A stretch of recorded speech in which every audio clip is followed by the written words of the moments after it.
Hello, hello. Hey, Prep. Morning, Noctis.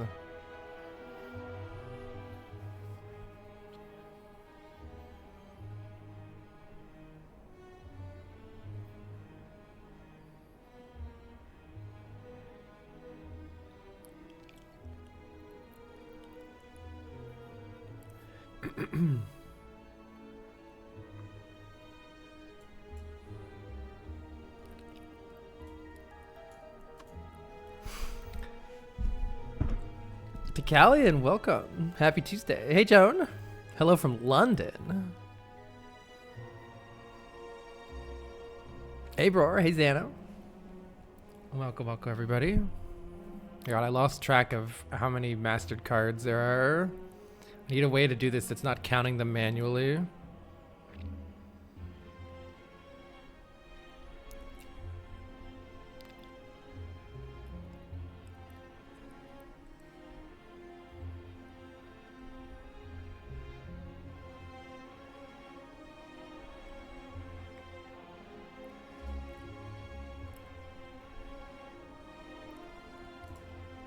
$105 mastered cards.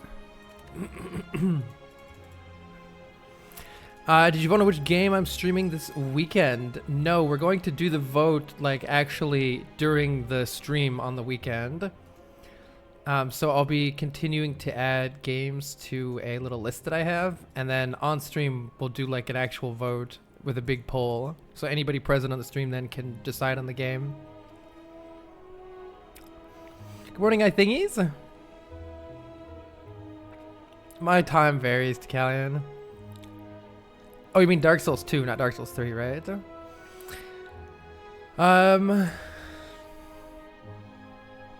Jesuscus, or I don't know how to say your name. Sorry, I probably butchered the shit out of that. The 20 months is called. You plan to continue playing Dark Souls 2. I will finish it. Probably recording the ending. Since it doesn't seem like there's too much left, just some DLC bosses. Probably record it for YouTube. Yes, yes, getting prepared for Slay the Spire 2. Hey, Fingus. Is there a way to search the game? Yes, any game that you suggest, I will add to the list. And then we can vote on them this weekend. Feel free to suggest a game. Hey, Lavon. Hey, Moth. I have never played Dark Souls 3 now. Whenever Juz wants to, we'll do a blind playthrough of that. I bet it'll probably be in like a month or two, I would guess. Oh yeah. Timer. Forgot the timer.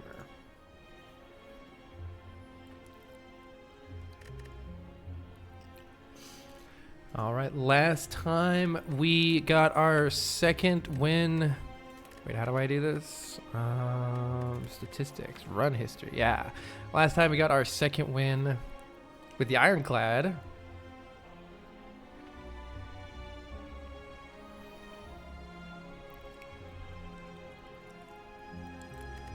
So today we will be going for our second win with the Silent.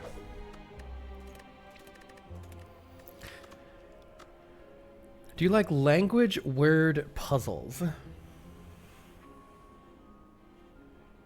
Oh, Jesus, chaos. That makes sense. My gosh.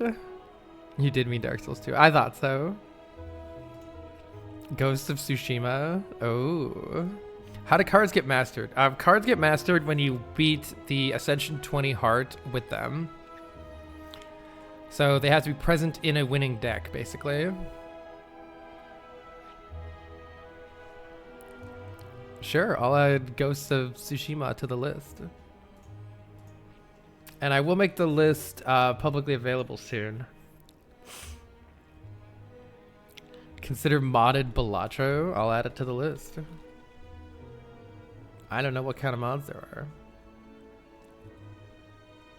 Oh yeah, sorry Scally. Welcome to ADHD.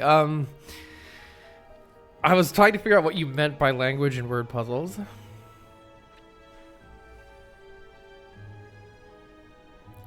Red Dead Redemption 2. Heard a lot about it, never played it.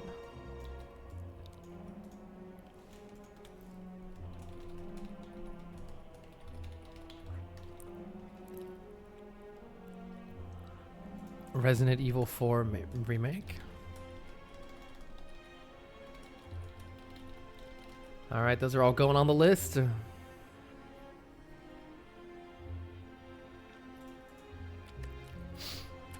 All right, so we have 5 wins currently. Oh wait, what was the timer at last stream? I gotta get that.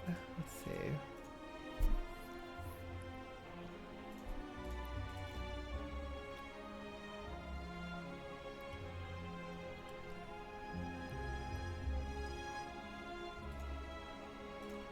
Gotta check the video from last stream. Percent sure. Let's just 33 hours. All right.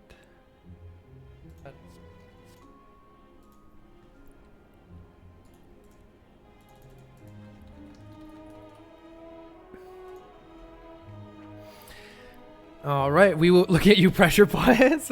All right, we'll be continuing the Slay the Spire Mastery Challenge.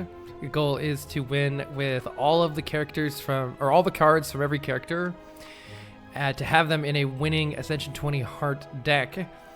Last time we won with the Ironclad, and I'm kind of just cycling through the characters in order, so today we will be doing the Silent. And the 2 main deck archetypes that I have not yet won with on the Silent are Shivs, so I haven't won with Blade Dance and a Shiv-based deck. And I also have not won with a Poison deck. The one that I did last time was a Draw Discard deck, which was very fun. I never won with one of those before. So today we'll be especially looking out for Shiv or Poison cards. Maybe with Burst and Corpse Explosion. Oh my gosh, Nightmare Catalyst is crazy. That would be a good one to get. But it'll also be fun to see what else we can make use of. For instance, I rarely take the card Skewer, but maybe we could do something cool with that. Or Flechettes. Check out Nine Souls. It's like Hollow Knight and Sekiro. I've never played Sekiro, but I've heard good things about it. I'll add it to the list. I'll continue suggesting La Mulana. It's on the list already. The Slay the Relics thing kicks ass. I know, it's so crazy to me how it even works. Finding a word hidden up by clues. Lingo. Interesting. All right. The Silent begins.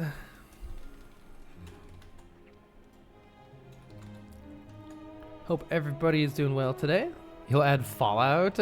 I've actually already played every single Fallout game. Actually, no, that's not true. I actually didn't play Fallout 4. But I actually grew up with Fallout 1 and Fallout 2. And I really enjoyed Fallout 3 and New Vegas.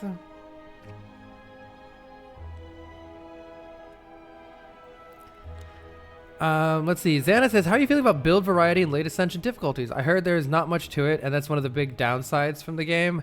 I disagree completely. If you watch any of the top players play this game, they will always be... You have to make use of the cards that you are offered, and the game will not always offer you the same cards.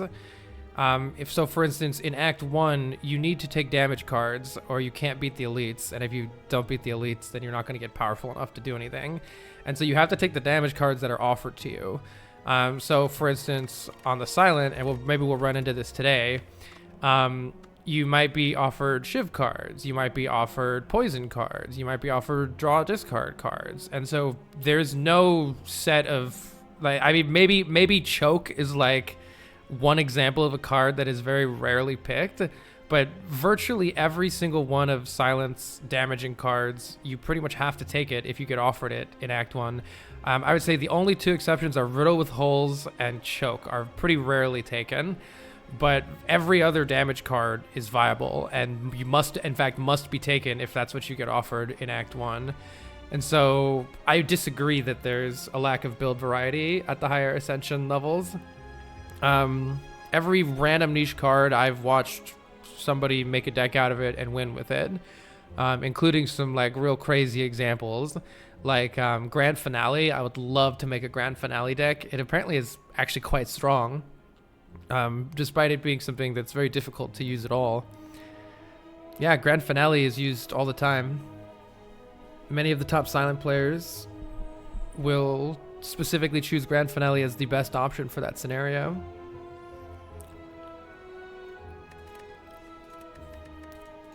So one of the things that I love about Slay the Spire is it makes use of pretty much all of the cards for every character.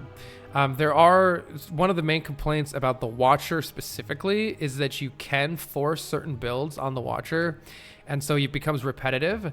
However, you don't have to. It's perfectly viable to not do that. So in many ways, that's people doing it to themselves.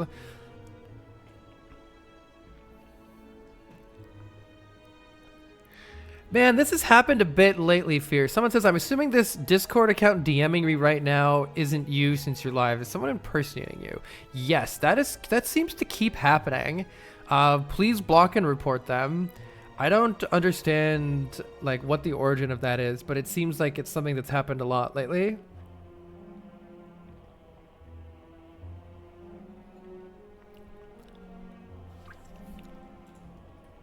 All right. Let's take a look at what we got. Let's fire it up with the Silent. A deadly huntress from the Foglands. Here we go.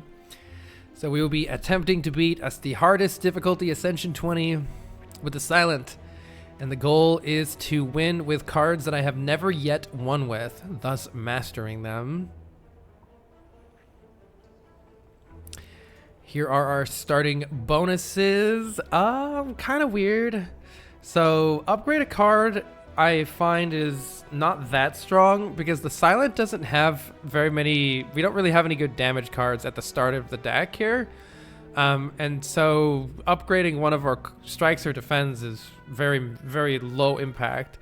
So you could upgrade a block card like Survivor to get a little bit of additional block from it.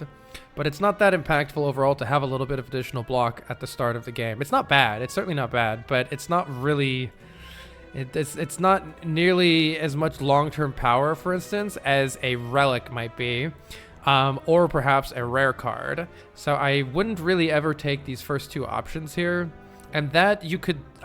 I think in Slay the Spire 2, I hope there's a compelling reason to always take all of the starting bonus options.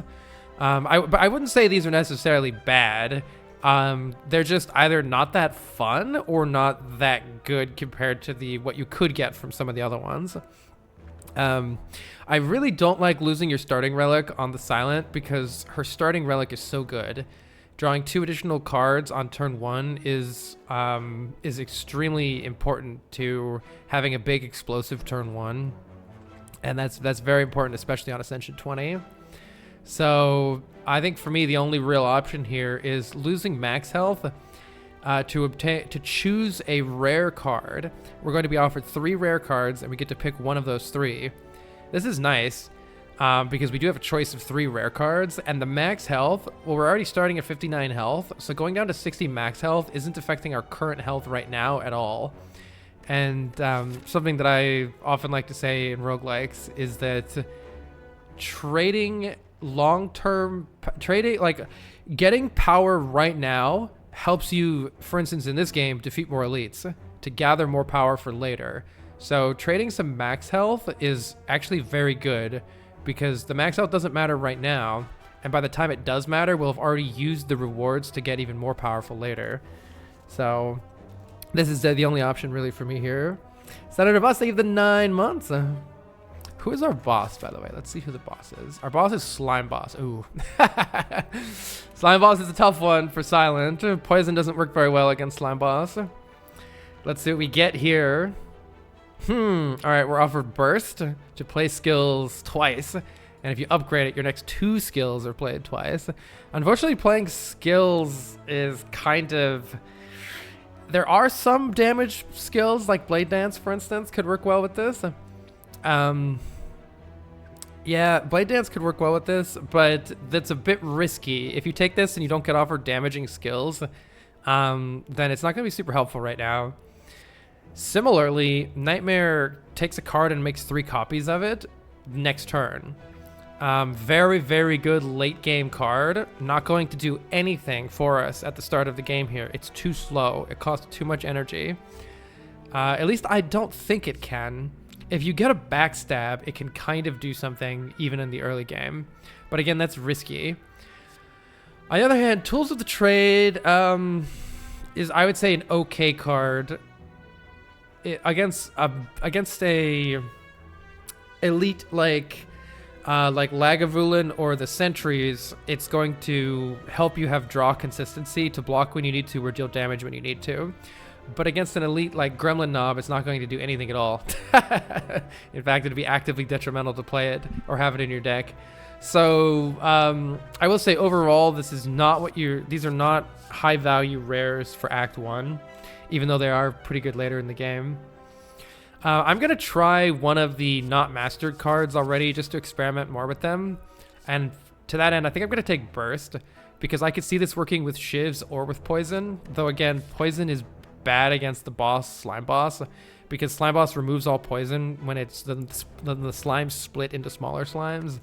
So that doesn't sound great, but I'll take it. Let's see what we can do. We're definitely going to be in a little bit of an awkward place for a while here, but let's see what card rewards we get offered. Pray for poison skills, cry on slime, yeah. Nightmare is a curse this early, I agree. Tools of the Trade is probably the best option there, in my opinion, but I want to try Burst. Just to see how it plays out, because I've never taken an early Burst before. Let's see. In general, in Act 1, we are looking for 3 regular combats, and then a rest site to get an upgrade, and then fighting an elite sometime after that. So this path here on the left looks reasonable for that. I'm looking to see if there might be a different option that would also be good. If there's also 3 here, 2 events, a rest, and then an elite. Oh, and this looks pretty good here. Oh my god, yeah, this looks great. Hold on, let's do this side. Lots of options. I like this path. Well, first off, you want to take 3 regular combats in order to get card rewards, but it can be very risky to take a 4th because your first 3 combats in Act 1 are easier, quite a bit, substantially so, than the 4th one. The 4th one can be very hard, potentially as hard or harder than an elite fight, and you don't get as good rewards as an elite fight. So you may as well take 3 combats and then an elite fight. So let's start here. Hey, Frosted Bricks, Carcass, thank you for the good luck. Thank you for the 7 months.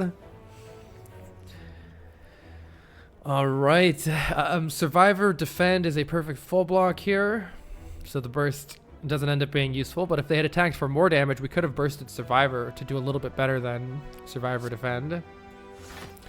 Wasn't necessary here. And let's see.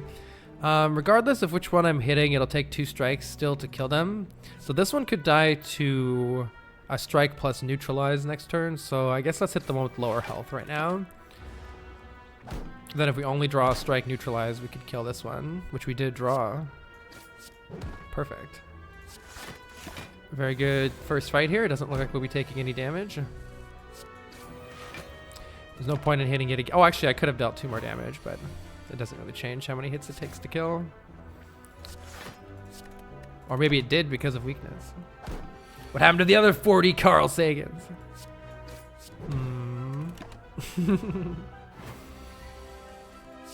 All right, we are looking for some damage cards here, and we do have 2 on offer.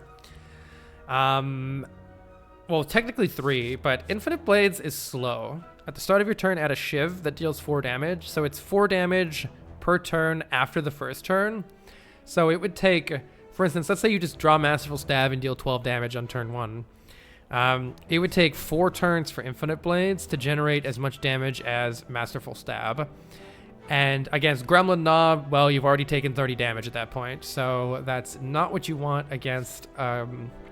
That's not what you want against Act 1 elites. You want something like Masterful Stab to deal damage fast.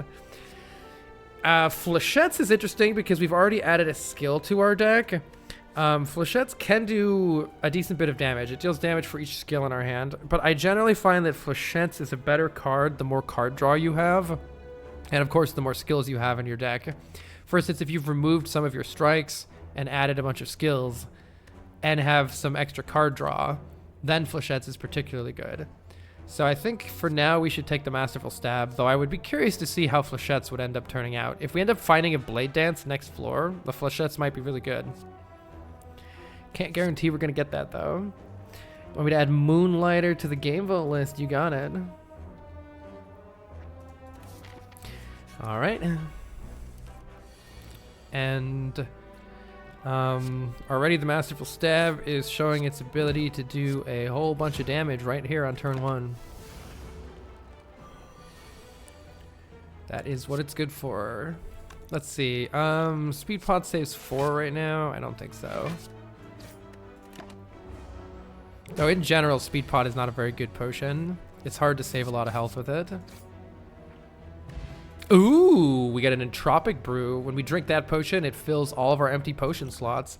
And we did end up getting a Blade Dance. All right, I'm definitely going to take that. Sucker Punch is an okay attack, but it's 1 energy for 7 damage, and Blade Dance is 1 energy for 12 damage. So Blade Dance is doing a lot more right now, which is what we need. Maybe we have the beginnings of a Shiv deck here. That could be interesting. The Jawworm. Let's see. In general, it's a good idea. So we're going to take 2 damage here. It's a good idea to deal damage rather than try to prevent those tiny little bits of chip damage. It's generally not going to work out for you, and you're going to take tons of damage if that happens. Fortunately, Burst is yet to do anything, which is as I had feared. Let's see. We don't have a kill yet, so I think we should just play both of these strikes. Take 1 more damage here. Hopefully that'll be the last of the damage we take. The timer's not supposed to be stopped, thank you. I often forget to push the numlock key. Unfortunately, we still don't have a kill here, though we're only taking 2, so maybe it'll be okay. We would really like to finish this off now. Get me out of here. We only have 20% potion chance. Of course, we get one anyway. I'm going to get rid of the speed potion for the skill potion, and we're unlikely to get any more potions for quite a while now. Ooh, these are some interesting choices. Noxious Fume is a power that applies to poison at the start of each turn. That can help in long fights. That can help in AoE fights that go long. It could be useful against Slime Boss as the slimes start to accumulate towards the end of the fight. Quick Slash is not very much damage, but it does draw a card. Card draw is generally better when you have 0-cost cards in your deck or a lot of energy. We don't have a lot of energy, but we do have a couple 0-cost cards. But so this is okay. Similarly, Backflip is pretty good too. If it's very good, actually, drawing 2 cards and block is great. Like, it's a defend that draws 2 cards. Let's see. We would like to go into an elite fight, and right now our damage consists of Masterful Stab and Blade Dance, and if we're lucky, we can burst the Blade Dance. We probably should take one of the damage cards here. Against Gremlin Knob, the Noxious Fumes isn't going to help us at all. The Quick Slash is. So Quick Slash might be the card that we need right now to deal with the upcoming elite fight. We do have good potions. Well, maybe we have good potions. I don't know. We have lots of potions. I don't know if they're good. So I'm leaning towards taking the Quick Slash here. Though I think the deck would be better in the long term if we took Noxious Fumes or Backflip instead. What game is this? It's a deck building roguelike called Slay the Spire. I'm gonna take the Quick Slash and not necessarily like it. Let's see, we can get some gold but lose health. That's slightly annoying because there's no way to spend the gold until next act, and that health we need right now to fight these elites. But I do think the gold will really benefit us in the long run, so let's see if we can get away with it. Going down to 39 health here is a little scary. Speaking of gold, we're going to take the golden idol and trigger a trap. Definitely the option to pick here in almost all cases is to lose the max health. Unless you have some way to negate the curse, which we do not. Taking 21 damage is a death sentence here. The golden idol is going to make enemies drop 25% more gold. So right now we have a lot of investment in the future, but we need to make it to the future right now. So that's going to be the current struggle. I do think rather than resting, we should upgrade to make this elite easier via the upgrade. And then if we need to rest, we'll rest here instead after we've already used the upgrade for a fight. As far as which upgrade, 4 extra damage on Masterful Stab is good, and so is 4 extra damage on Blade Dance. I think because there's a chance we can burst the Blade Dance, we should take the Blade Dance instead. Well, let's upgrade the Blade Dance to deal 4 additional damage. We do get Lagavulin. Noxious Fumes would have been better here. Let's see. I would like to start this fight. This enemy sleeps for 3 turns, so you sort of can choose when to start. Starting with Burst Blade Dance would be really good here, or at the very least with Masterful Stab. We do in fact get Burst Blade Dance. That's really nice. However, next turn we're going to take 12 damage no matter what, because Survivor's only block card. I think I'll use the Skill Potion next turn and see if it can help us block or do some additional damage, and we'll take that 12. Let's see, if I play Burst and Blade Dance, I'm going to get 8 Shiv cards added to the hand, so I need to only have 2 cards in hand after playing Burst and Blade Dance. So I need to play one of these Defends, then play Burst, and now when I burst the Blade Dance, I'll have 2 cards in hand and go to the maximum hand size of 10. And so we can do this. So that's definitely helping us do a lot of damage. Let's see what the Skill Potion contains. Unfortunately, not a lot here, though the Escape Plan actually might draw us a block card. Let's try it. Let's play Escape Plan and hope that it draws a block card.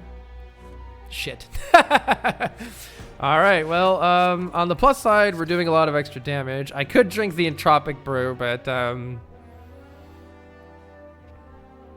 maybe we don't want to get that drastic yet. We have a pretty good chance to block a lot next turn.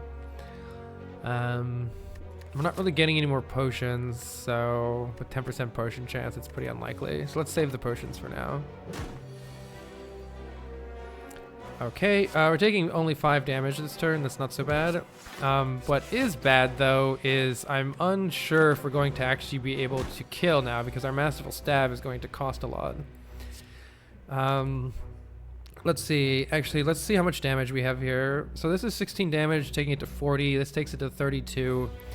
I'm a little bit worried that we're not going to have a kill next turn either. So I think I actually need to drink this potion. Oh my god, 2 regen potions. This is interesting because the regen potions stack with each other.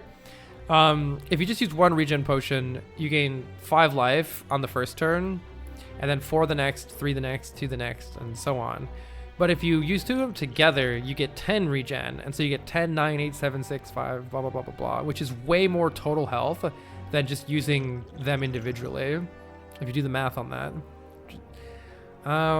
Unfortunately, neither one of them are really helping me here, unless I need to use these to survive right now.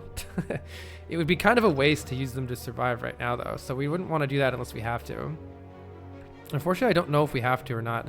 Am I realistically doing 40 damage? Like, maybe I'm not at all. How am I doing 40 damage? If I play Blade Dance, then I play Quick Slash, it'll shuffle the deck.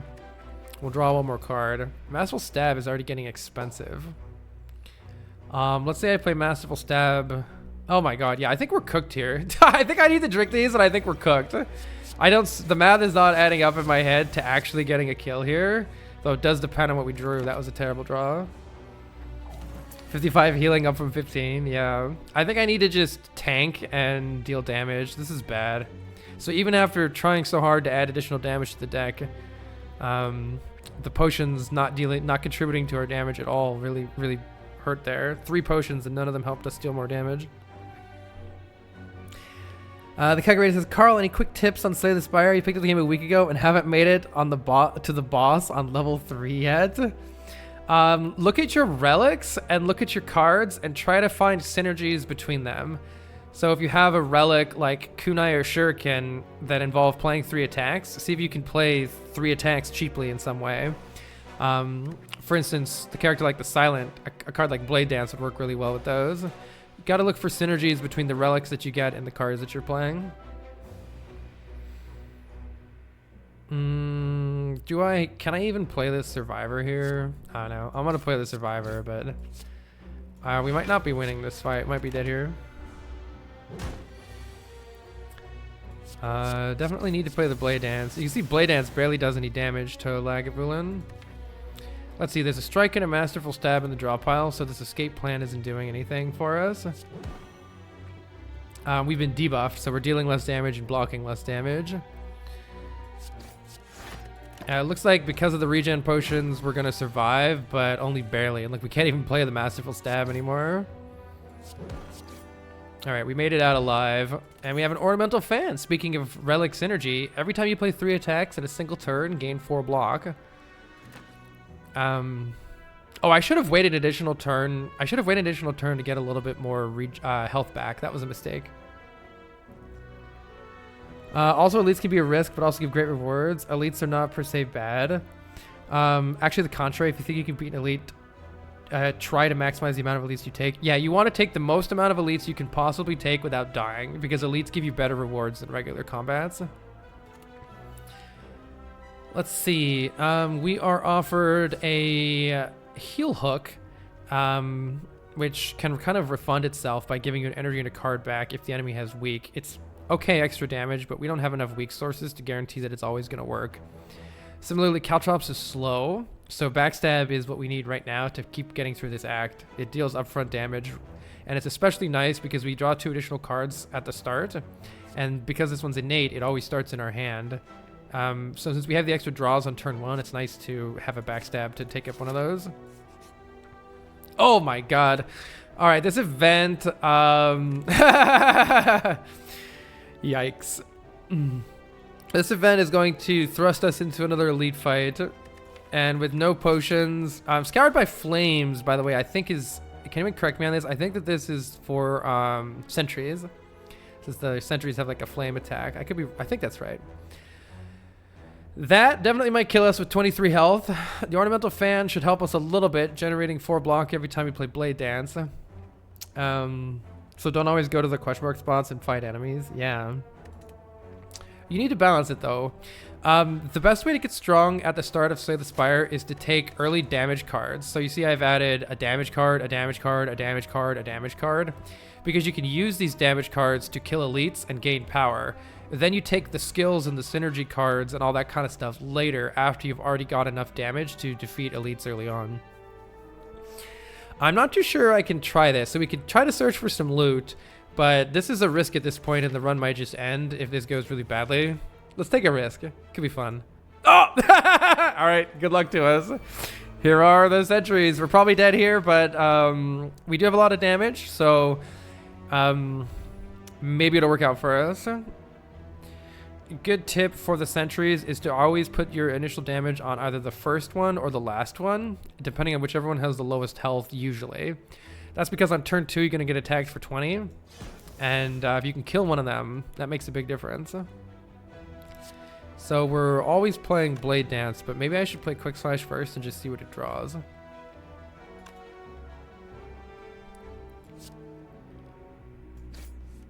We did draw another strike here.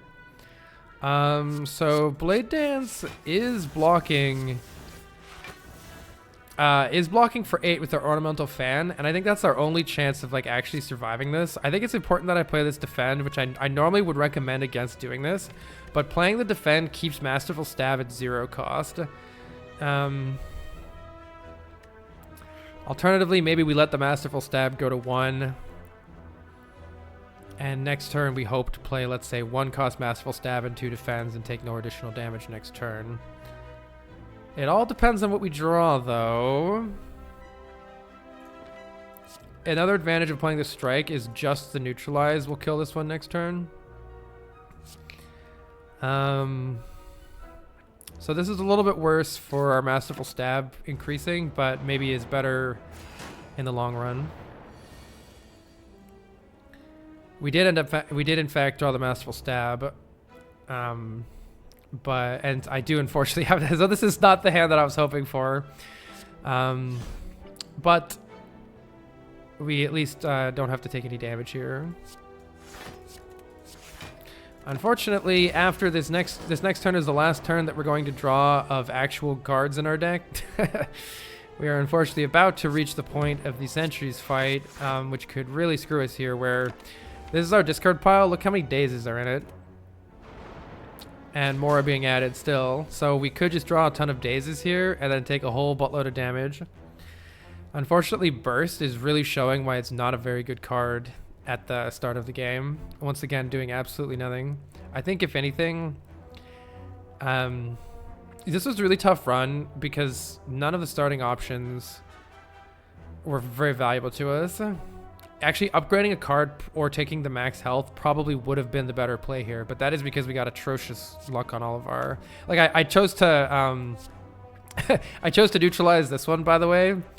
And if I neutralize this one instead, then I could actually play this right now, but it has Artifact, so I can't. So we're not dead yet, but we're quickly approaching.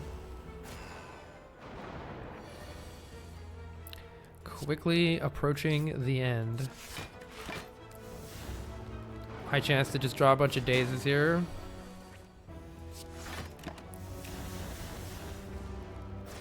I think I should have just not clicked here, and we probably would have been okay. The greed. We may yet still be okay.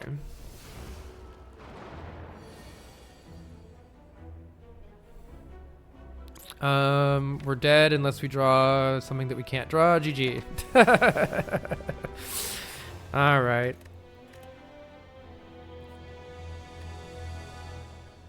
That was my bad for clicking on that. I should have gone and rested after how badly everything else went. But sometimes I feel like you need to look for a high roll if you've already gotten a low roll. We go again.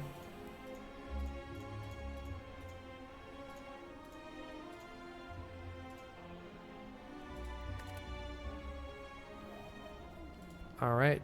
Because we failed to get to the act boss at all, these are the only starting options we have. Enemies starting with only 1 HP for the first 3 fights often gives you the opportunity to snipe an elite and defeat the elite with only 1 health. Let's go ahead and try that. We could get a potential snipe here if none of these 2 events contain a combat, and then we could snipe this elite. And that's an interesting path anyway, because we can go for more elites or even go for the burning elite. Alternatively, that left side is looking spicy too. Nah, it's okay. Let's go. Let's try this.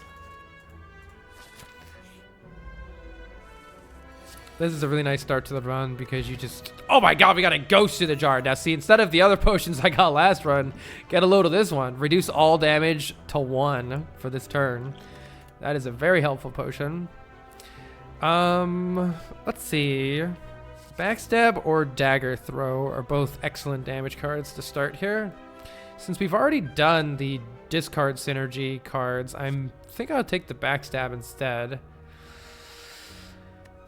Mainly just for some more variety. Though interestingly, I never want to run with this Dagger Throw.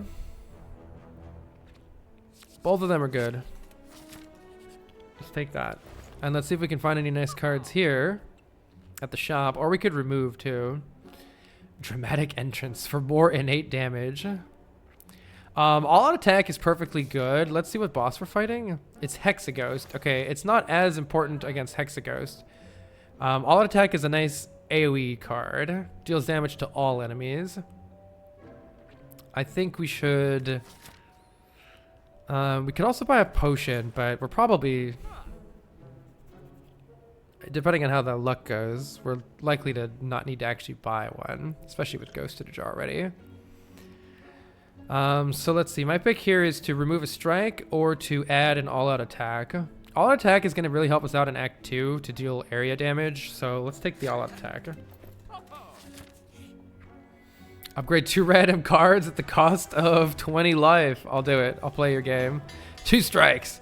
Well, it's not the best thing, but it does help out in the early game with some extra damage. Let's see. I wonder if I should take this Noxious Fumes. Piercing Wail is pretty good against It's pretty good against Hexaghost. It's not very good against Lagavulin. It's okay against Lagavulin. It's not very good against Gremlin Knob. It's not very good against the sentries. So against the elites, the Fumes is a bit better, but it's still not great. It's okay though. Piercing Whale is really good in Act 2, really good in late game.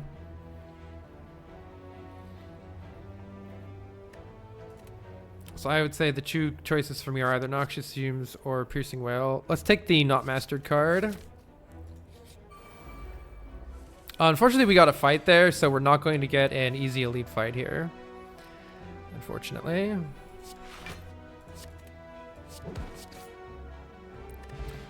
We do get another potion, but it's not a very good one. It's really good against the boss fight. It gives us 3 thorns, which sort of returns 3 damage every time we get hit. Interesting choices here. If I'd taken the dagger throw, I would be much more likely to take this sneaky strike. However, we do probably need... we might need the sneaky strike anyway, because we do need more damage still. It's not a maybe we're okay with the 2 upgraded strikes, actually. Maybe. Dagger Spray is like kind of whatever until you upgrade it, and we already have an AoE damage card. If we fight the sentries, it'll be pretty nice to have Dagger Spray. I guess I'll take the Not Mastered card here, but none of these have a lot of synergy right now. It's kind of weird. We have an AoE deck. And I think we should upgrade now, fight the elite, and then rest afterwards. Best upgrade is either the 4 extra damage here or the 4 extra damage there, I think. Don't know if it really matters which one. That all-out attack alternate art? Oh, I forgot I even had this. It's cute. Oh, look at the little stick figure. Nope. Forgot I even had that on. Alright, we want to start with... Well, this opening hand is a lot of damage, actually. I was thinking it'd be nice to start with Noxious Fumes, but all the good defense is currently in the draw pile, so let's start right now.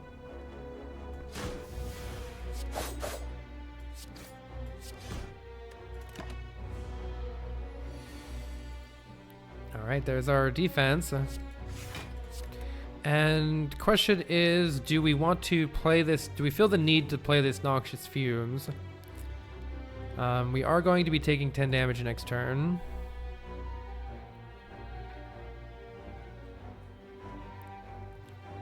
I don't know if I need to play the Noxious Fumes in order to win or not. Scallywag says, I float, I sing, and I have holes. What am I?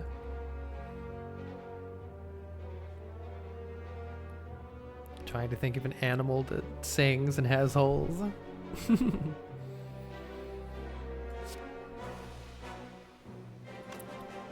Noxious Fumes is going to deal, what, 2 damage, then 3 damage, then 4 damage, likely by the time the fight ends. So it's not adding that much extra damage. It'll add maybe 9 or 13 extra damage, and that could really be the... A riddle with holes. Oh my god. I hate it, Scally. Thank you. I'll block here and maybe die for it.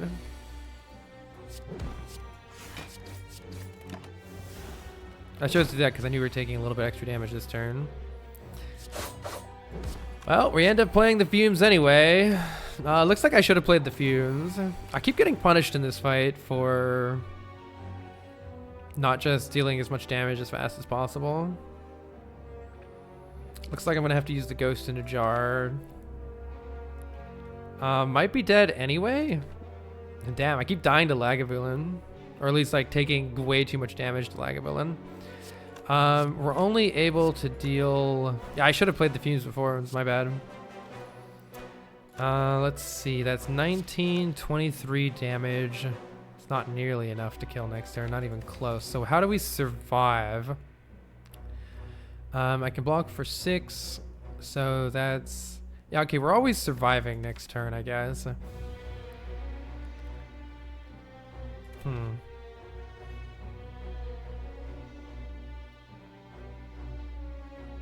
with the ghost in the jar. I'm trying to decide if I need the Thor's potion to deal a little bit extra damage. Hopefully not. That'd be sad. All right, I'm playing my best damage cards. And let's see. This is 6 and 3. So we're exactly... No, we're dying still. Yeah, I have to use the ghost. All right, well, luckily we're getting out of there, but only barely. Only barely. We do get a lantern for our trouble. We start each combat with an additional energy. That's nice. Calculated Gamble is a good card. Discard your hand and draw that many. I don't particularly love either of these. Who's the boss? Hexaghost? I take the gamble. If you draw too many block cards, it's good to get attack cards. If you draw too many attack cards, it's good to get block cards. Helps keep things more consistent. And we definitely need to go sleep here. We could try a fight and then sleep so we can fight another elite. Because I don't know if we're defeating the Burning Elite, but it looks bad no matter what. Early game silent is so rough. Yeah, very much so. Without better potions, it feels like this is death for us. Though actually, we would do quite well against sentries. If it's Gremlin Knob, though, we're probably dead. If this is sentries, I think we could win. I don't think we have the luxury of taking it. We did end up getting Shuriken. Every time we play 3 attack cards, gain a strength. It's not actually super helpful right now, though, but it might help a little bit. Unfortunately, as we're about to find out, regular combats are not necessarily better. 18 damage coming into our face. Let's see. Is it better to look for more block here or to do the damage that we do have? This thing splits into smaller slimes at 36 health. So question is, do I try to block the additional 5 right now? Or do I deal some damage? I'll play the all-out attack. I shouldn't have played the all-out attack. Wait, I didn't think that through. Damn it. Okay, how close can we get you to 36? That would split. We don't want to do that. All right, now we want to split.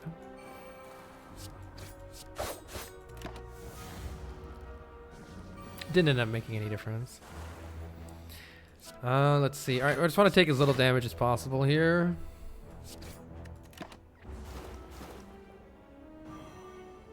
Which is a bit difficult because we have a frail debuff applied to us.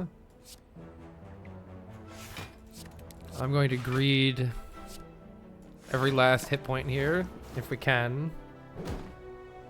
See if that ends up getting me punished or not. I don't think it did. All right. We do have a strength potion. That's going to help us. 2 additional strength. Let's see. We do have a calculated gamble and an all-out attack and a survivor for discard, which makes the sneaky strike kind of more okay. Alternatively, we do have some poison, and poison stab with noxious fumes could be useful against the boss. I might need that against the boss. Let's do it. This is pretty rough here. Yeah, this is pretty rough. Let's see what happens. Oh my god, Scoured by Flames. I mean, if any deck can beat the Sentries, I feel like it's got to be this deck. We have Noxious Fumes, Dagger Spray, and an upgraded all-out attack with a Strength Potion. I'm gonna fucking try it. We did find some gold. Let's fight them. If we die, we die. We do have a Strength Potion to pop here. We have Fumes turn 1, which is slow, but is okay. Okay. I think I should play Defend, Poison Stab, and Calculated Gamble here. Because I wouldn't mind getting a Defend. Okay. Gets rid of Artifact, yeah. So our Neutralize will be more useful. Okay, good. We do have a kill on this one. Though unfortunately I do have to hit it with both. So I think that means we just play Survivor. I think I need a strike and all-out attack this one. Yeah, strike, all-out attack. All right. We've nearly won here. We just need to not draw absolutely terribly over and over again, which I don't think we will here. I don't think it's even possible to. This is fine. Do I have the luxury of playing a additional defend here to save 2? Or should I just ensure the fight ends? I'm going to try to greed the 2 HP here. With the Noxious Fumes. I mean, it could bite me in the ass. We could draw all dazes and strikes right now. We didn't. Yay. That was great, and we got a good relic as a result of taking that extra risk for that fight. Sometimes you got to do that, I think. At the start of turn 2, every turn 2 we gain 14 block. That's fantastic. I don't know what a boat has to do with that, but Horn Cleat. All right. For our upcoming Hexaghost fight, Piercing Whale is pretty useful. Do we have enough skills in the deck to justify our flechettes? Absolutely not. So I don't think we would take this flechettes. Cloak and Dagger is like okay with Shuriken. Playing additional attacks to gain extra strength with the Shuriken is pretty nice. If we upgrade the Cloak and Dagger, we get 2 shivs. So that's pretty good. I think it's between Piercing Whale and Cloak and Dagger. Let's take Piercing Whale. I think they're both okay though. 160 gold kind of could justify going to a shop here, especially if we feel like we need a little bit of extra something, like maybe we need to buy a potion for the boss. Or we wait until next act and just take some events instead. Let's try the event. Gain gold, lose health. God damn it. You love to see it. I'll go ahead and rest here. And then we'll do an upgrade before the boss, depending on what this is. Hey, it's the merchant! Wait, it all worked out. This event was actually a merchant. Oh my god, and a corpse explosion is here to help us with Act 2. A ghost in the jar is here. I'm definitely buying the corpse explosion, so let's start there. Tofu, thank you for the sub. Very much appreciated. And, I don't want another Noxious Fumes. Let's see, for me it's either card removal or strength potion to defeat the boss. Do we need, this is where my inexperience on this character comes in. The strength potion will really, really help us against this boss, and this boss is very hard for the silent in general.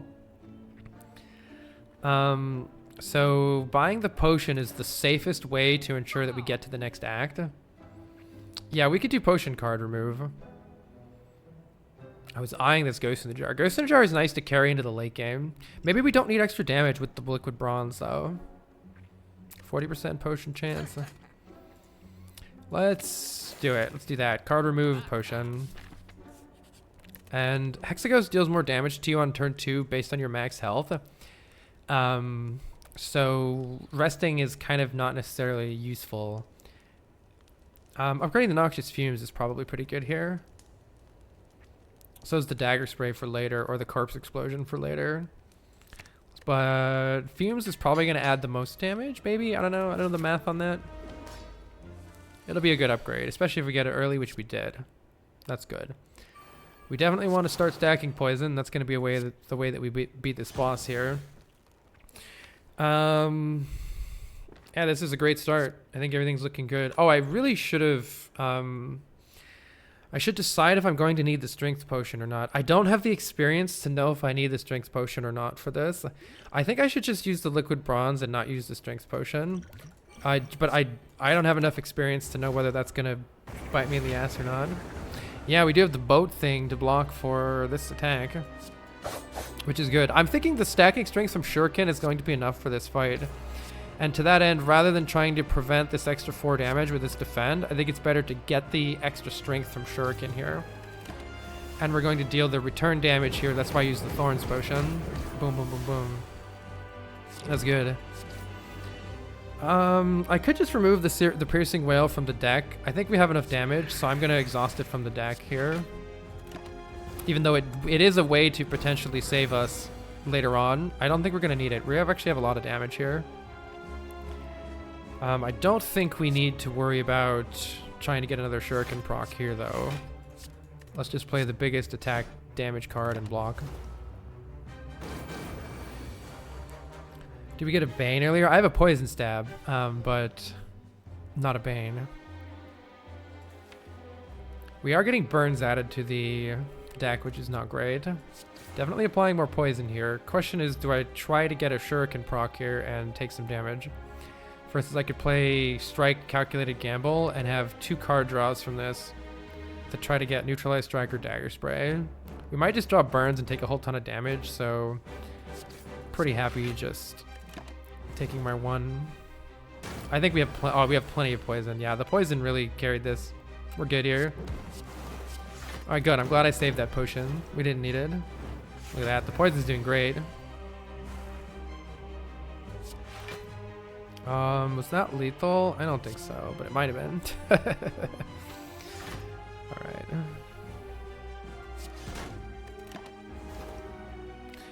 And we win this turn. All is well. All right, GG. Hexa toast. Spire does remain unslain.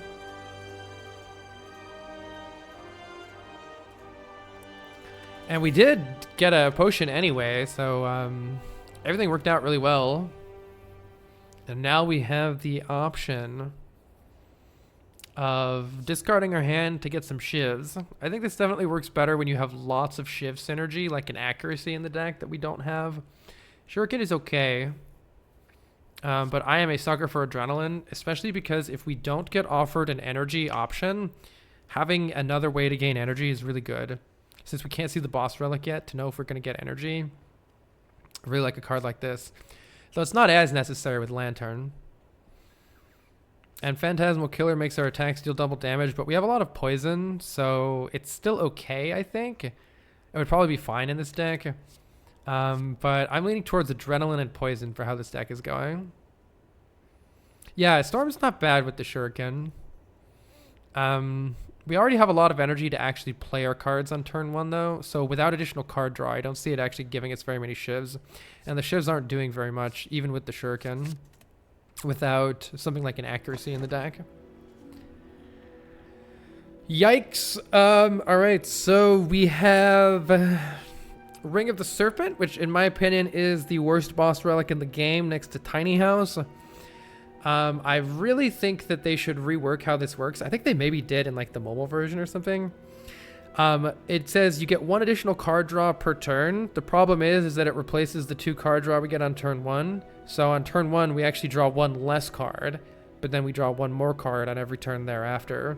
I think it really needs to add to Ring of the Snake and not replace it. Otherwise, it is not good at all. Yes, I do, Keith. It's not so bad if you already have bag or prep. Yeah, true. On the other hand, Coffee Dripper gives us 1 energy per turn, which is very nice. However, we can't rest at rest sites, and we don't have any... I feel like to take Coffee Dripper, you really want to have some kind of sustain. In other words, some sort of a relic or card that heals you, and we don't. So that leaves us with Sacred Bark, doubling the effectiveness of our potions. Sacred Bark can be really good if you have a White Beast statue to give you a potion every turn, or if you have a potion belt to stockpile lots of potions. We don't have any synergy with Sacred Bark. So it is going to be really nice early on with these potions, but without a way to consistently get potions, it's going to really fall off hard compared to Coffee Dripper, for instance. Yeah, or Alchemize. Hi, Lakara. So we don't really have a lot of synergy with any of these right now. I guess the question could be which one are we most likely to get synergy with? Probably Sacred Bark. Do we need the Coffee Dripper to defeat the early combats right now, though? Maybe not with the Adrenaline. And the Count Gamble to find the Adrenaline. I don't know. Tough call for me here. It's one of these two for me. I don't know which one to take. I'll take the Sacred Bark since I worry about our health total otherwise. Does the Adrenaline, the Lantern speak against taking Dripper? Yeah, that's exactly why I did. Because we have the Lantern and the Adrenaline, I figured we could get away with not needing the Dripper. Let's see, the most number of elites that we could possibly fight is 3, though that would be very hard to do. Perhaps a more manageable thing is to generally take... There's only 2 easy pool fights in Act 2 instead of the 3 from Act 1. So it's often not a bad idea to only aim for 2 combats before a campfire and an elite. We have a campfire elite here, a campfire elite here, and a campfire elite here. It's always nice to kind of have this because you can choose an upgrade or rest depending on how you're feeling. We can go to a shop maybe later in the act. This seems good to me, something like this. The baseball, the spheric guardian. This is kind of awkward, though if we can apply poison to it, it's going to be significantly less awkward. Let's see what adrenaline draws here. And we do have double potions and a lot of block next turn. Ooh, okay, it looks like we can try to defeat this with poison. So we can remove some artifact there. Remove the rest of the artifact here, and now we'll be stacking a whole bunch of poison. We just need to survive. Which, looking good for that. We've already got all of our blocks sorted here. So hopefully we don't need a potion. But as you can see, the poison kind of goes through the shield here. Unfortunately, we're going to get whomped on this turn, and there's not much I can do about it. Darn. We would have hoped to have drawn more block this turn, or maybe... I was hoping for calculated gamble to try to find the poison again. And there's no way that this is lethal, right? 15, 25, 35. It's not close to lethal. Actually, with the strength potion, it probably is. I think the strength potion might be saving us 15 health right now, which probably is worth using. Let's do the math with the strength potion. That would make this deal 19 plus 18 is 37. Plus 14 is 51. That is killing with the poison. So I think the strength potion gets us there. We can also try the attack potion, but... Alright, I think it's worth saving 15 to use one of those potions.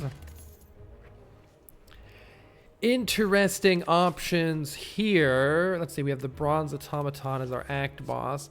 Blade Dance works quite well with our Shuriken. We're kind of getting pulled in 2 different directions with this deck. Does it want to be a poison deck, or does it want to be a Shiv deck? And of course, it's incorrect to think that, in my opinion, to think that a deck should be one thing or another thing. It's just what is the purpose of each component of the deck? The Shivs deal some nice upfront damage. Well, I guess the attack cards deal nice upfront damage. The Corpse Explosion helps us with AoE, and stacking poison helps with long fights. The next thing that we need to worry about is how are we defeating this upcoming elite. And we do have good AoE for 2 of the 3 elite fights. Noxious Fumes and Corpse Explosion will be really good against the Gremlin leader. The slavers, the 3 slavers. But against Book of Stabbing, what are we doing? How are we beating Book of Stabbing? Probably with a potion. Clearly wants to be an Envenom deck. I really like Leg Sweep. We've added a Piercing Wail to the deck, but one additional defensive option I think would be really good to have in the deck too. Something like a Leg Sweep is nice for that. So I think it's either Blade Dance is weird because it's helping us with Shuriken, but we already have long-term damage stacking solution in the form of poison. So the Blade Dance is sort of solving the same problem that the Noxious Fumes and the Corpse Explosion are already solving. Especially if we get a I'd rather have a Catalyst than a Blade Dance. So I'm going to take the Leg Sweep. It might be a mistake though.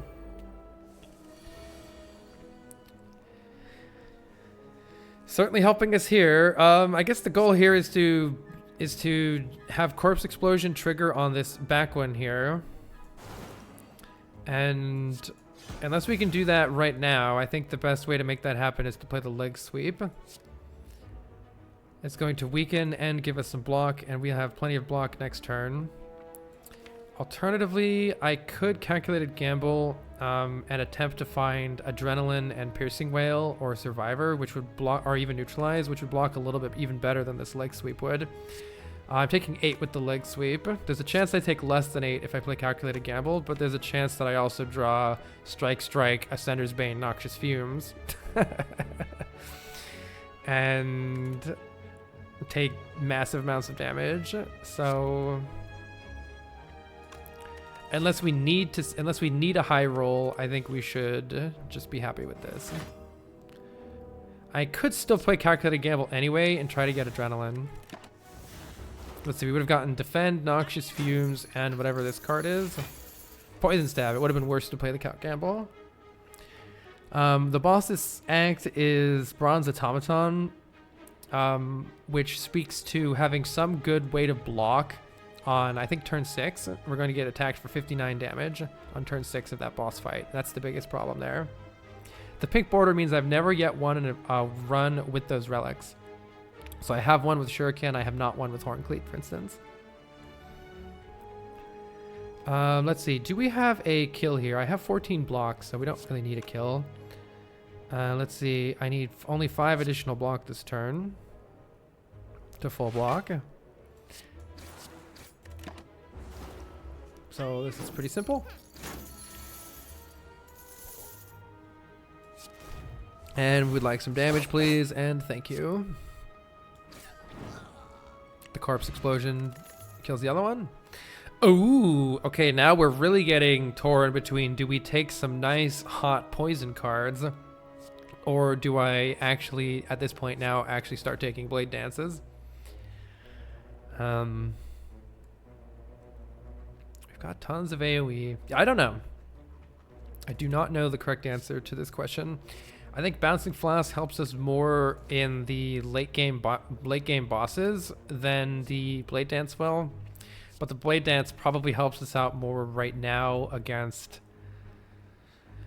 dealing single target damage. The Bouncing Flask helps too, though.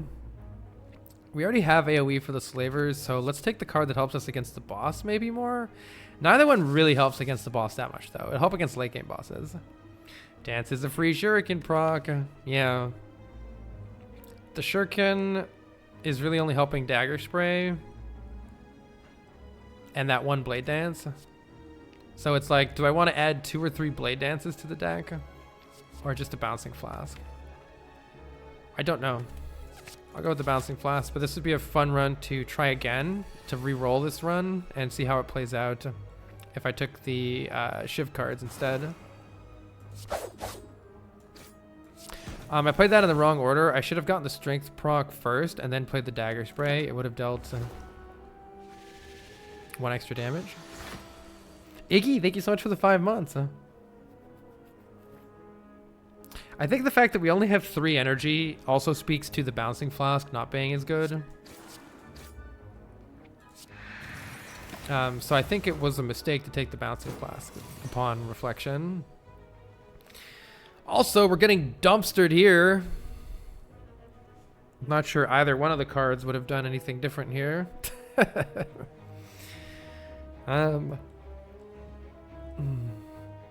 We can see what's in the attack potion. 2 dashes would be nice. It's either that or, yeah, we're definitely not gonna kill. Let's just see what options we have here.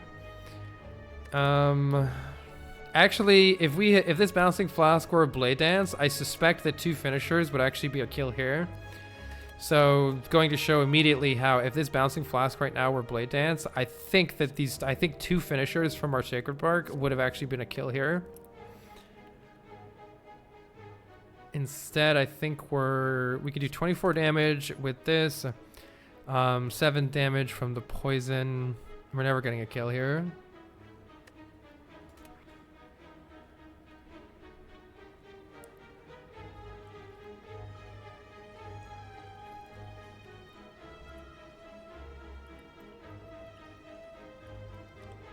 Pretty big yikes.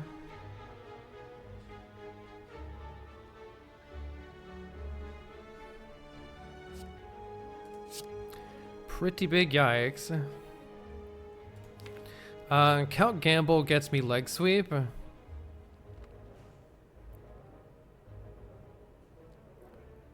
We're guaranteed to get leg sweep if I play calculated gamble.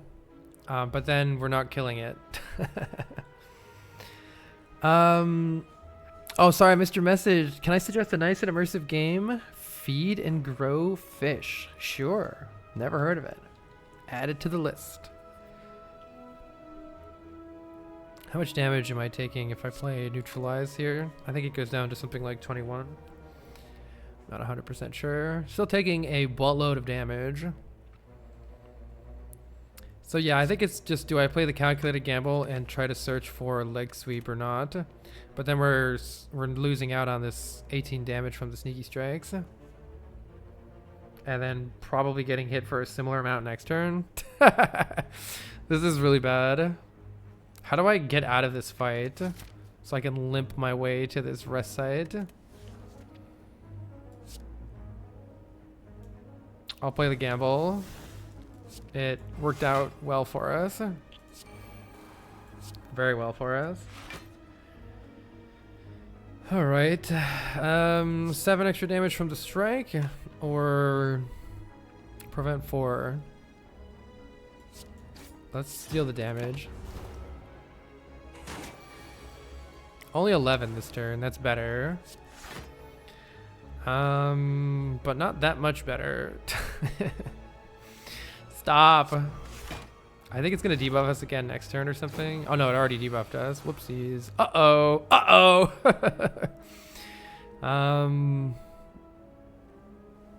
Unfortunately, it's just not killing. We need to deal 11 damage and this deals 9.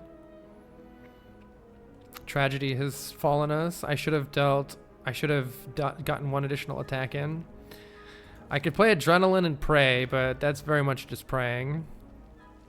I mean, I'm only blocking 5 with this. May as well try it. It didn't help. Ouch. Was this an event? Yeah, this is why I was saying about the hard pull fights, by the way. We got a hard pull event fight. Pretty unlucky there. That's why the hard pull fights are oftentimes as bad as elite fights. Dodge and roll plus. That's 12 block and 1 card. That's not bad. It works better with dexterity scaling, which we don't have, but we'd like to take dexterity scaling. The joust! Today is the day I must settle the score for the murder of my beloved pet noodles. Fellow witness, why don't you bet on who you think will emerge victorious? Do we bet on the murderer? High probability of getting some money back. Or do we go all in on noodles? Get up, noodles! Give me strength, noodles! Clamping down his helmet, the knight charges forward. The owner died. You lost the bet. Hey, surprise shop right after we lost our money. Perfect. Actually, this is probably pretty good because we can buy a potion of some sort, which is probably going to be essential for getting us out of here. Let's see, do we take the 57 gold power potion or the 56 gold power potion? Oh, the membership card. By the way, rubbing it in our face. Oh my god, we could have had the membership card. All right, I think I need this power potion if we have any hope whatsoever of defeating this elite. And the sad reality is I think I also need to rest if we have any hope of defeating this elite, which is really sad. I mean, I guess I have a 70% potion chance. Yeah, I don't know. We're pretty toast here. Lesson learned, take the blade dance. Don't take the... Oh, 11 damage. That's nice. Probably just gonna play calculated gamble here. I would rather kill this thing than block it. Very good, very good. Yeah, this is so much better. And actually, maybe I do want to block. This is tricky. I feel like I should play the corpse explosion here, but not kill it. And wait for a resummon. Oh, will that even work? I'd have to block it twice, huh? Maybe that's not working. Because we're getting a buff this turn. Probably a resummon next turn. Maybe it doesn't work ever. Maybe it never works the way I want it to work. Yeah.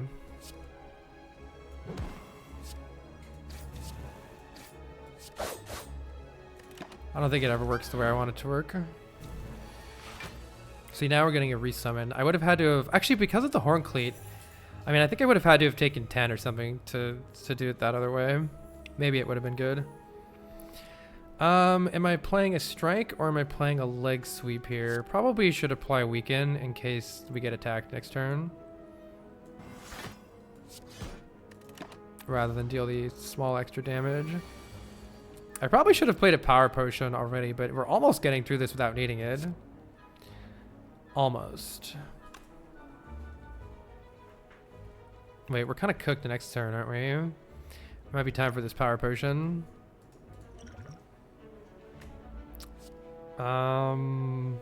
Yeah, having done this earlier with the Envenoms would have been really handy.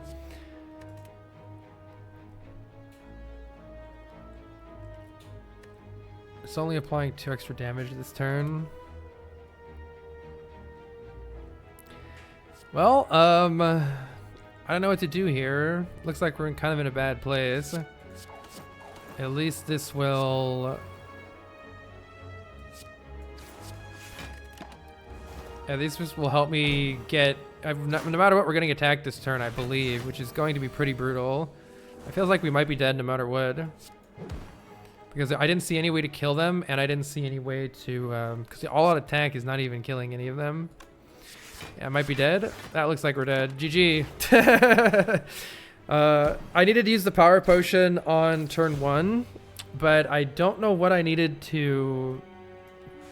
I think I needed to take the Envenom and rush damage, or no, you know what I did? I'm gonna try this real quick. This could be a good learning moment here. If I replay that fight, check this out. This is what I had thought to do, but then I didn't. In my head, I was like, wait, I don't see how it's gonna work, but I think it does work. If I corpse explosion this guy, and I just eat this damage here, the beauty is, well, unless I get attacked this turn now. Yeah, okay. The beauty is that after the resummon here, the corpse explosion is going to kill all the new gremlins. So on this turn here, the corpse explosion kills all the gremlins. That's the key difference. That's how... Oh, it didn't... Whoopsies. I didn't check the damage. I should have hit that one for 1 there. But see, now we're not getting attacked because the gremlins died. I don't know if it helps us actually win the fight, but maybe it does. Looks like it doesn't help us win the fight. I don't know. Even if I had used Envenom, 2 Envenoms turn 1, I think we're dead here. Yeah. This is still unwinnable. Okay, I don't know. The fight felt unwinnable to me. I think the deck needed the blade dances and something different than what I did. Maybe it needed to not fight those elites.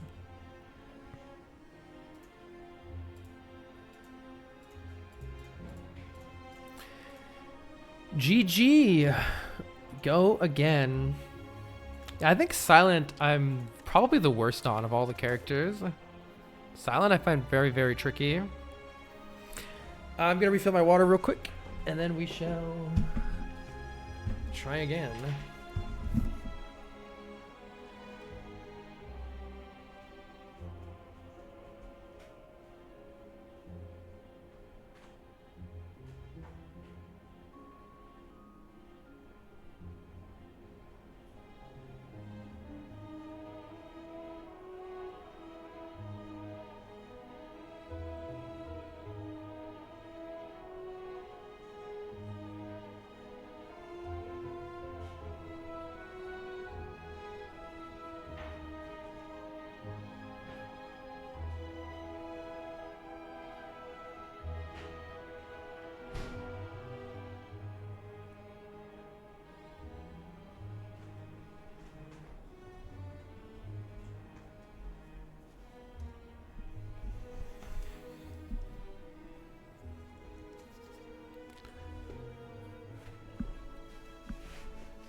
Yeah, I tried the power potion. We didn't get Wraith Form in it. That's what I'd hoped to get, but we didn't get it.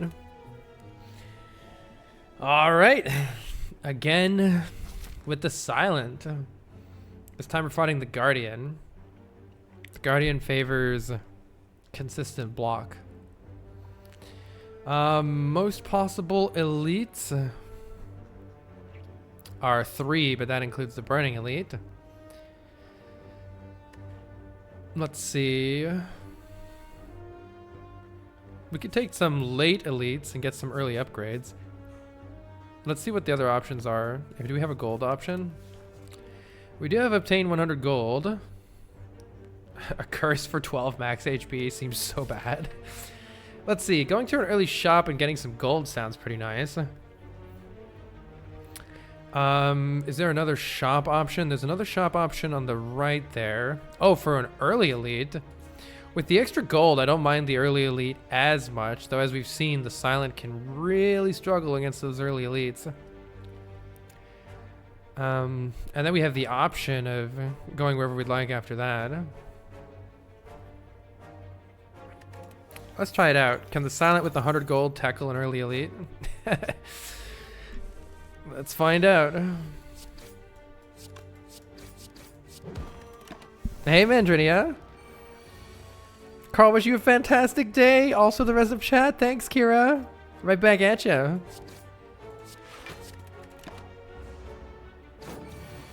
We have been getting absolutely dumpstered. Do I need to... Yeah. I think in general, if you're not blocking for the full 5, don't bother playing defend. Get out of the fight. Alright, we get a skill potion. That's not the best, but it's okay. Maybe we can make finisher work. It feels like you want to take a finisher after taking cards that work with it, like Endless Agony, rather than before. So maybe I should take the Endless Agony first. But we have a shop. We'll be fine. It's fine. Everything's fine. Most damage it deals is 12 right now. I guess it deals 18 if we get neutralized as well. That's 24 damage, not enough to kill anything.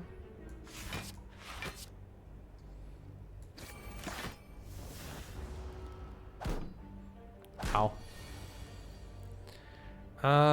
Let's see. Strike, survivor takes nothing this turn. Perfect. Bonk.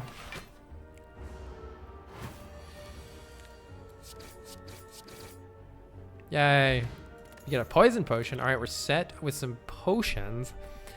Dash is a nice card, but it's a bad card with finisher. I'm gonna take it anyway, though. Deal damage, gain block. It's good against, it's really good against our act boss, the Guardian, so gotta keep that in mind. Ooh, goodbye, finisher. We could give up our poison potion for a relic or finisher. I mean, the poison potion is pretty good, actually. It's damage against the elite, so we could probably buy another potion here. Sure, you can have my poison potion. Matryoshka, the next non-boss chests give 2 relics. Okay, well, we've highly incentivized to survive to get to there, to actually get some relics. And surely we get stuff that works well with our finisher here, right? Right? Oh, man. Well, it's pretty essential that I buy this colorless potion for the elite fight. We do have Corpse Explosion back again. It's pretty expensive here, though. And is a bunch of 2-cost cards that don't synergize at all with finisher. Flying Knee kind of synergizes and it deals damage. Kind of yikes here. I'm taking the Corpse Explosion, but I think this I think we're dead. We just need the boss to not be Gremlinov. Oh man. Wait, I want to do strike, finisher. What does it mean to master a card? Killer Predator. It means that I have beaten the game on Ascension 20, defeated the heart with that card in the deck. That's what it means. So I have never yet won on Ascension 20 with Finisher in my deck.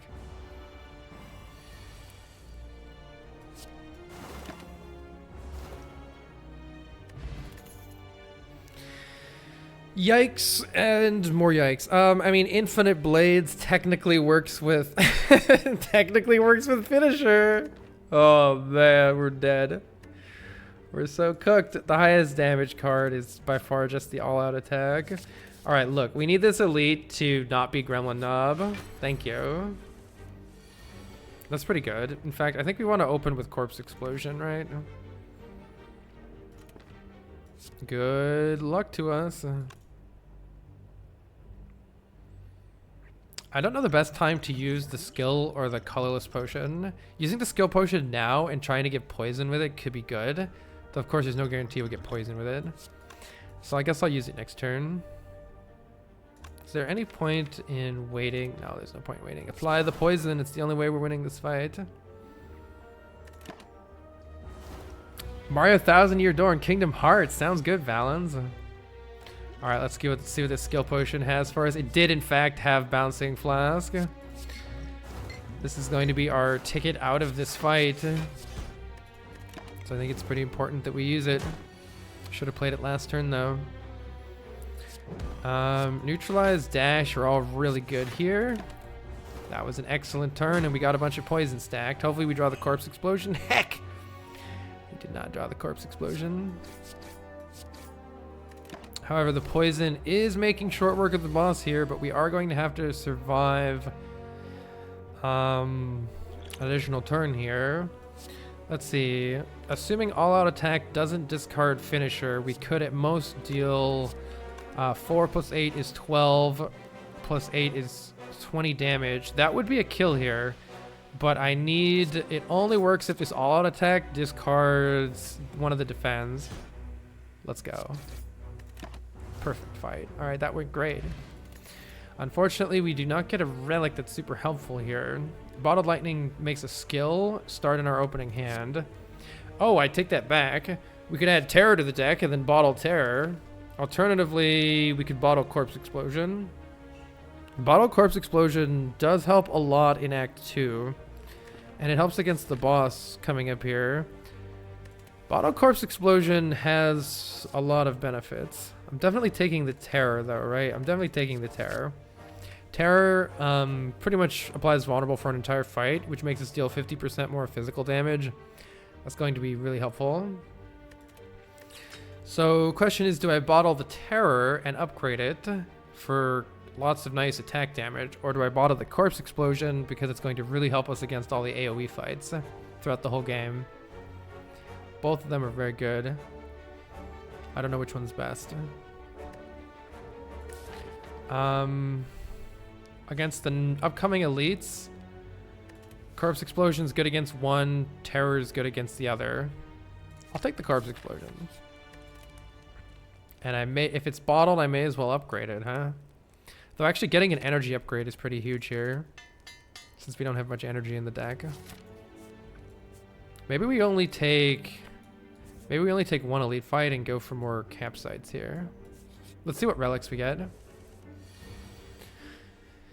Well, here's an example where the bottle Corpse Explosion doesn't do dick when the upgraded Terror would have been good. But maybe it doesn't matter.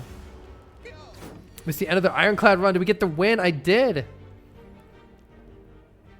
Let's see. Is this a kill? 24 damage. It's just not a kill. So let's just keep defending.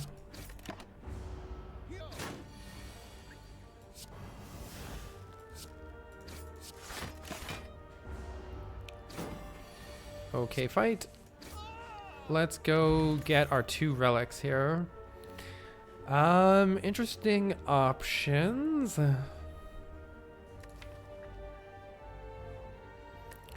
Interesting options. I wish we had the relics already. If I ever want this finisher to ever do anything, I need more cards like Cloak and Dagger, and they need to be upgraded. Acrobatics is not very useful on 3 energy right now without any discard synergy. A Cloak and Dagger is going to be highly dependent on actually getting some more shift cards that we don't currently have, though. Right now, none of these cards have a lot of synergy with the deck. I'm going... What do I want to... I've got a lot of cards that I want to upgrade already. I'm just going to skip. I need to see what the relics are before I build the deck anymore, I think. Potion Belt and Omamori. Unfortunately, those are not necessarily synergistic with anything that we currently have. But Omamori could do good things, and Potion Belt is very nice to have at some point, especially if we get an Alchemize from the boss. This is a pretty rough path. Feels like we probably die if I go that way. Let's just take one more elite and get an upgrade. Upgrading the Bottle Corpse Explosion seems nice. That'd be really helpful against the boss. And really helpful right here. Well, let's see.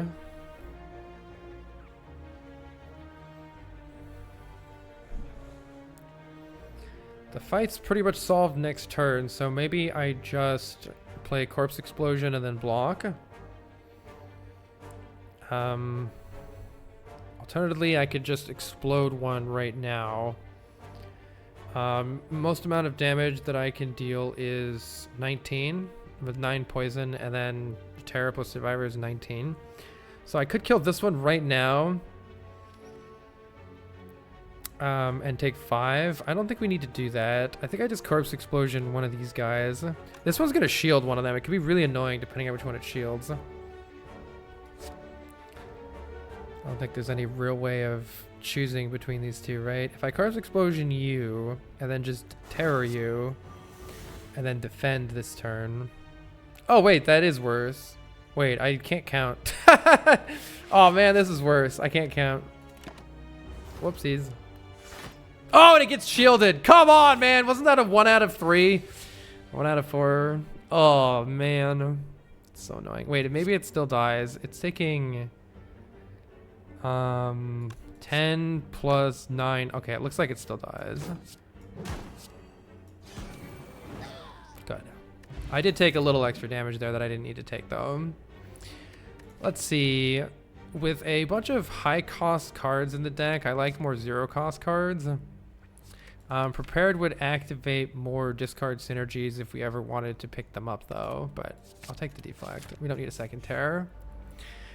Gremlin Knob is here. We did get the terror turn 1, which is good. We're probably going to need to use the Distilled Chaos or the Colorless Potion here. I wonder if I should use the Colorless Potion right now in case it gives me Apotheosis. I guess I should have already used it then. Yeah, Corpse Explosion is so good. Well, that's good damage. Definitely never killing next turn. I don't know which of these potions is best. Does anybody know what the Colorless Potion can give that's useful? Don't really know. So we do know that we're playing Neutralize and Finisher with the Distilled Chaos. Actually, that's a decent bit of damage. Let's do some math here. Oh, it's definitely killing. So, yeah, the Distilled Chaos is definitely killing here. Good. Nice. And we get a Smiling Mask for cheap card removals. It always costs 50. More potions is good. Hand of Greed. Yeah, I was thinking that too for Big Blanc. I don't think we want any of these. We already have AoE solved Corpse Explosion. We don't have enough card draw for Concentrate yet. And as much as Infinite Blades does have pseudo synergy with Finisher, God, I shouldn't have added this Finisher to the deck. Nothing else has synergy with Finisher. We need to get a Blade Dance or something. It's almost a Blade Dance. It's too slow. I don't like it. Am I playing Corpse Explosion here? I don't think so. Maybe I should have. Ow. This guy's a little annoying.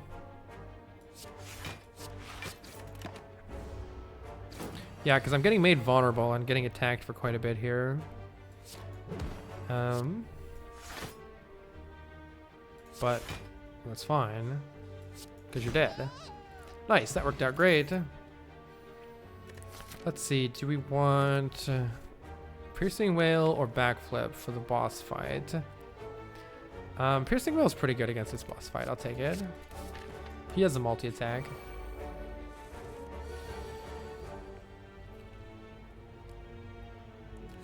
Let's see. Corpse Explosion you to die next turn. We are getting weakened, which is a little annoying. We've drawn all block cards. Should be fine. All right. We have seen 3 terrors. I don't think I want a poison stab. Though I don't know what I do want. Let's see. Upgrades for the boss. I think Dash is a fantastic upgrade for the boss. And Neutralize isn't bad either to keep applying weak. It was going to really help us block and not take damage. However, the all-out attack is pretty nice for next act. Take the Dash for now. Hopefully we can win here. Terror and stacking poison is going to help.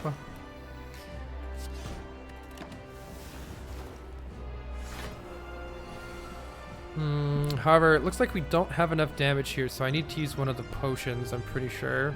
Oh wait, no, I think I do with Terror, right? Yeah, I do with Terror. Never mind, everything's fine. Try to get out of this without using any potions. I don't know if it's gonna happen or not.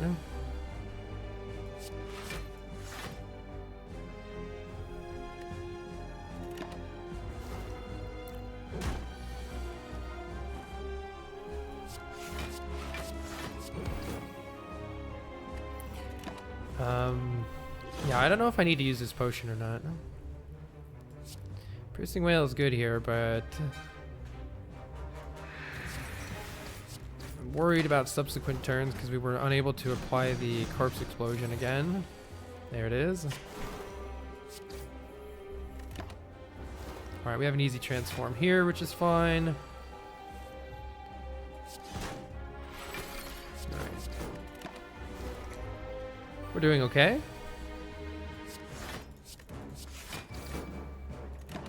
Take one, deal a little bit of damage here. The poison is ticking, and it needs to keep ticking. I think we're getting out of this without using a potion, I hope. Unless this turn goes really badly. Thankfully, it didn't go badly at all. Nice. Only 12 damage coming in. We can full block it with Dash. Looks like we're out of here. No potions used. Poison Stab is good. I only like it if it has synergy with something else that I'm doing. Like a catalyst or a thing that adds more poison or something like that. Maybe I'm wrong about that, but I don't typically like adding an unupgraded one to my deck. Alright. Storm of Steel. What a combo with Finisher. Wait. Discards the Finisher. With the Terror in the deck, Glass Knife is massive damage. Or the After Image is going to help us block. Especially with some zero cost cards. But After Image works best with Shiv cards, that's for sure. I'd like to get some Shiv cards. Half synergy. I would like to add some Shiv cards, but Glass Knife is the card that does the most right now for getting us through the difficult fights of Act 2. So I think Glass Knife is the best pickup here for me. After Image is really nice later in the game, though.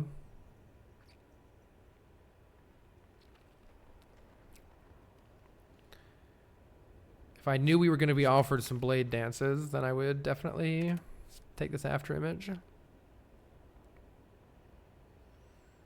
I like Glass Knife because we Corpse Explode something, and then Glass Knife actually kills it to make it explode. Ooh, okay. We have 2 energy options. Screw Runic Dome. Can't see what the enemies are doing. I hate it. Curse Key works well with our Omamori. We are going to want to open a chest for the Matryoshka, and this really helps us with it makes use of our Omamori here to get some nice energy. Whereas we could transform 3 cards and upgrade them with Astrolabe. I think we would really hurt for energy if I did that, so I'm going to take the Curse Key. We beat Act 1. We did.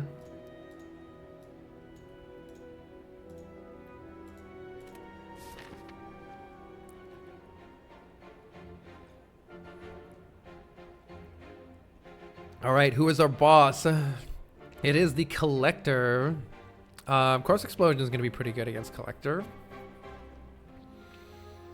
Though not on turn 1, right? Doesn't she summon on turn 1? Let's see. Most possible elites are 3 on the right side or 3 on the left side. We have a lot of money though, so it's, I think, useful for us to go to an early shop here.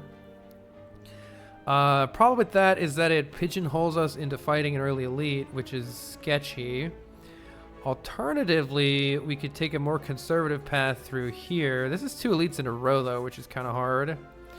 Unless we're only taking 1 elite for the act, which doesn't sound very good. We have AoE for the elites. So I think we prepare for the elite in this shop, stock up on potions, and try it out, and then we can rest afterwards if we need to. There is another shop here, I just noticed, which is interesting. But I think we should go to this shop to try to stock up on potions, if nothing else. Have you played the board game? You recently picked it up and it's so good. I've never tried it. I'm going to try it. I go to a video game charity event every year called Games Done Quick. I'm going to try it this summer there. That's usually where I find nerds to play board games with. All right, Corpse Explosion is fantastic here. We really just want to focus on finishing off this one. Maybe I should have saved the Piercing Well. Extra shops is good actually with the Smiling Mask. Going to 2 shops isn't bad at all with the Smiling Mask. You're gonna love it, they adapted it really well. Excellent. Hopefully we could just get a kill here. I suspect we probably can. All right. Very good birds fight. Oh my god, and we get a ghost in a jar. Fantastic. Reduce all damage taken and HP loss to 1 for this turn. Very good. Backflip is very good. Especially now that we've got an energy relic. A card like Backflip is great here.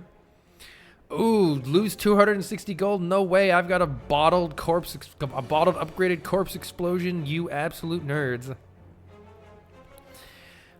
Do we go for the bear here? Bear dies, they all die, so probably. Do I employ a colorless potion or a power potion here? Both of them could be really handy right now.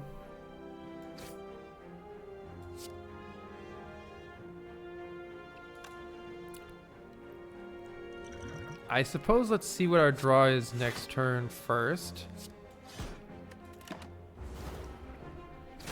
Hopefully we could just kill bear this turn and we're happy.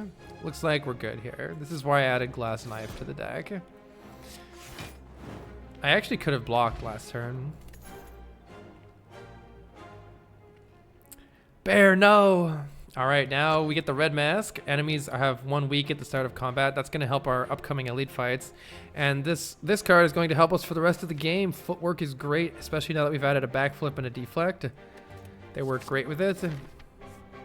Let's see what's at the shop. We get cheaper moves. Oh my goodness gracious. We get a preserved insect if we want it. That'll help us take on 1, 2, 3 elite fights.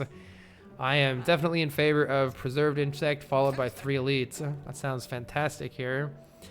We can also start dunking these stinky strike cards from the deck.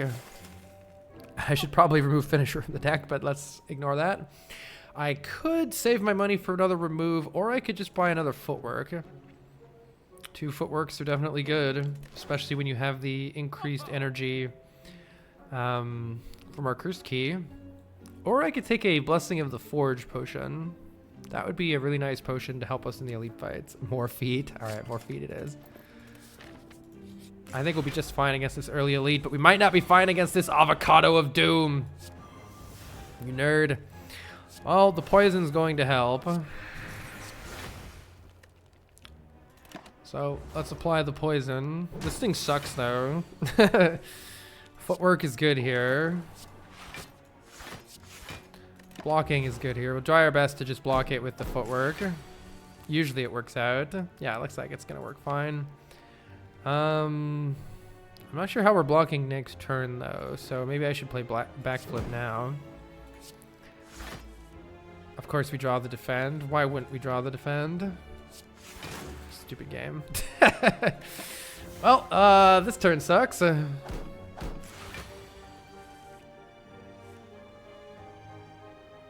My face. Unless you're telling me this is lethal. Glass knife. It's all out attack. I think it's lethal if all out attack doesn't discard finisher. Let's go. Nice. Bullet time I think is only good with something like Runic Pyramid or a lot of card draw to get lots of cards into your hand. I don't think it's good in this deck. Don't have enough card draw for it. Spire has a great sense of humor. It sure does. Let's see. We can get a curse for a relic that would be negated by our Omamori. And then maybe we open this chest, negate the next one from Omamori, and just pick up the blue key there. I like the idea of getting a relic right now. Yeah, ink bottle, because it's going to help us in these elite fights right now. All right, they're tiny. I love how the preserved insect makes them smaller. It's so funny. Definitely Terror Deleter here. And Corpse Explosion, this nerd. And then never add finisher to the deck in the first place. It was such a mistake to add this finisher. It was such a mistake.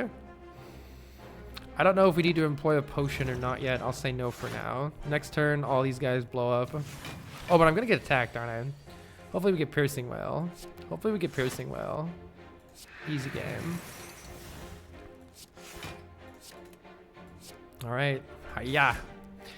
Looks like with any luck here, we are not going to need any potions at all. Oh yeah, I gotta pay attention to Ink Bottle. There's so many completely unnecessary details in this game. Yeah. Maybe I can get a kill here. Let's see what we draw with our backflip. Very close. Neutralize dash is 21 plus 18 is like what, 2 short of a kill or something? Surely we get the kill next turn. Oh no, it's exactly a kill. Nice. Math is hard.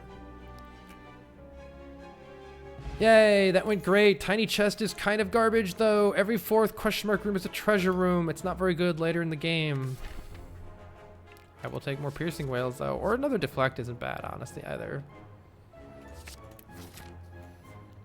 All right, let's get an upgrade and then take a crack at this elite.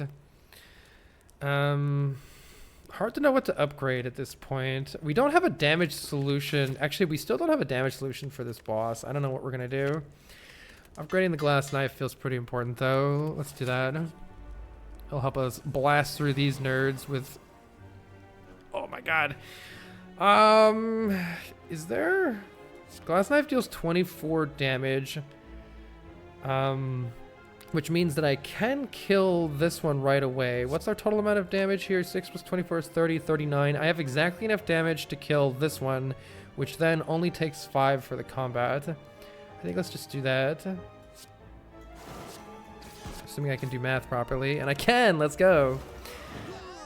Wait, it kills that one too because it's already low health. I forgot. We have Preserved Insect. I'm dumb. Alright, we get a Shuriken again. The game really wants me to take Shiv cards. And then never offers me Shiv cards. We don't have what this deck needs for Grand Finale. You need card Retain for Grand Finale to work. Do I take the Bouncing Flask as a answer to the Collector boss? I think the answer is yes. Once again, try the Bouncing Flask. Would really like a Catalyst here. And we are going to open this. We're getting a Toy Ornithopter. I think we skip the Ancient Tea Set and just take the key. So that now we don't have to worry about curses anymore. We don't have to open the next chest. Let's see. This is kind of interesting. Depending on where Bouncing Flask goes, we might be able to blow up the baseball really fast here.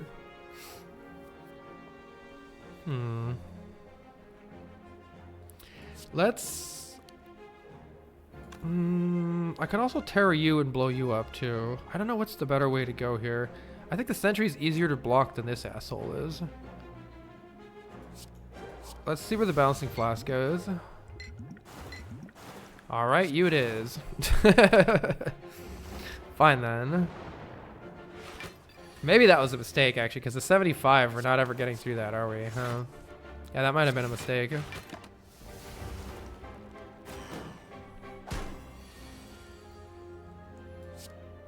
Can neutralize you now though, so that's good.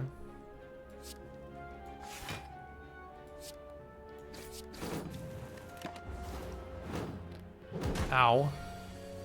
Yeah, I think I played that wrong. I should have still corpse explosion this one, just because this one is the one that's gonna actually deal damage to us. Is this lethal? Yes. But play one additional card before killing it. Hi, Janine. I think I could have gotten through that taking less damage, but it is nice that we have the toy ornithopter. I don't think I need unupgraded commons, and setup isn't good unless you have like a lot of retain or something, or tons of card draw. I will go to a new shop, however, because we can get a cheap removal here. We could, let's see, I'm definitely removing a strike. Power potion ain't bad.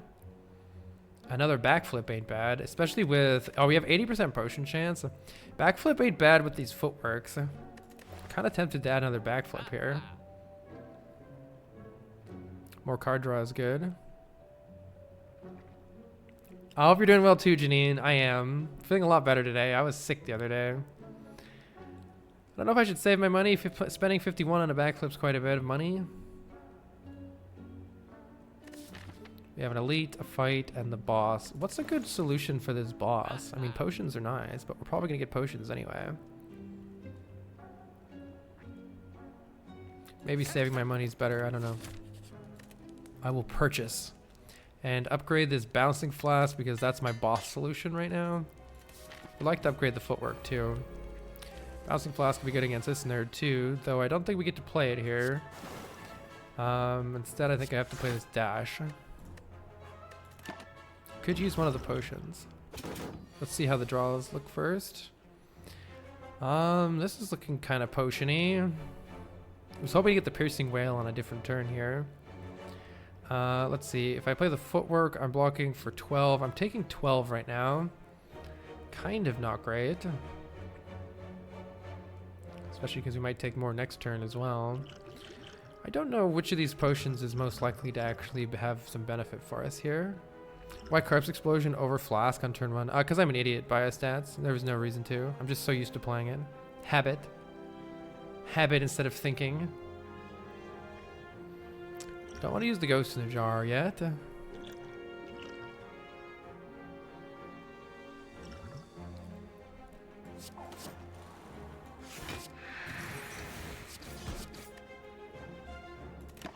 Yeah, taking 12 here. Not great. Feet are good. Feet are good, but we need to actually kill this thing. This is why I shouldn't have added this to the deck, that's for sure. This thing needs to die somehow. Hi, Yandi. Bottom decking the terror certainly didn't help here. However, this piercing whale has come back to save us. So we may still yet get out of here without needing a potion. God, dude, this finisher's garbage. Remove the finisher. Oh, that's why taking the finisher before you have the blade dance is kind of a mistake. On the plus side, I do think we're getting out of here just fine without using a potion. So that's good.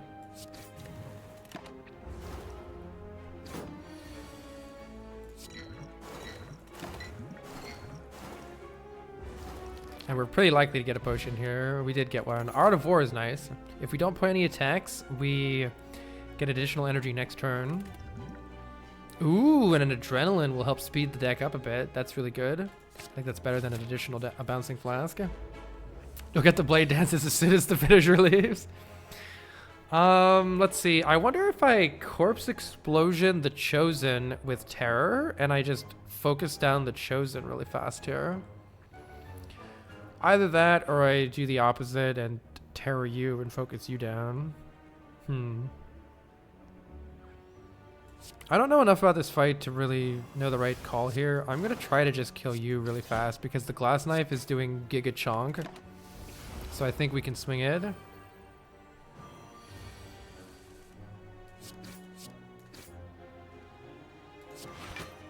Ink Bottle draws a card here.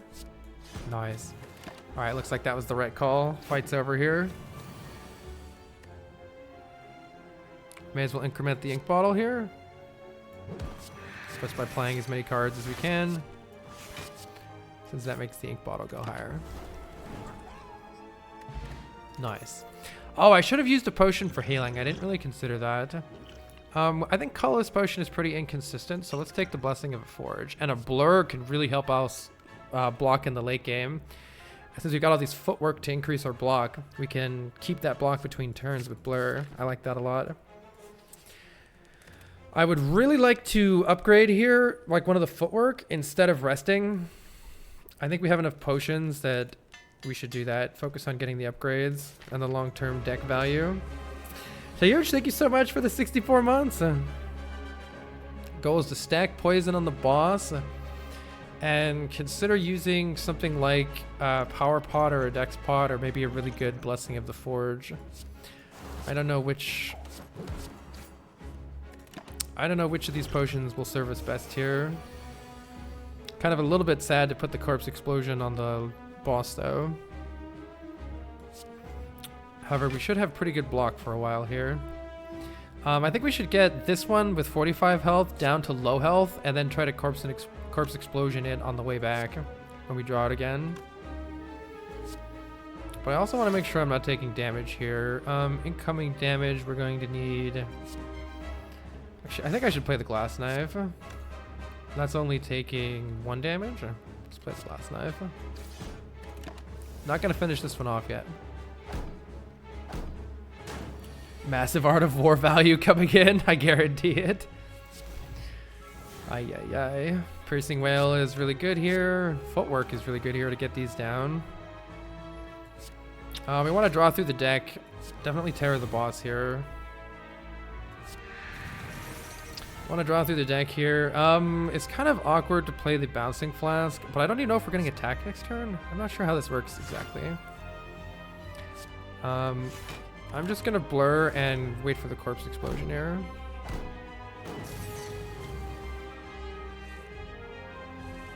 Hopefully we can draw the Corpse Explosion again pretty soon. There it is. Alright, that finishes the minions off. So I guess we're just wanting to stack poison on the boss now. Ouch, my face. Alright, are we still able to block this?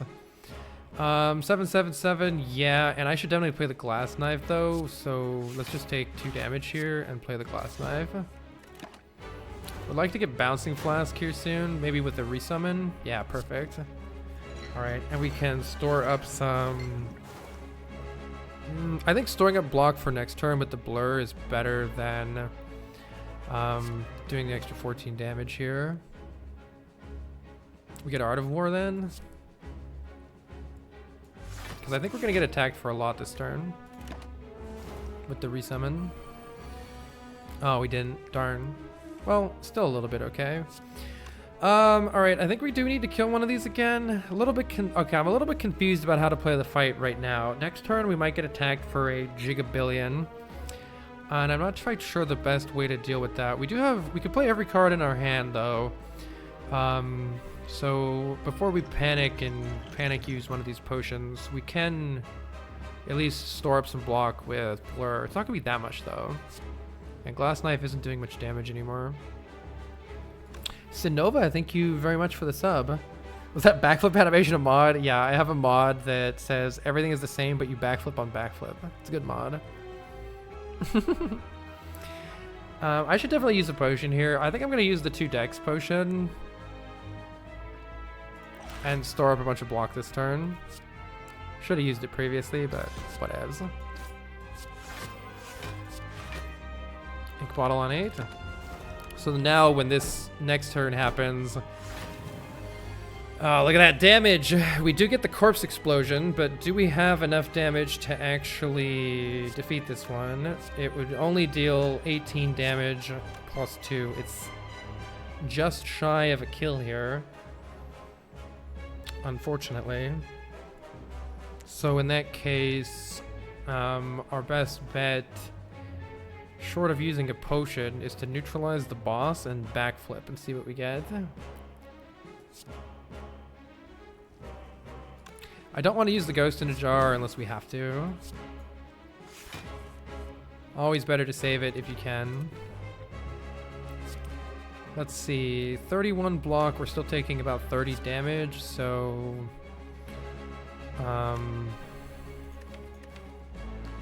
Piercing, if we draw Piercing Wail, we are having a good time here. Unfortunately, we're not having a good time here. It's not that much damage to just, man, it really sucks to skip the corpse explosion though. That's the real problem here. Yeah, because if I play 2 defends, we're only taking 7 damage if I play 2 defends. But then we're skipping the corpse explosion, and that's pretty sad.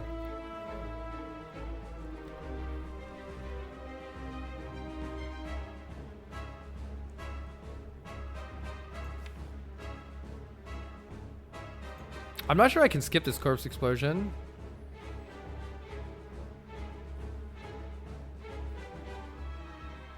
Oh, defense better than dash. Yes, they are. 15 here, 18 here. Taking 7 brings us to 15, but next turn the same thing happens, right?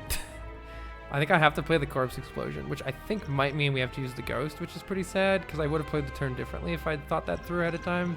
Or I could see what happens with the power potion. Maybe it gives us Wraith form or something.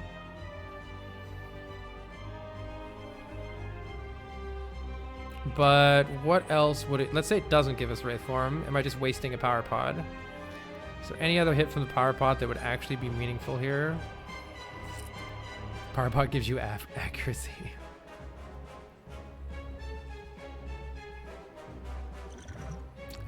Really wish we could keep this ghost for later in the game. Footwork is not an out because it doesn't help me play the corpse explosion. If I don't play the corpse explosion, imagine next turn and it's 35, 18, 18 again next turn. And now I still don't have the corpse explosion in play. How am I dealing with that? With this draw? I don't think I am. In fact, I'm not sure I'm killing this thing even with this draw. Wait.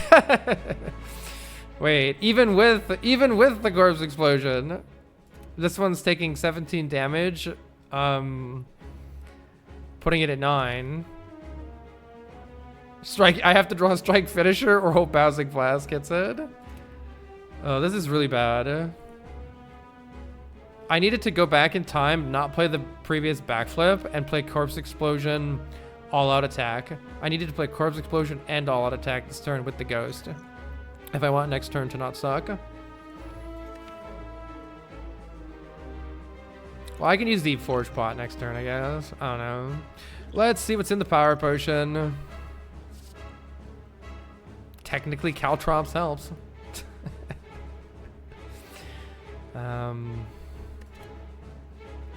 Huge accuracy. Yeah, it was a waste, unfortunately. But that's what I figured would happen. Do I need the 3 damage from Caltrops? Corpse Explosion deals 9 and 8, which is 17, plus 3. How much damage is Strike actually dealing? Because I'm weak, right? So it's only dealing 4. So yeah, I need... Strike Finisher is literally only 8 damage. So I need the Caltrops damage or the Blessing of the Forge Potion in order to kill this one with Corpse Explosion next turn even. Maybe she buffs though. I don't know.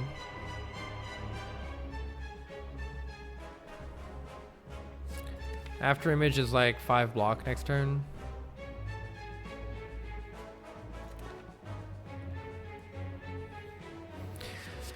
By my calculation, I need this 3 damage, or else I'm literally not killing this next turn either. But I should have maybe checked the patterns to know for sure if... yeah, see, no, this is exactly what I thought was going to happen. Without that damage, this would not kill. Without the 3 damage from Caltrops, this would not kill. However, even with the kill, I'm still nearly dying. I'm still very nearly dying even with the kill. Big yikes. So the after image would have helped with that, I guess. So yeah, strike, finisher, piercing wail, defend. If I use the Blessing of the Forge, we block, what, an additional, like, 6 damage or something like that. It's not worth it. Assuming I'm surviving this. She's hitting me for most of my health. Need an actual kill here. We've nearly got it, though. Oh man, this finisher was hot trash.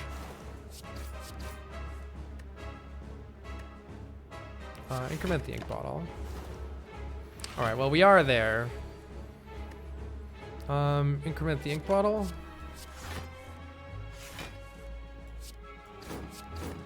Okay. Woo! That was close. That was close.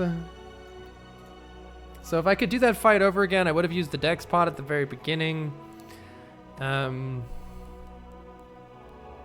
And if I considered that one turn a little bit more, I could have saved a little bit of health the turn after. We do get a potion, which is nice. And we get a Malaise. Malaise is a great late game solve.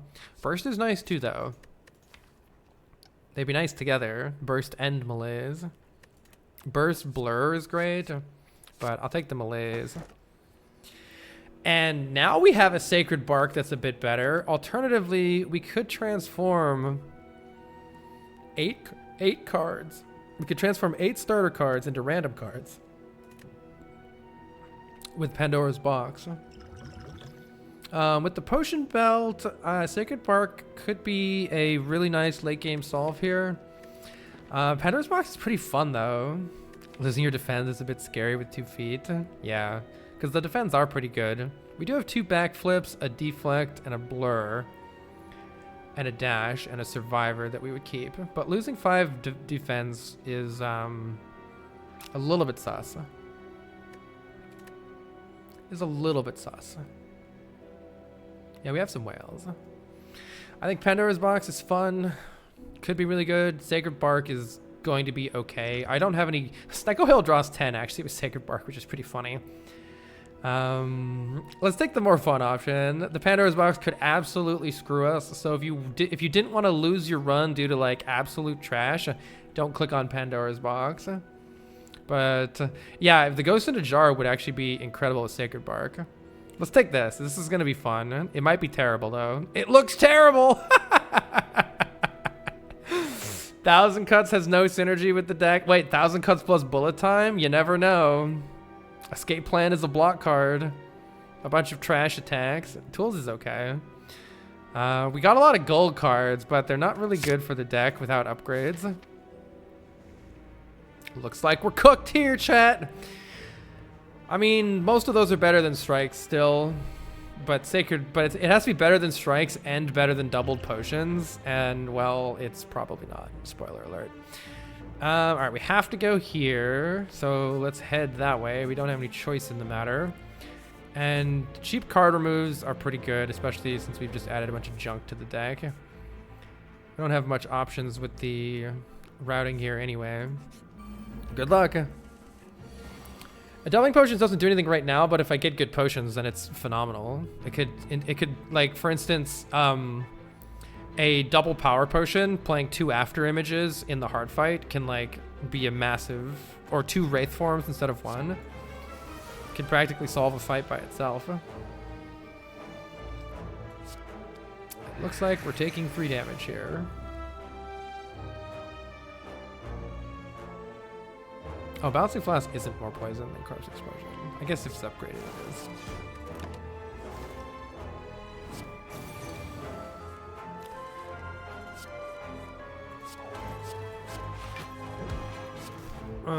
Let's see. Do I want some blur value for next turn? Or do I want to draw 2 cards? I think I want blur value for next turn. Just deal lots of damage here. Should be able to get a kill. More compelled at the prospect of Alchemize than a random power pot. Lots of random pots that are good, not just alchemize. This is the problem with cards like Bullet Time. Literally a strike would have been better here. You love to see it. All right, if I play Footwork, Deflect, we're blocking for 11. And then Malaise for 3 brings us to 23 plus weak. We're taking like 5 or 6 or something like that. I could use the Sneck Oil and win the fight right now. Probably the Sneck Oil helps more later. I'm taking 2 more from this though. Wait. So I'm only blocking for 9. This is going down to like 17 or something. I don't know the exact amount. I'm taking... Well, I'm taking like 8 damage here or something if I don't use the Sneck Oil.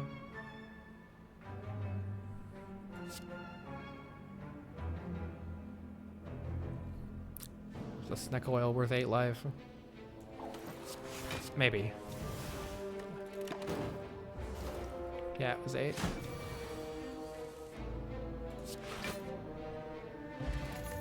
But you get another potion and a leg sweep, which I will very much click on with our lack of block in the deck right now. The Darklings are here, but so is the Corpse Explosion. Let's work on the one with the most health. And we do have 18 damage coming into our face right now.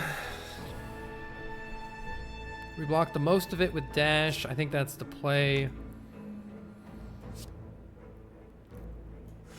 Because it's also getting us closer to finishing the fight. Now the bottle Corpse Explosion is going to help us out in these random fights. And we're out of there. Let's upgrade, let's increment the ink bottle a little bit here and then finish the fight.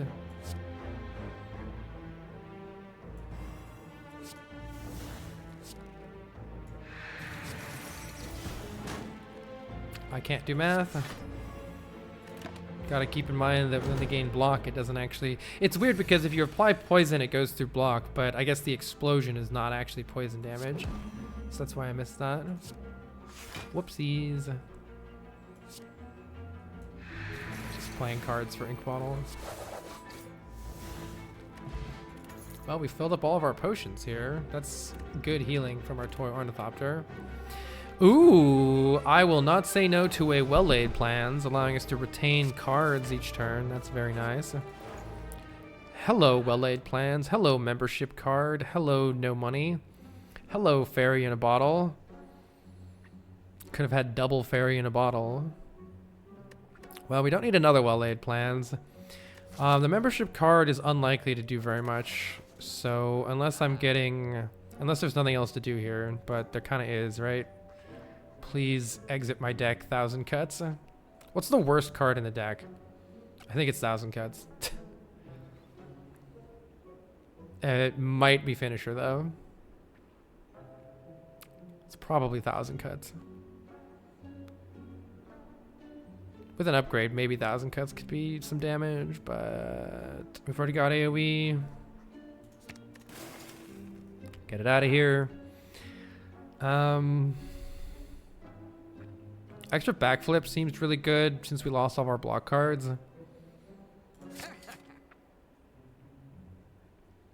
Who's the boss? Yeah. The fairy might have been smart to get. I don't know. I'm 1 off of buying it. Sadistic nature. Gambler's Brew could save us probably more than the explosive potion will. But let's save our money and wait. We should be okay on the elite fights. Oh, this is tragic. We got a random chest from our tiny chest. But it would give us a curse in order to get it, and we can't remove that curse. If I had more discard cards in the deck, then I think I'd be okay with it, but we kind of don't, so I think random curses are going to be really bad for us here. It's a 30-card deck. It's not the worst thing, but I'm going to skip it. Sad.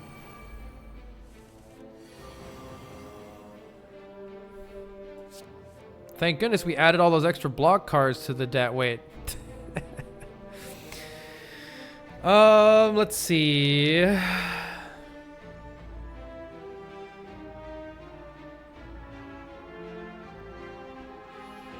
well, this doesn't look good. We have 18 on. We have 20 damage coming into our face, and not much to do about it. I can kill. I can kill and explode this one. But that doesn't help that much.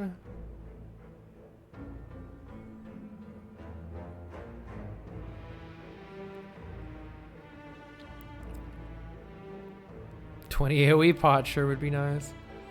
Nah, I wouldn't actually change this because I'm still not getting a kill on this one. The spikers. I probably should just kill and explode this one and take 12 damage to the face. I can't, I don't know, maybe the colorless potion could help? I'm not sure.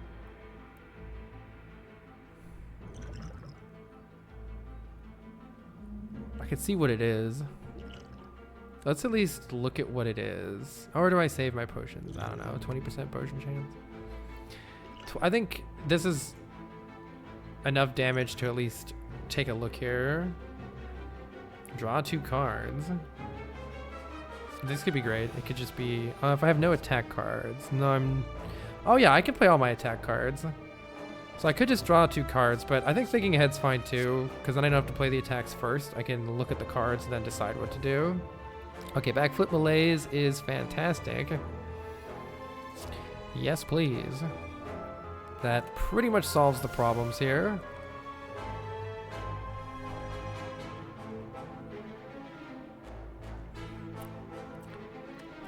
Let's go ahead and see what I'm drawing. Backflip.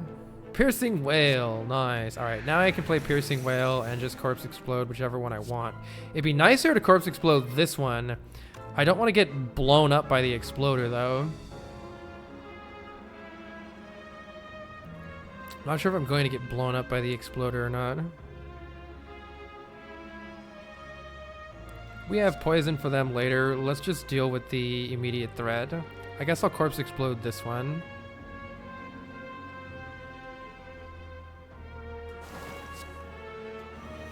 Yeah, I'll just Corpse Explode this one. It is a bit of a shame I wasn't able to play the Glass Knife, though.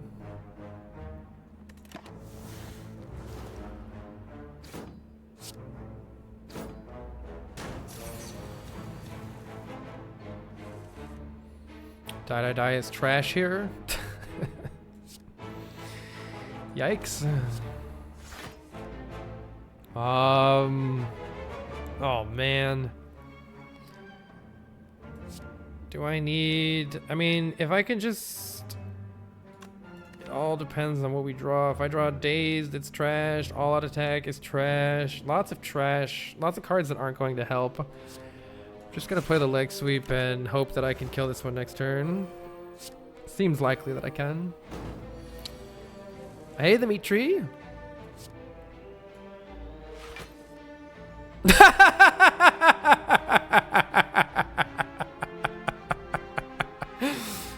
This is the worst card that I've ever added to a deck in all of Slay the Spire. In all of my runs that I have ever done, this was the worst one that I ever added. Lesson learned. Do not ever add Finisher to your deck. I can draw a card off of Ink Bottle here. No, I can't. If I play Bullet Time, I can't draw cards anymore. Well, this is all real tragic, isn't it?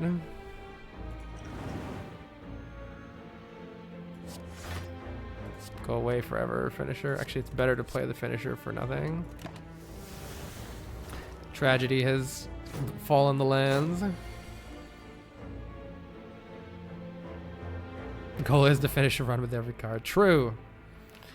Alright, take us home, Bouncing Flask. Thank you.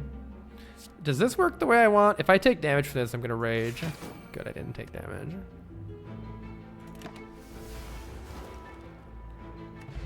Yeah, Art of War didn't matter though. Unless Agony is Shuriken.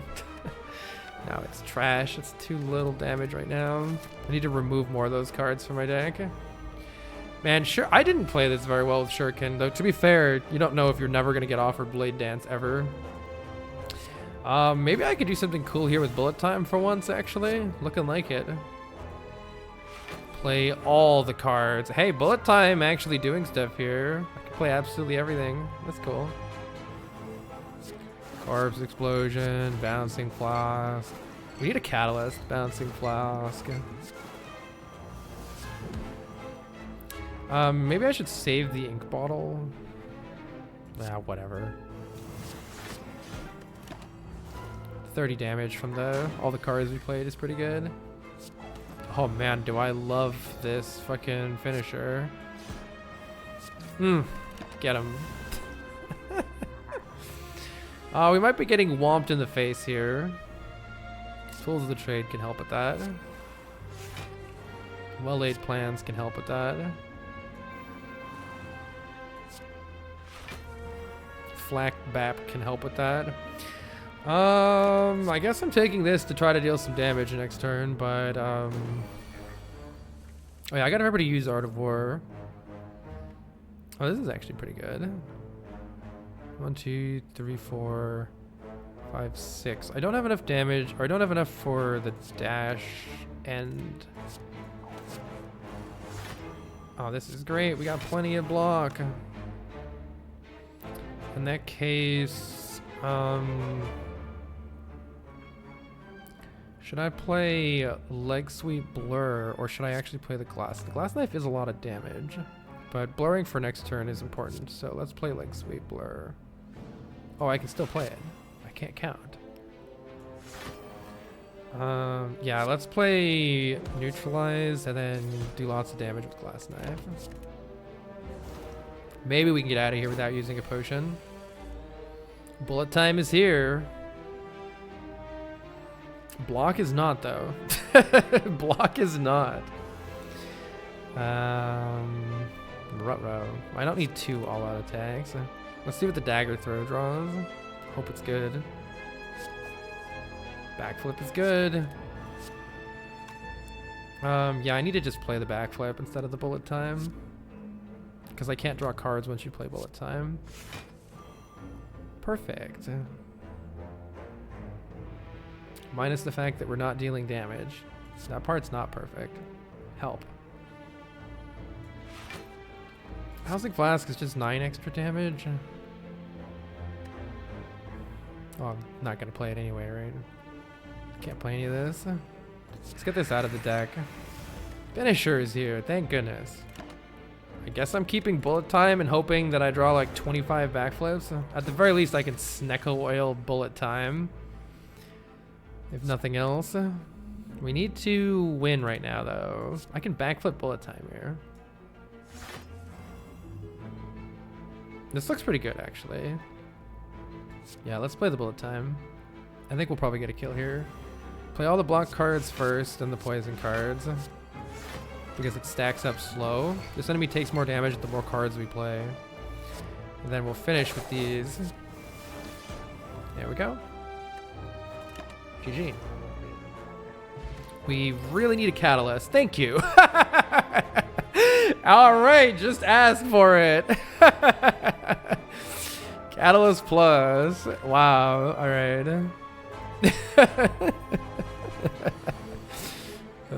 Why didn't I just ask sooner? All right, let's play Bouncing Flask, Footwork, Well-Laid Plans. And I don't know which card is best to keep. I know this thing can smack us in the face though, so I'm gonna keep Deflect. I should have probably looked. 5. Didn't need to keep it. Let's just play Malaise.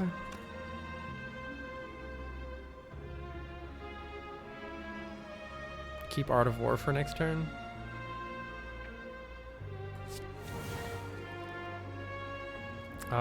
Do I keep the Glass Knife for damage? I guess we're probably gonna win with Catalyst, so let's just keep Deflect again. Focus on blocking until we can set up a Catalyst.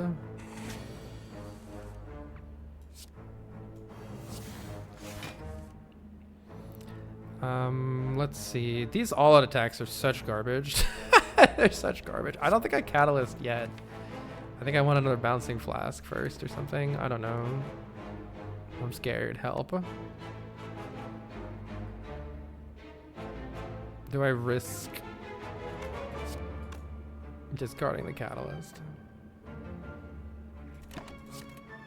I need to upgrade well-laid plans. Oh, I should have played cards for ink bottle. Okay, this looks good. We can play bouncing flask, get more poison. And then we can catalyst soon here.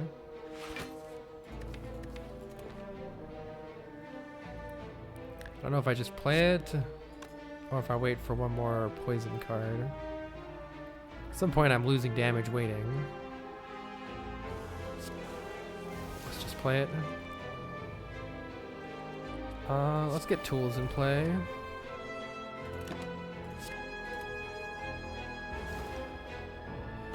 So we just have to survive for like 4 turns. This thing does buff its strength quite a bit. That's a small issue.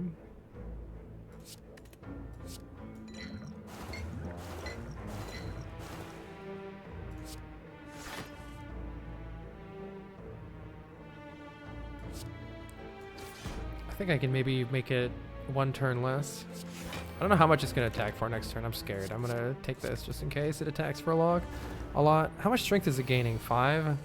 It's weird because it like gains 5 strength, but then it deals like 20 more damage. I don't know how this thing works. This thing's weird. I guess we can play bullet time here.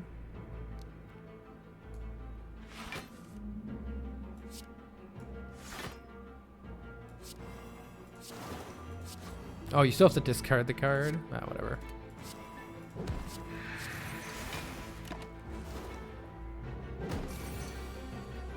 All right, let's increment the ink bottle a little bit here.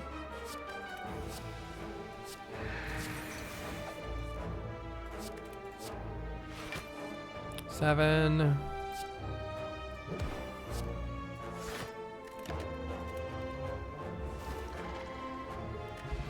Block potion's nice.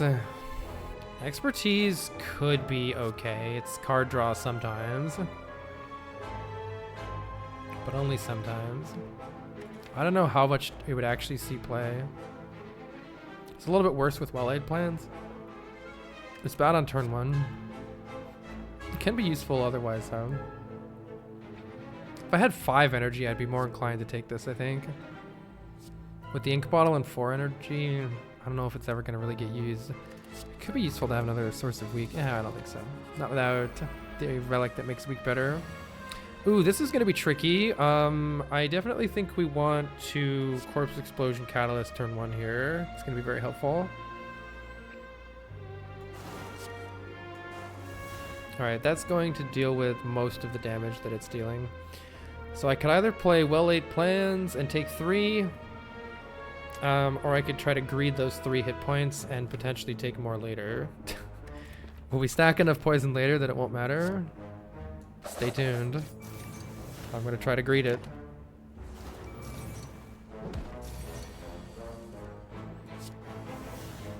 God damn it, finisher! Oh, dude, no. I shouldn't have greeted it. Oh, Mario fan says, as someone who's played Slay the Spire for a few good years now, you finally decided to give Balatro a go the other day and you're addicted. It's so much fun. Yeah, I had a great time with Balatro too, Mario fan. I know some people who like Slay the Spire who haven't liked Balatro as much, but I quite liked it. Let's see, we're taking 9 here, which is me getting bit in the absolute butt for not playing well-laid plans. Well deserved. I deserved it.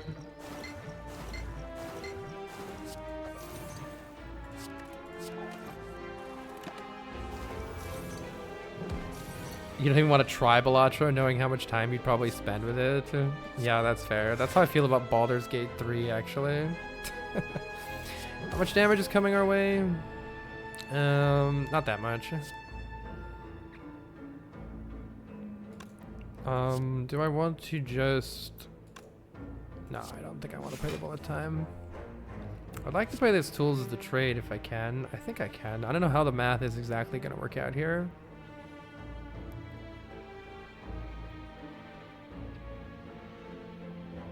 I I'm not 100% sure how this math's gonna work out with the poison.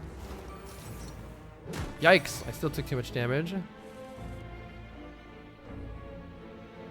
Piercing Well doesn't do very much here.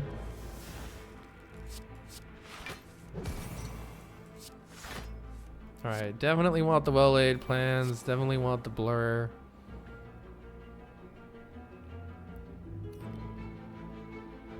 And dash.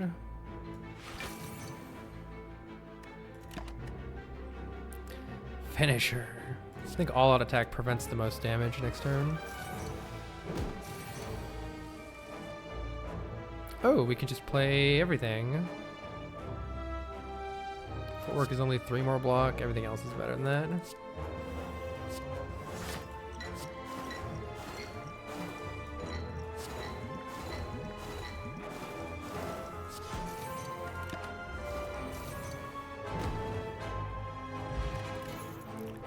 Hey, Blade Dance is finally here. It's so late.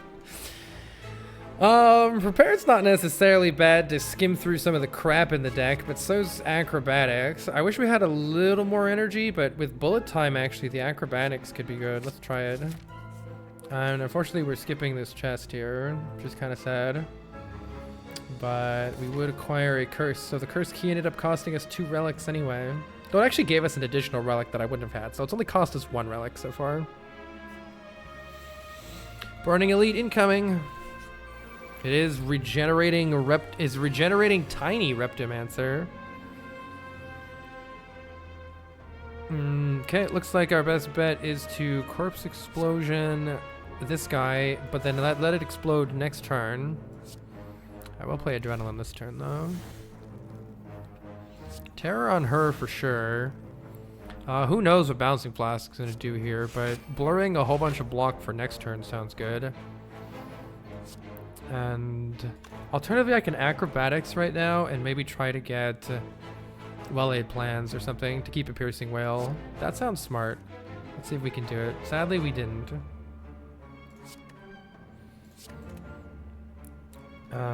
Not much point in backflipping again here, I don't think.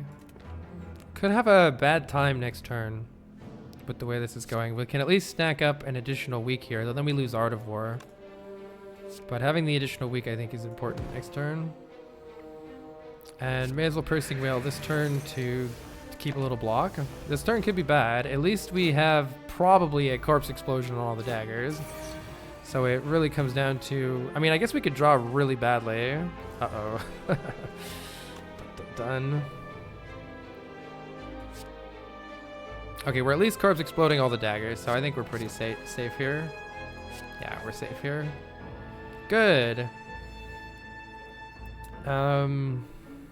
Malaise would be nice to keep for later, but I can't if I play Survivor this turn, and I think I'm playing Survivor this turn. Or I could play Survivor Malaise for just... Oh, Glass Knife, hello. No, I need to block this turn, right? Yeah. Keep the Malaise. Hopefully I did that right. Yeah, they all die, and we take a bit of damage, but it's not terrible. This is a good Bullet Time. Bullet Time is really putting in work. Bullet Time definitely put in work in this deck.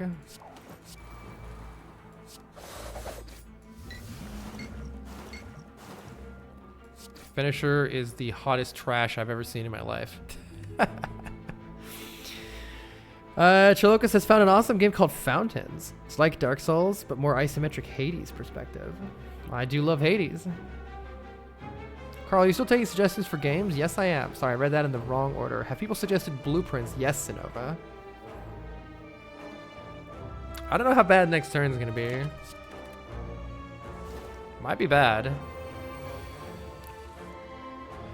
Looking pretty suspicious.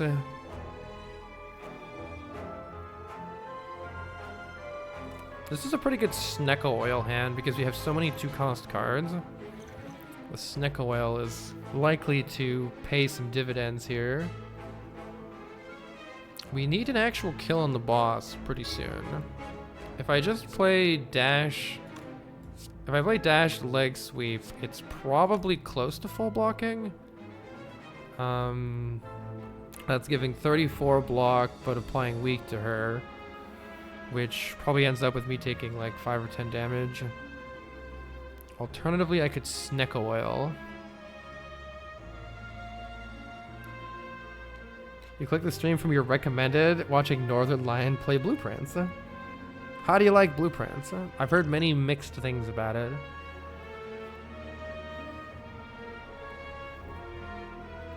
Sneck Oil could really save us here, or it could absolutely fuck us. That sounds fun. Let's try. It's terrible! 3, 3, 3. Oh my god. It made the dash worse, the backflip worse, didn't help the leg sweep. Made everything worse. The piercing whale's fine though. Oh my god. Oh, Corpse Explosion is here. Do I have an ability to kill anything that I Corpse Explode? Absolutely not. Trash. My god. Why is it always bad? Sneck Oil always betrays me. It's never good. It's never good. Blur is blocking for 10. That's pretty good. I really would like to play this Corpse Explosion though, but I don't see how I can do it. Leg sweep on her is, I mean, it's most of the block that we need. And then I could just Corpse Explode one of the nerds. Alternatively, I could play blur leg sweep and not take any damage, but then we're not actually winning next turn. Yeah, I don't know. I think I have to Corpse Explosion this guy. This is bad. Choose a card to retain. Yikes. I never got to play that Malaise. I really wanted to. I mean, there's a weird world where the dash is the damage that I need to like kill that thing, but it's pretty trash no matter what. Just take the blur for the block. It's all bad. We do have Art of War here for a little extra energy. Ouch. Ouch.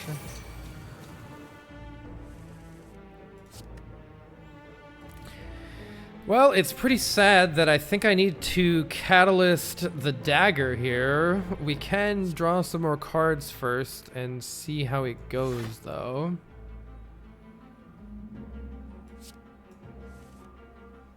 Nice. I don't think I ever have the energy to... I mean, fuck you. Actually, wait, there's a weird chance that Finisher is useful here. Probably not, though. No. Let's just Glass Knife this one. It explodes. And then Bouncing Flask her or Catalyst her. That sounds good. Maybe I can save some block for next turn. Definitely doing this. All right. And then Bouncing Flask Catalyst. There we go. Oh, get me out of here. Have you ever Against the Storm? It's a city builder, but also a roguelite. I have heard of it. Don't know much about it, though. Ink Bottle on 9. And we're done. We do still have 15 more health than it looks like we have because of our potions. Akabeko makes our first attack deal 8 more damage. That's not super useful here. Accuracy is back. Too late. Too late. We're a poison deck now, nerd. This is kind of awkward. We've got Donu Deka coming up. If I were to upgrade something, what would my best upgrade be? Well-Laid Plans is a really good upgrade. But we are low on health and unlikely to get more, and we still need to recall. And we still need to fight another elite. I'm going to recall here, and we can decide what to do based on the relic that we get here. If we really need health here, we can pop these potions. Bullet Time is here with Acrobatics. This is actually a really good turn 1. What are we definitely not playing this turn? The Malaise doesn't help with Bullet Time, so let's get rid of it. The Malaise is good against this enemy, actually. Is it more important than just playing our entire hand? I don't think so. I don't think so. Let's just play our entire hand.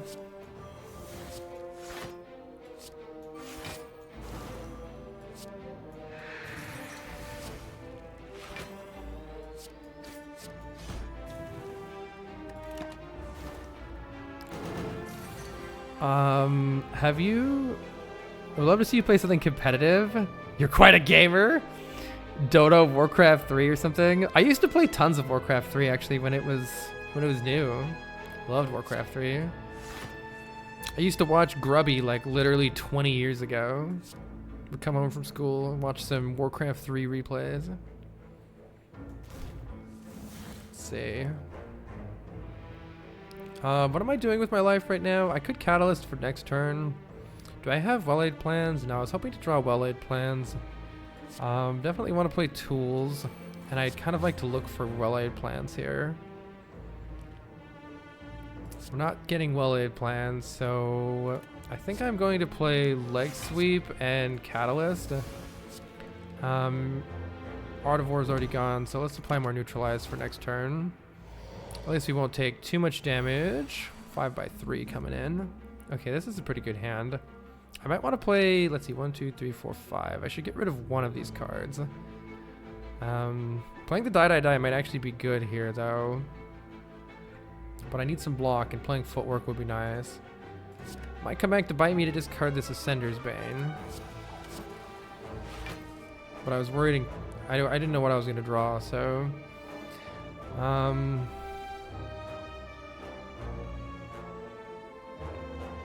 The die does do 21 damage, but it's probably important to play the well-laid plan so that we don't get absolutely screwed on the following turn.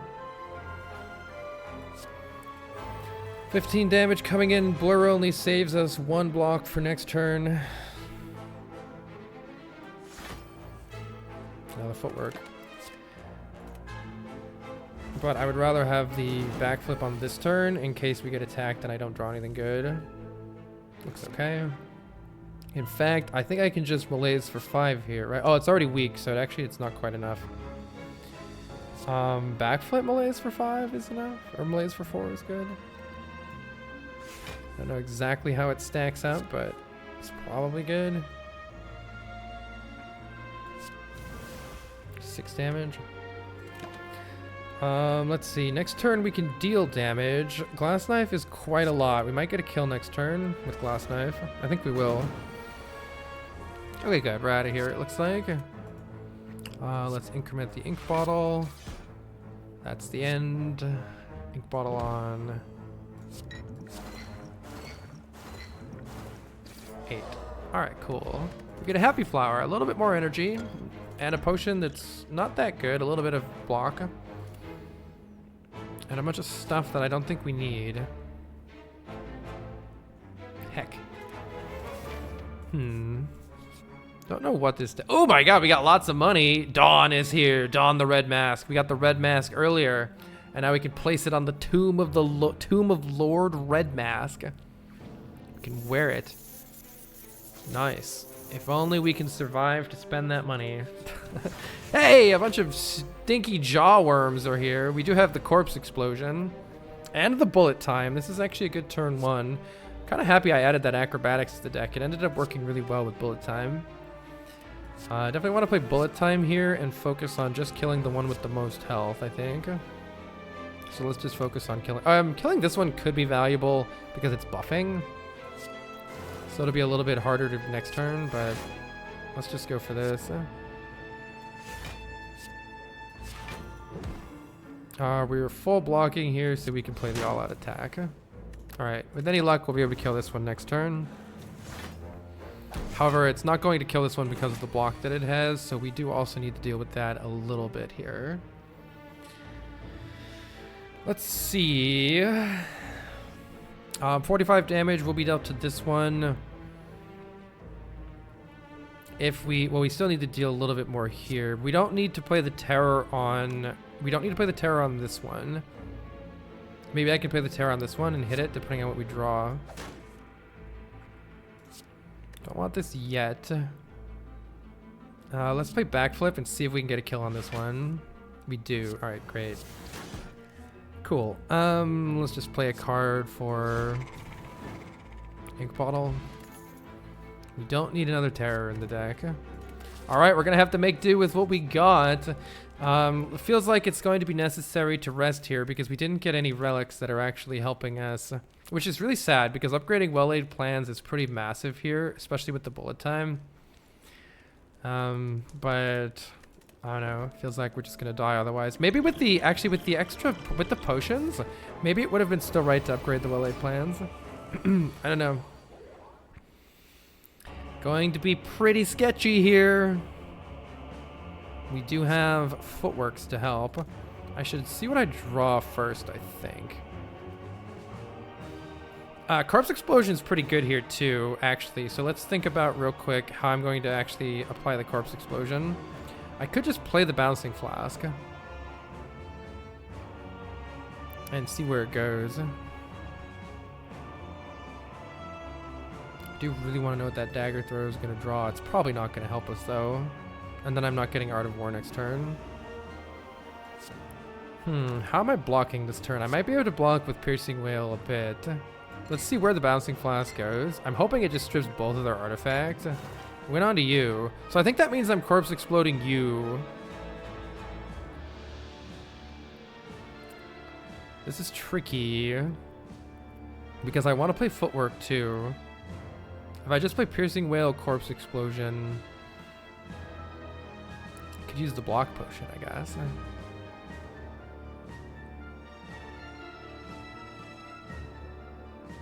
Supposed to kill Donu first. Yeah, because this one buffs strength. In this case, they're both going to die at the same time, so it doesn't matter in my case here. For my case, they both die to Corpse Explosion when one of them dies. So it doesn't change anything. So I think I need to play this Corpse Explosion. There's an argument for playing the Glass Knife, but...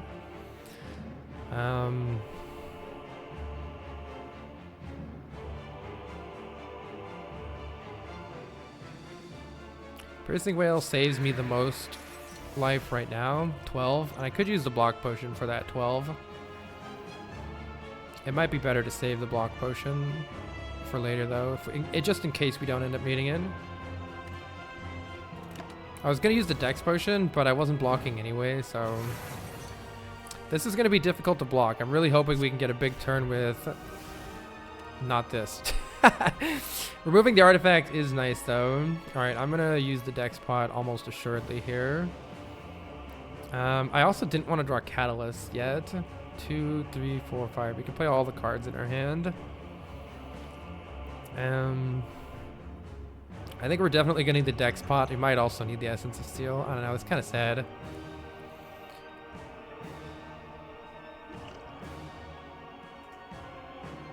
Definitely gonna do the Dex pot, that's for sure. And how much damage is still coming in here? It's not terrible. It's not great though. I think I have to play this Catalyst, which I don't want to play yet, but we don't have time to wait. This thing needs to die. It's unfortunate that we don't have Terror yet. Ink Bottle draws a card. I'm not going to play this all-out attack.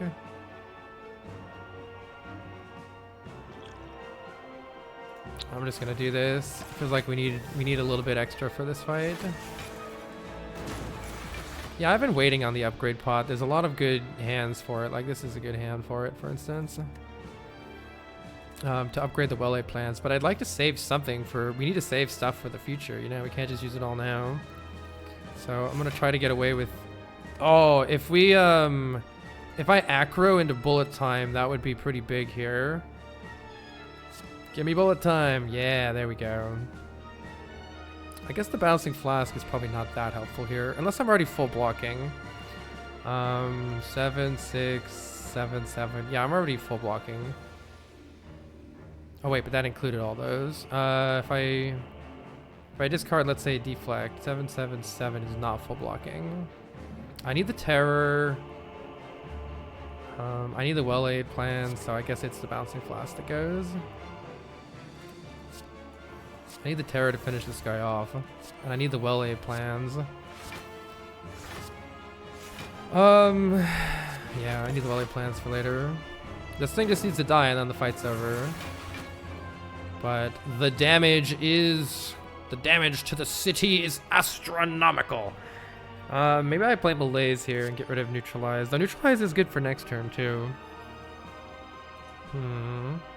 Okay, let's think about this. I'll probably play Footwork, Piercing Wail, I mean, Malaise would be nice, but I'm not sure I have the energy to play it.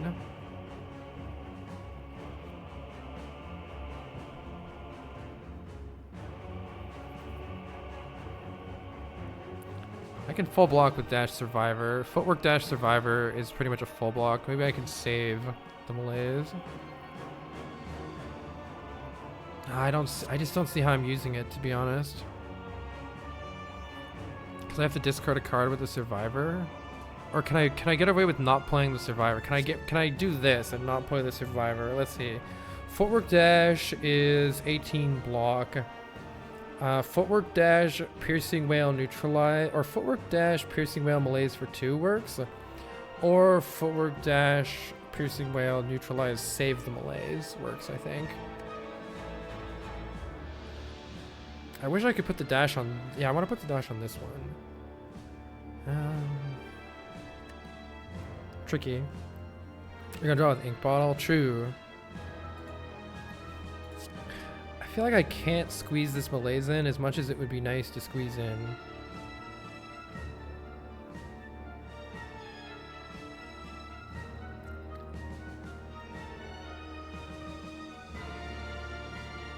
Maybe I can. Footwork, Dash, Piercing Whale, Malaise. At least I'm Malaising for 2.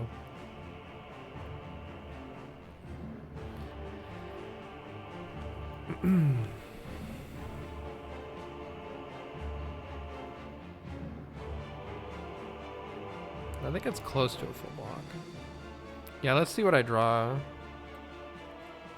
Yeah, I'm just gonna get rid of it. Play the footwork, see what I draw. Or play the piercing whale, see what I draw. Oh, I can look at what I draw. Fucking finisher, dude! Could have looked at what I drew. Alright, this is fine though. Alright, that's a full block, so we get to save the Survivor. I've already lost Artivore. Oh, big. Big, shuriken ramping.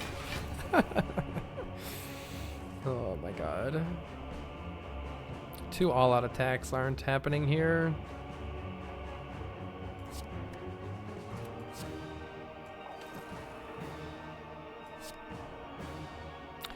Well, this sucks.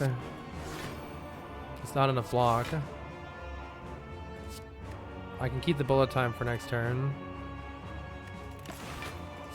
Deck's falling apart. This thing needs to die. It's almost there. We can play bullet time here. I don't think the Balancing Flask is going to change very much. It might not even hit the right target, so let's get rid of it. And then let's play, we could play Acro, we could play Backflip, Acro.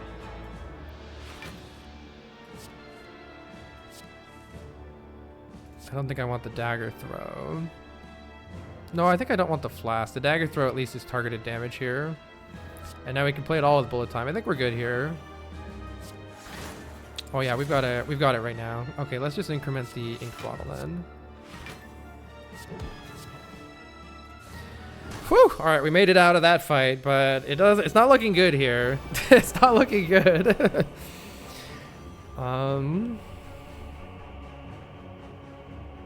Corpse Explosion is good. What else are we doing? We're definitely terroring this nerd. It's gonna be tricky. I think phase 2 is gonna kill us here. But we do have Malaise. Maybe we can get a big Malaise and that's actually gonna be good.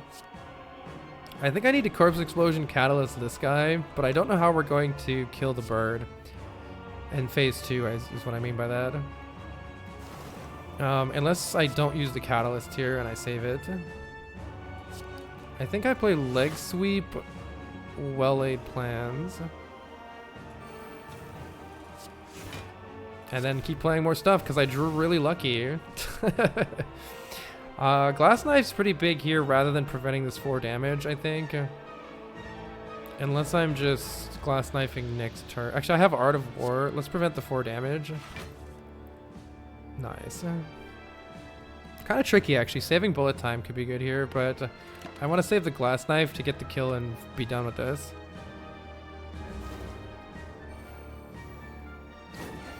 Be done with the bird nerds. And then we're gonna save the Malays.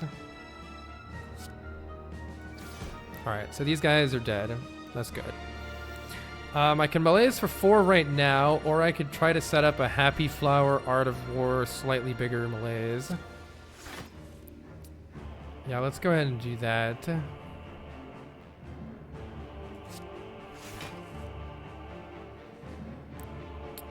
Neutralize isn't helping here. I have to play Dash in order to full block.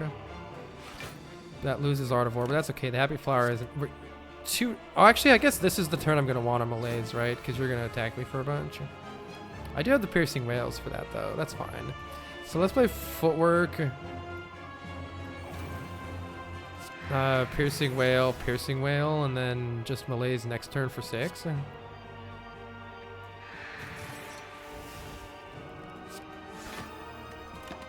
Malays next turn for 6.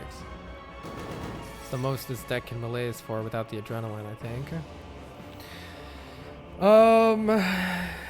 Wait, but there's damage coming in. Malays for 5.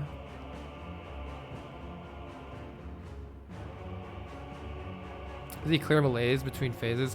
Strength resets. So negative strength would be cleared, but we're not bringing the strength negative anyway. If I just play this, what is it doing? It's going down to 20, and then it's getting reduced to like 16, so I'm taking like 6.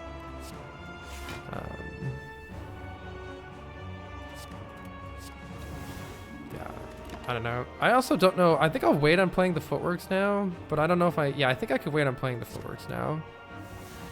Because I don't think I have another Piercing Whale. We just have to be able to block 20, that's nothing. So we can play Backflip. Acrobatics Bullet Time, if we'd like. God, these all-out attacks are garbage.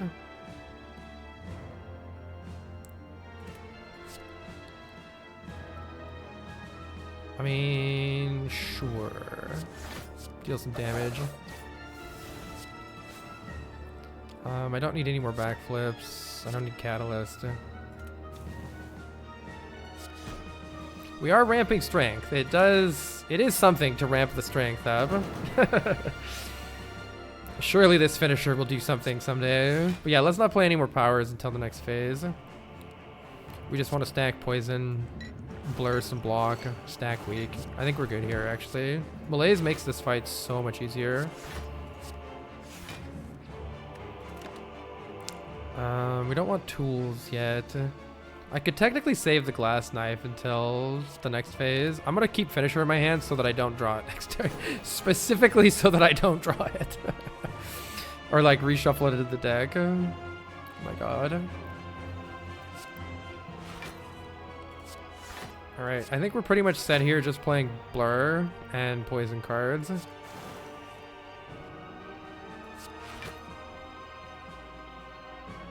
Shuriken. Can I even get... Oh my god, it's so hard to even like get a Shuriken.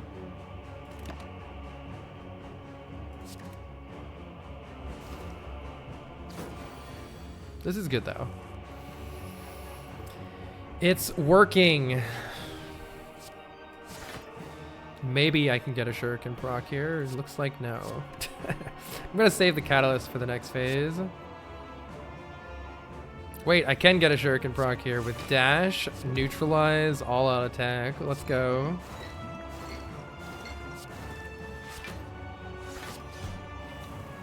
Oh, hell yeah, +1 strength. We're ramping and it's not. That's what's important here.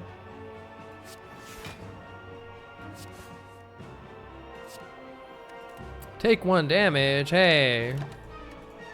That's what I get for not keeping a block card in my hand.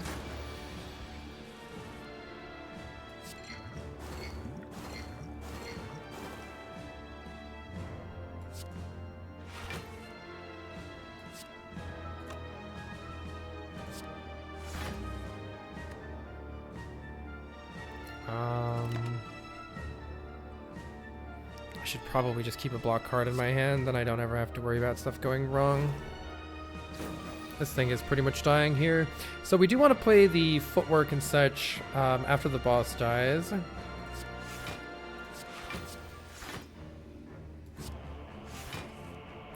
but not yet. Not yet. Oh, 12 damage is big. Sure, whatever. So boss is dying this turn. Oh, not unless we hit it again. It would be nice if the boss died this turn. I could maybe use bullet time. Oh, looks like we don't quite have enough, but still okay. Depending. Yeah, let's just blur here.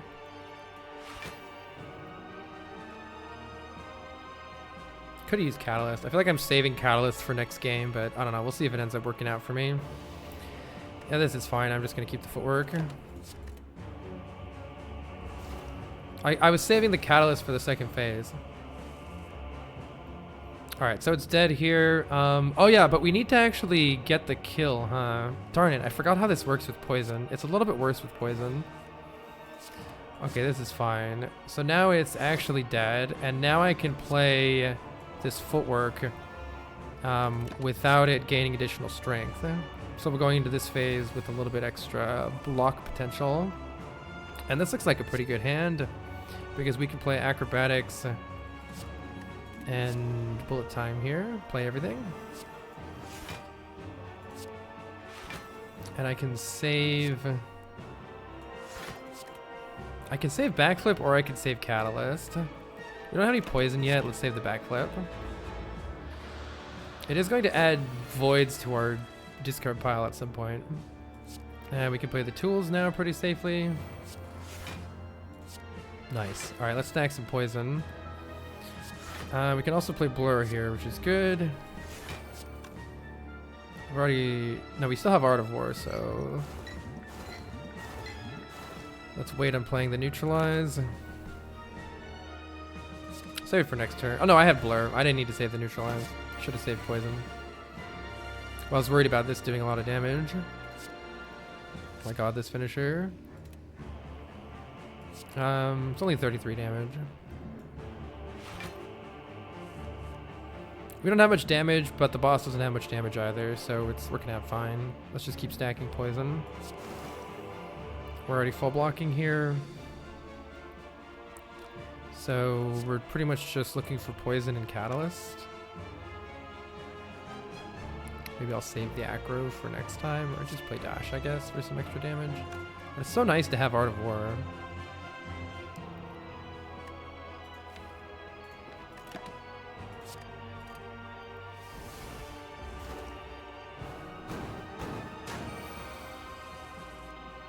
Mainly just trying to prevent getting like a really bad dead draw and taking a ton of damage. So I'm always keeping cards like Acro that can fix a bad draw.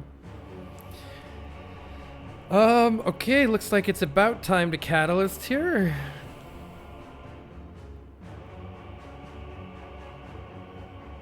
Let's do it? Question mark, smiley face. There's all of our block. Or I could Bouncing Flask and do it next turn. With bullet time.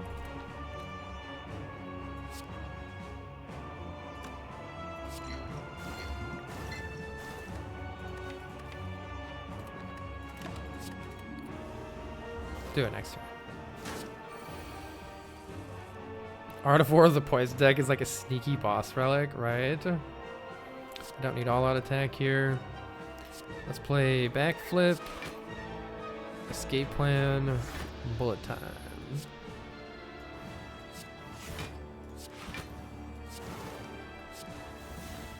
The Giga Poison.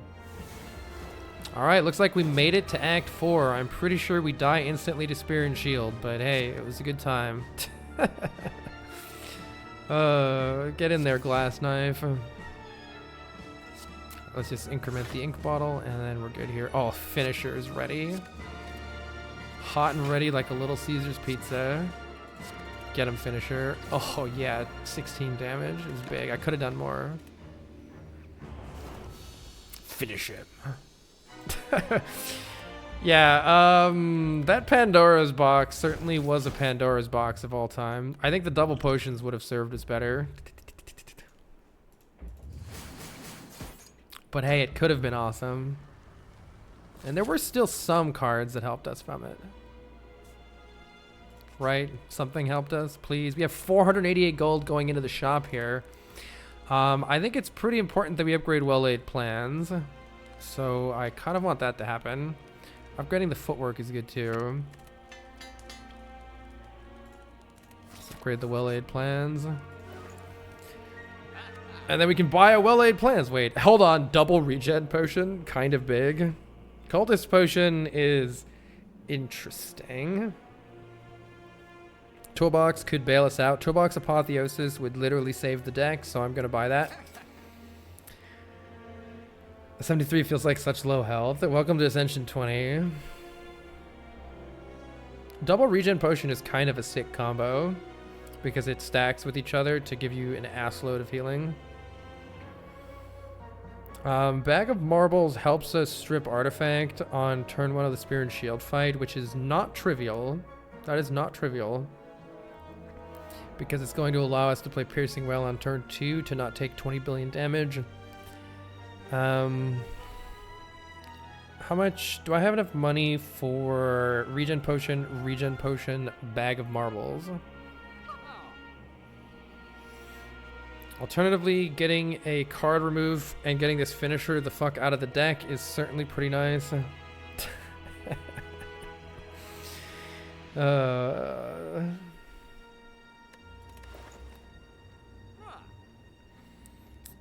Let's see. This is 159 plus 171.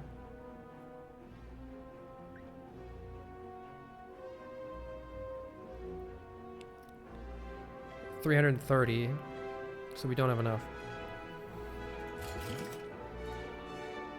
Goodbye, finisher. Goodbye. Blessing of the Forge potion is really good. Block potion is pretty good. I don't know if Cultist potion is going to do much for us. Our damage is poison for the most part. And I don't think we need any more of these cards. Though, actually, there's an argument for another blur. Did you need finisher for the bastard? I'm going to make an actual deck with finisher. I'm not going to cram a card into the deck that's basically a curse and call it mastered, all right? I want that finisher to be like Blade Dance, 4 shivs, Blade Dance, 4 shivs, Giga Finisher, all right? That's what I want. We do have Malaise. Yeah, I don't know if the blur's not going to help us against turn 1 and 2 of Spear and Shield, I don't think. But it could help us quite a bit against the Heart.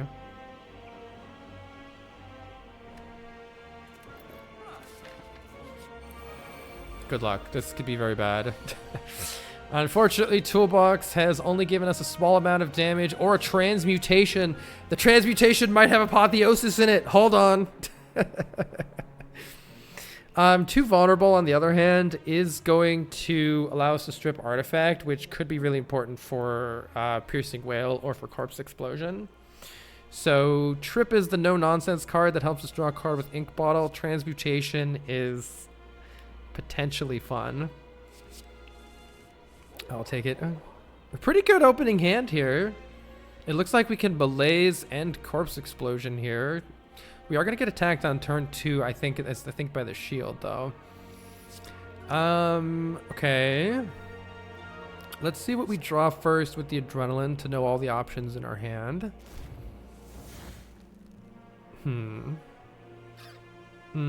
If I Corpse Explosion the shield, we only need to deal 10 damage to the spear to have Corpse Explosion kill both of them. Though, of course, that depends a bit on how much block they have. Backflip into Bullet Time would be pretty sick here. So not that sick, but it would be a little sick. Backflip actually draws too many cards. So maybe I should play the Trip first. Unless I want this Trip to apply Vulnerable so that I can deal Giga Glass Knife damage here. There's an argument for that, I think. I could also just Corpse Explosion right now. We'll miss the 9 poison, but the extra damage from the Trip is actually going to be massive. This Glass Knife is going to deal 60 damage right now.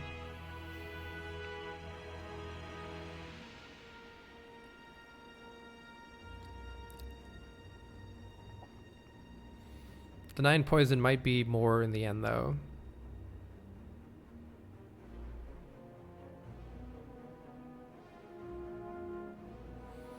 I'm gonna. It's hard to make a decision here. The problem I don't want to play the backflip right now because we're actually gonna draw an extra card from that. Is there anything else that I'm definitely playing this turn? I don't know. It just all depends on what I draw. Let's see what we draw. We drew another back flap. Let's see. I could just malaise you for 5. I feel like I need to play the Corpse Explosion though, right?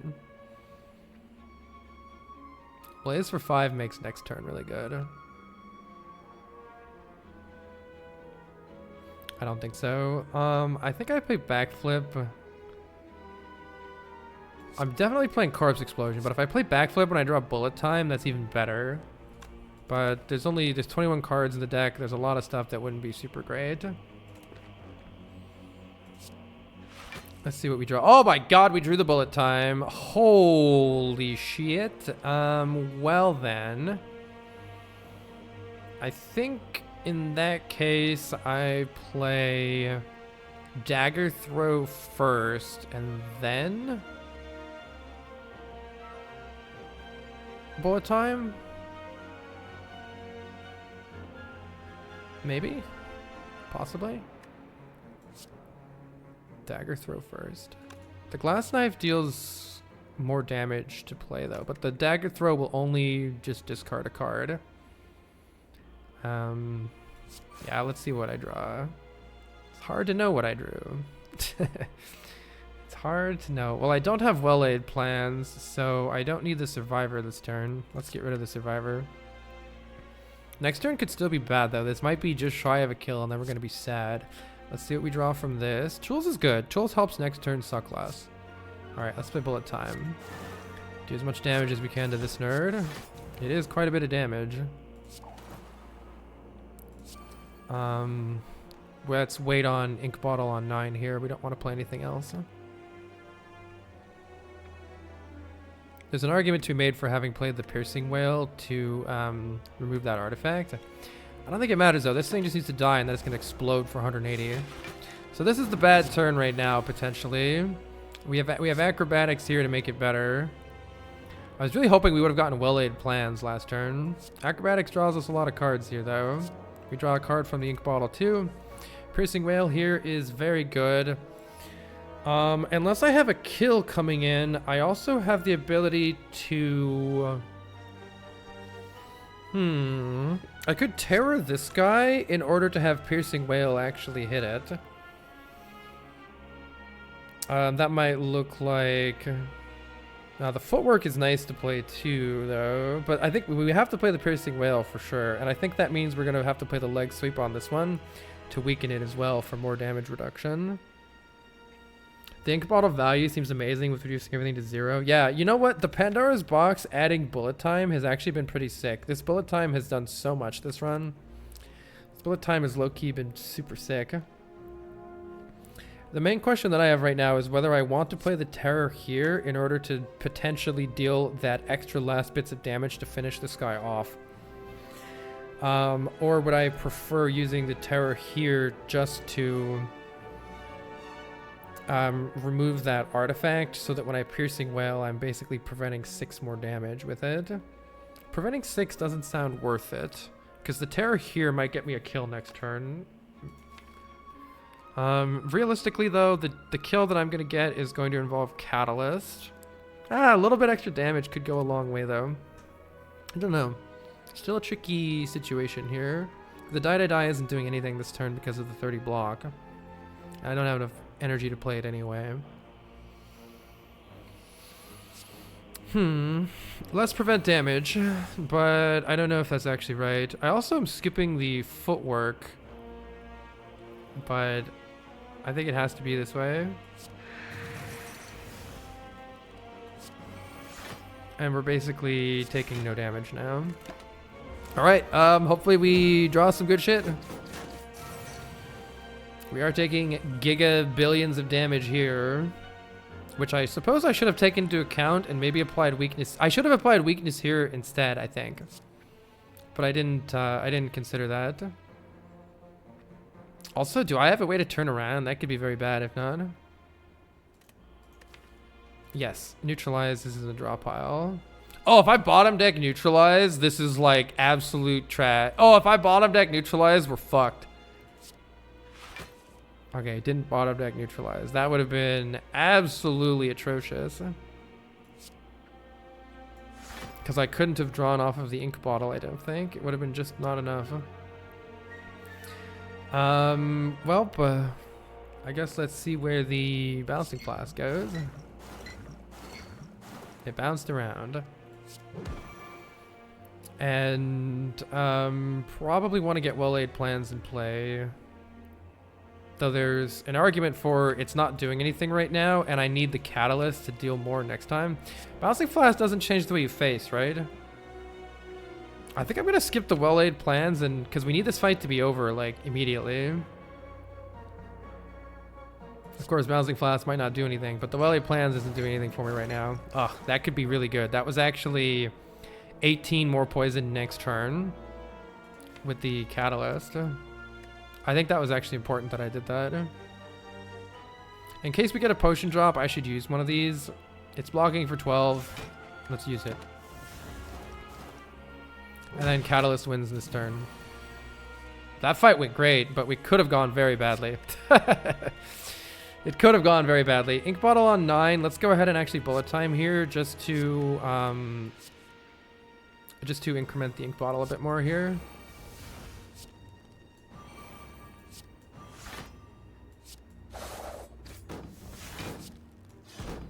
All right, there we go. That went super well. Very happy with that. We got a bag of preparation to make our turn 1 a little bit better. That's good. And a backflip plus. I'll take it. All right, I think there's some hope here, but not that much hope. With no burst and with only 1 catalyst, it's not going to be enough poison to kill the heart that fast. And we don't have any long-term block plan against the heart. I guess, actually, footwork and malaise and piercing wail can block the later phases of the heart. We're going to have to strip the artifact. That'll be fine, though, with bouncing flask. We do have a lot of healing. Well, let's go. Unfortunately, we didn't get apotheosis. I was really hoping for it. Violence is weird in the sense that it thins out a bunch of attacks that we don't otherwise want to draw from the deck. So there's an argument for violence to thin the deck so that our next turn draws better stuff. Alternatively, we could just take thinking ahead, which is really only 1 net draw. Upgrade potion. Yeah, we got to make sure we use the upgrade potion on something good. Probably on well-laid plans, or on malaise, or on footwork. Upgrading this footwork is important, I think.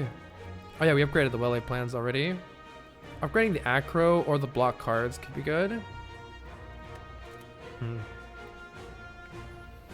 I'm gonna do my thin the deck strat. I don't want to draw. I mean, the only if I draw the neutralize, this could be weird or whatever. Oh my god, we draw so many cards turn 1. I forgot how many cards we were gonna draw. All right, let's see. Do we want to upgrade anything in the hand currently? The nice thing about thinking ahead is I could have played it at the end of my turn actually to put, for instance, piercing wail on top. Goal right now is to get to well-laid plans and play it so that we can have our plans be well laid.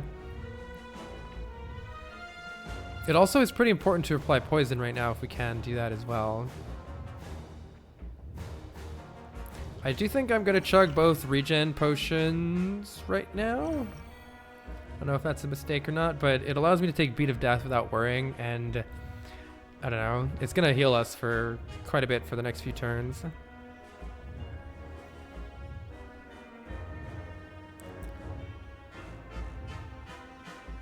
I'm trying to decide if I want to play an upgrade potion or when I want to play an upgrade potion. I'm pretty sure I'm always playing Bouncing Flask this turn. The poison needs to happen immediately. I don't think there's any question about that.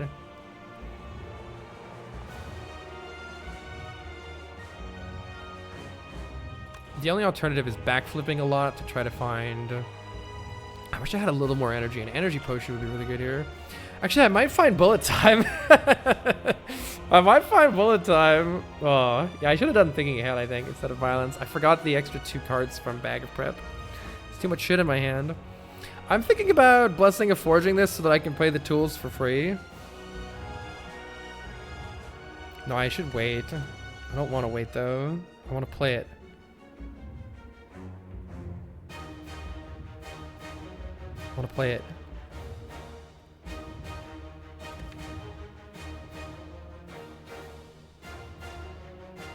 Yeah, I mean, it's pretty good on the footwork, but it's not that good on everything else. This is upgrading a couple block cards and a piercing whale. You just rewatched the Getting Over It shields are level with the ice physics. What a classic.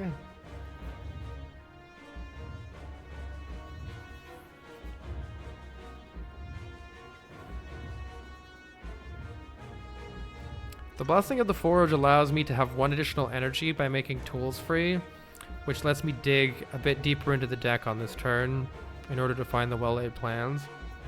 I don't really know how to rate that versus just waiting.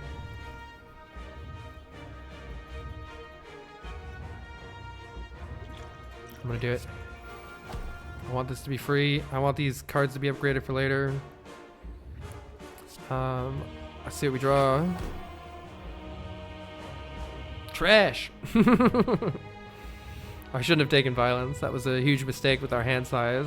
Without, well, with bullet time it'd be fine, but we didn't find bullet time. Yeah, I don't know. I think I need to snag poison.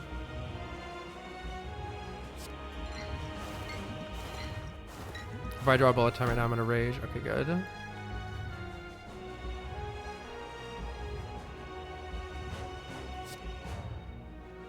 Nothing else to do this turn. I will still play the violence to get these out of my hand. And this does apply neutralize next turn, though maybe Art of War would have been better, but neutralize is good. Alright, well, I probably should have waited and played the regen potions on this turn instead. Yikes. Didn't need the energy, that's for sure. But yeah, that's just what happened when you don't get well-laid plans. None of my potions would have helped us. Oh, well.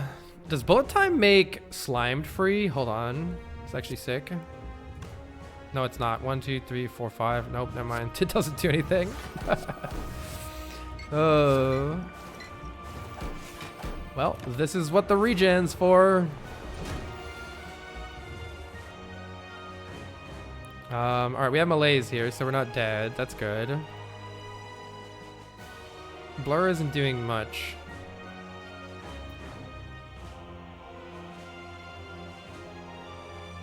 And I want to play everything else and get rid of the void.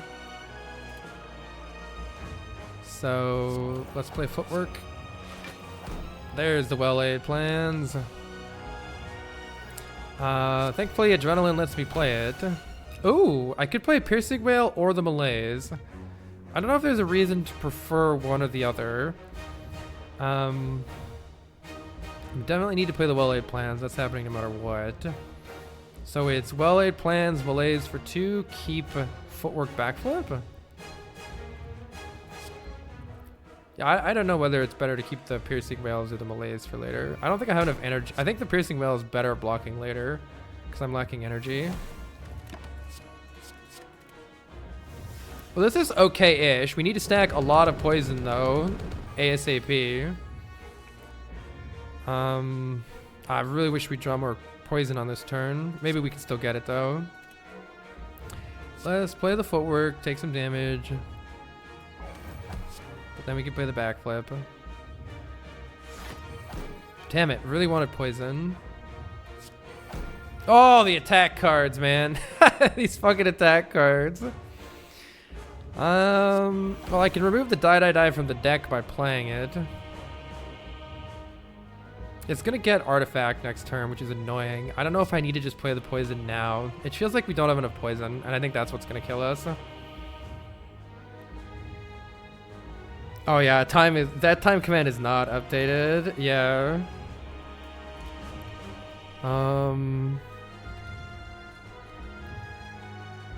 Time command doesn't exist. What the heck is the bot doing? Let's see, it's already weak for the next cycle, so I don't need to play leg sweep this turn. Let's see what I draw then with dagger throw. Burn, get out of here. Well, let's just get rid of the die. Don't want it in the deck anymore. And it's just a question of, do I keep the catalyst or do I play the catalyst? We're gonna have to block and stuff. I think I have to just play it. I don't know if we have enough damage here though.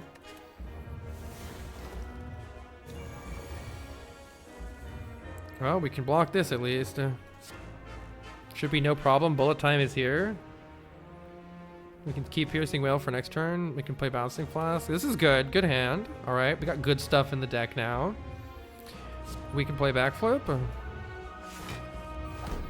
Oh my god, we can play all these cards. I mean, that's pretty sweet, right? Of course, we don't want to play all of them, but we want to play all the poison. Nice, and we can blur some of this block for next turn. Bullet Time is the MVP of this deck. I never will talk badly to Bullet Time again. I'm going to play this to remove Artifact. Actually, it's better to only, it's only 6 poison to remove the Artifact here. So actually, it's better. Do I want to use weak or do I want to stack weak? I was trying to think about that too.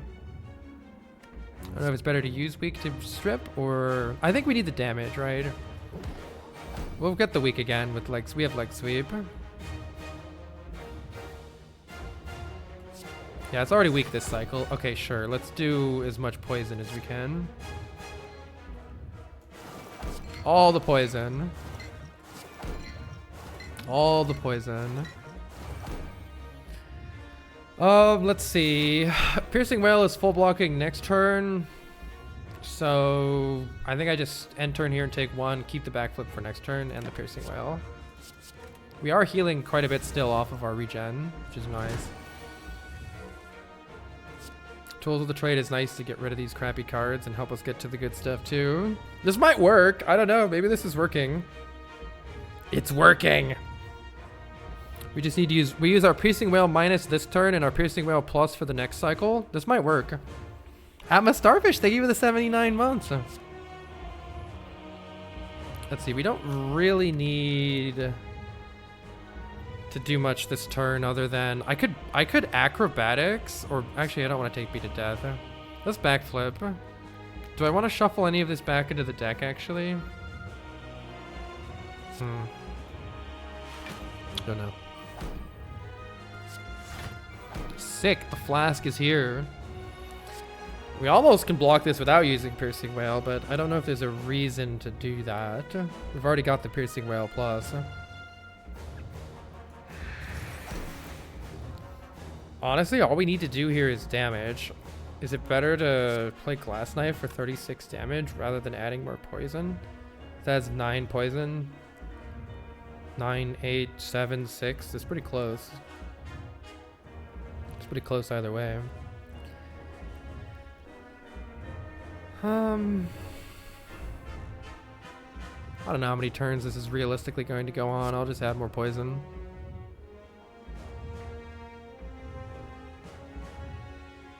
Three turns, 9, 8, 7 is 24. So the Glass Knife might be better for 36. I could play Glass Knife all out attack for the most possible damage, I think. It's not dying in 3 turns, right? It's dying in 5 turns. It's dying in 5 turns. Maybe 4 for lucky.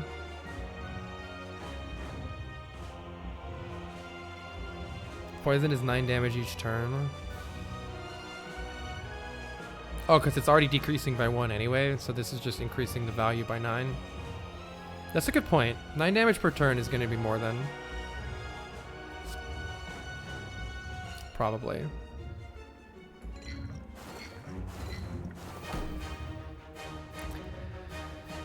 Okay,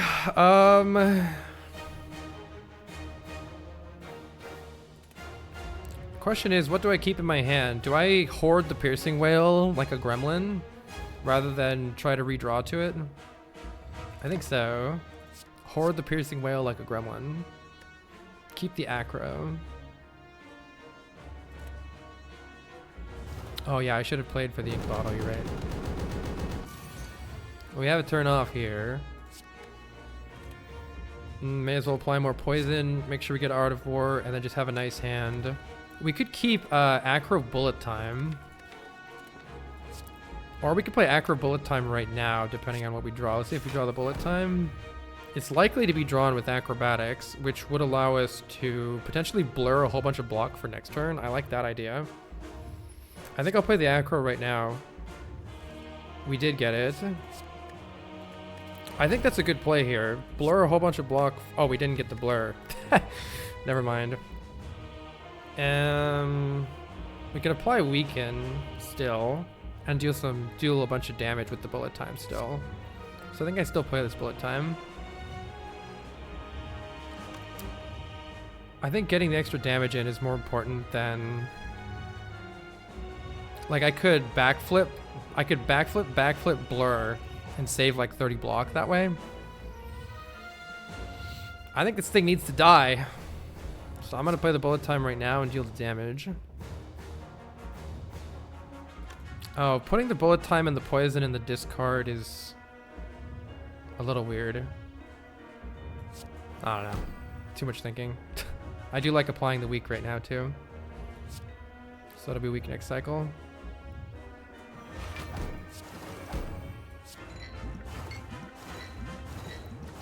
I can't play the all-out attack. It's way too risky, so I'm just going to play the dagger throw and discard the all-out attack. And I'm going to keep my Piercing Wail and my Backflip Plus and hope for the best here. The poison is on. We just need to survive this cycle. It really shouldn't be an issue, though, with this Piercing Wail Plus here to help us. And we can blur, and we have Weaken for next cycle. I think we have this. Holy shit. I think we actually have this. I don't see any reason not to just blur a whole bunch of block this turn. Piercing Wail is good. The blur is good for next turn. We do need to do a little bit more damage still. To that end, I think playing Dash is actually what I want here.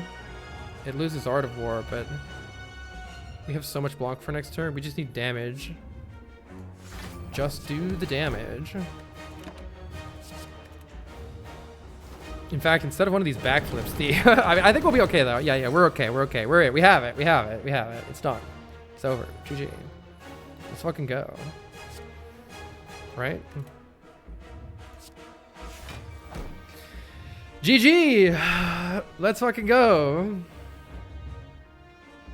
Make sure I've not overlooked anything. I think if I end turn twice here, the game's over.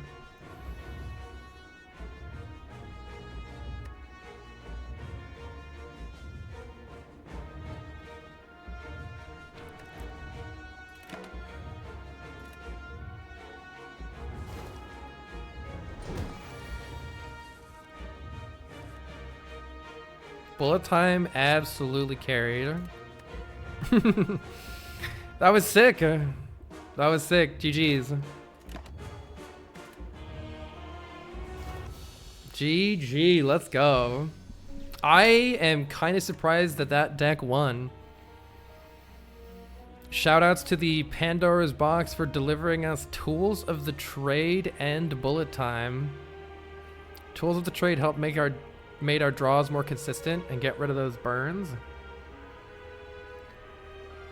Bullet Time made us have some explosive turns. What else did we get from that Pandora's Box?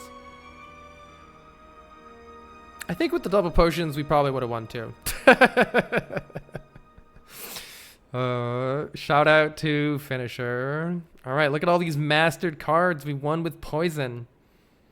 Now it's time to start forcing shivs. Oh, narrowly squeaked by.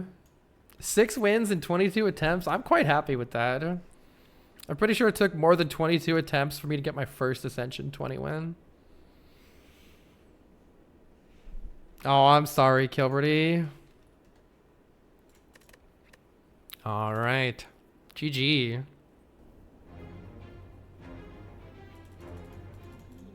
Yeah, let's go look at all the mastered silent cards. The Spire sleeps, and so shall I. All right, we've mastered the first row. Let's go. We still need Bane, but notably we need We need Blade Dance. We need to win with a Shiv deck. Cloak and Dagger and Blade Dance and Accuracy.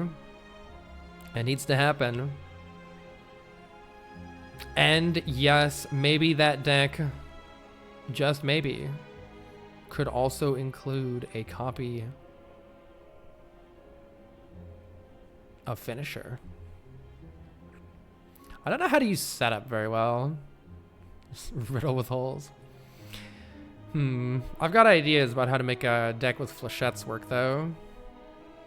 If we get a lot of card draw, flechettes could be pretty sick.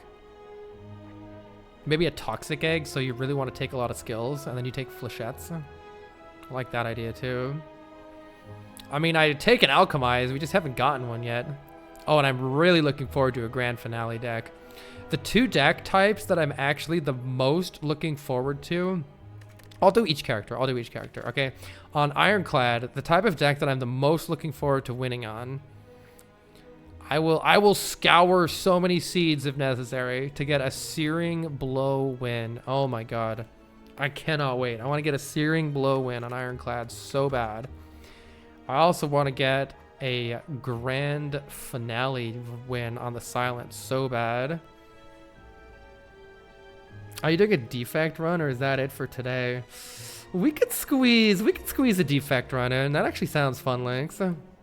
I love the defect. And speaking of which, on the defect, I have been for ages wanting to get a win on the defect with combat defect, with reprogram. I don't know if it'll happen anytime soon, but I really want to get a reprogram win. Hi, Wiley. Hope you had a good stream. Claw. We haven't even won with Echo Form yet on the defect. I had a tough time with defect. Defect and silent are definitely the ones I have the hardest time with. All right, chat. I'm gonna take a quick break. Oh, how many more cards did I master that run? Let's see. If I go to the statistics, it puts a little star next to each one that I mastered. So we added 1, 2, 3, 4, 5, 6, 7, 8, 9, 10, 11, 12 new cards. Putting us at, what, 117 mastered cards. I'm going to take a quick break, and then we will try to get our second win on the defect. You really enjoyed the last defect run? Me too, Lynx. I also want to do more darkness shenanigans with the defect. Finally, you can draft multiple apotheoses for your Searing Blow deck. I'll be right back, and then we will play some defect.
isn't really a darkness build. Right, I just mean a build that uses darkness effectively.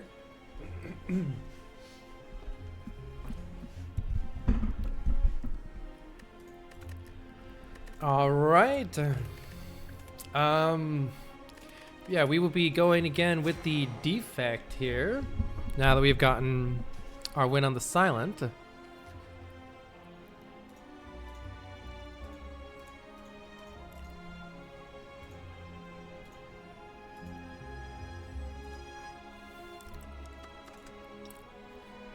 Let's do it. I love the defect. I dream of making a deck with reprogram actually work. But orbs are sick too. I'd love to make a deck with lightning orbs that works with Thunderstrike. Love to make a deck work with Meteor Strike. Meteor Strike would be really fun.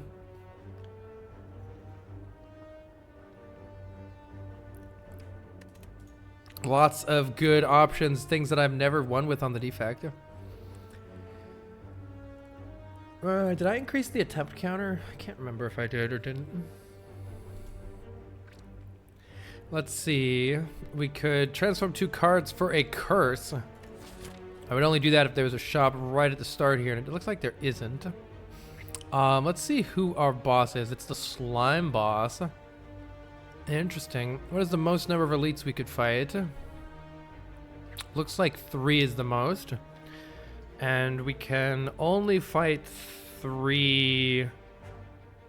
We can only fight 3 if we do the burning elite. That's probably not happening. So it looks like we're probably fighting 2 elites unless we get something really good. We can do a campfire and an elite here or here. Which path is best after that? Another campfire and an elite this way. That looks like a nice conservative path on the right side. Unless something crazy happens. I kind of want to do a boss swap. Oh my god. A random common relic is probably what I should do for like the greatest chance of success. But I dream of that. I've gotten both a Snecko Eye. I've gotten a Snecko Eye, and I could not make it work. I didn't quite understand like exactly what you needed to make a Snecko Eye work at the start, so I lost horribly. I also really want a Pandora's box swap someday. I've never gotten one. Let's do the boss swap. It's the Snecko! Yes! Oh my god. All right, go to the shop, buy Meteor Strike. Go to the shop, buy Meteor Strike. This is the way. Oh my god. It could be concerning actually getting there, but let's try our best. Is there a use to skip a combat? The problem is that we're starting each fight confused, which might mean that we can't play anything in our hand. However, we do get 2 additional draw per turn, so that's good. But yeah, the cost of all of this stuff is randomized. Let's see. I'm pretty sure I want to defend twice here, unless you're telling me I can get a kill, which I can't. Zap dual cast is 2 off of a kill. So I think it's better to prevent 6 damage here.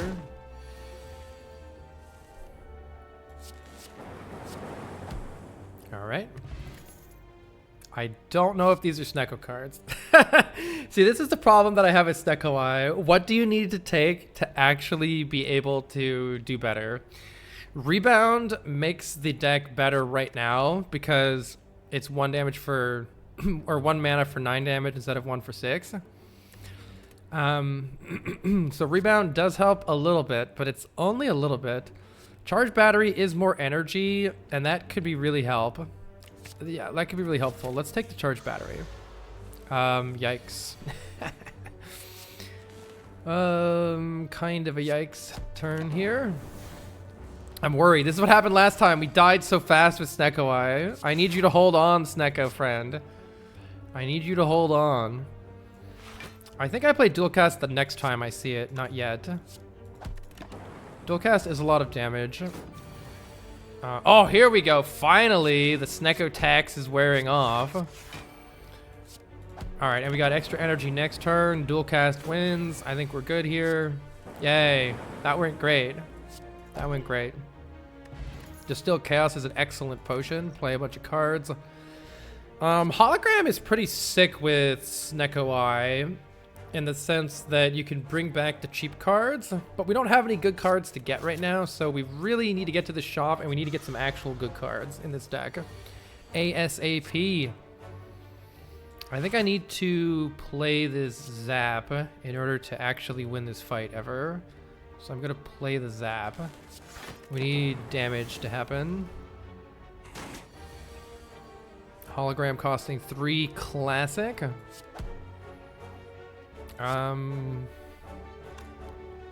Do I need to take 7 here in order to actually win this fight? No, Jawworm hasn't buffed yet. So I think I'm okay. It's nice that the Jawworm hasn't buffed yet. Yeah, this is going great. Still isn't buffing. 22 block, easy. Let's play another Zap and I'll dual cast next time I see it. Are we playing Binding of Isaac? I don't know. Whenever I feel like it. I think I may as well just keep blocking here.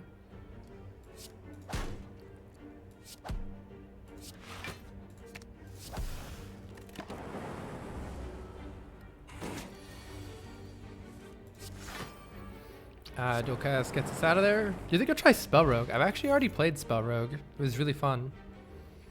My partner really loves that game. Is there such a thing as too many holograms with a Snecko Eye? I hope the answer is no. All right, let's see what this shop has. Give me high cost on sale Meteor Strike. Are you kidding me? All right, this run is fucking seated. Let's go. Oh my God. The 5 cost of Meteor Strike is random between 0 and 3. Yes. Absolutely yes. No questions asked. Draw Potion could bail us out too, and we have an elite coming up with no more potions. I'm gonna take this Draw Potion. Just to ensure nothing goes horribly wrong. Oh, take damage for money. I mean, I don't lose any gold. We only have 2 elites and we have a Meteor Strike. Surely we're fine. Surely we're fine. And by have a Meteor Strike, I mean have an upgraded Meteor Strike. The sentries are here though, and we haven't drawn the Meteor Strike. How okay are we with this? I could still do a bunch of damage, but man, it'd be nice to have that Meteor Strike right now. Thank you for the 3 months. Let's see.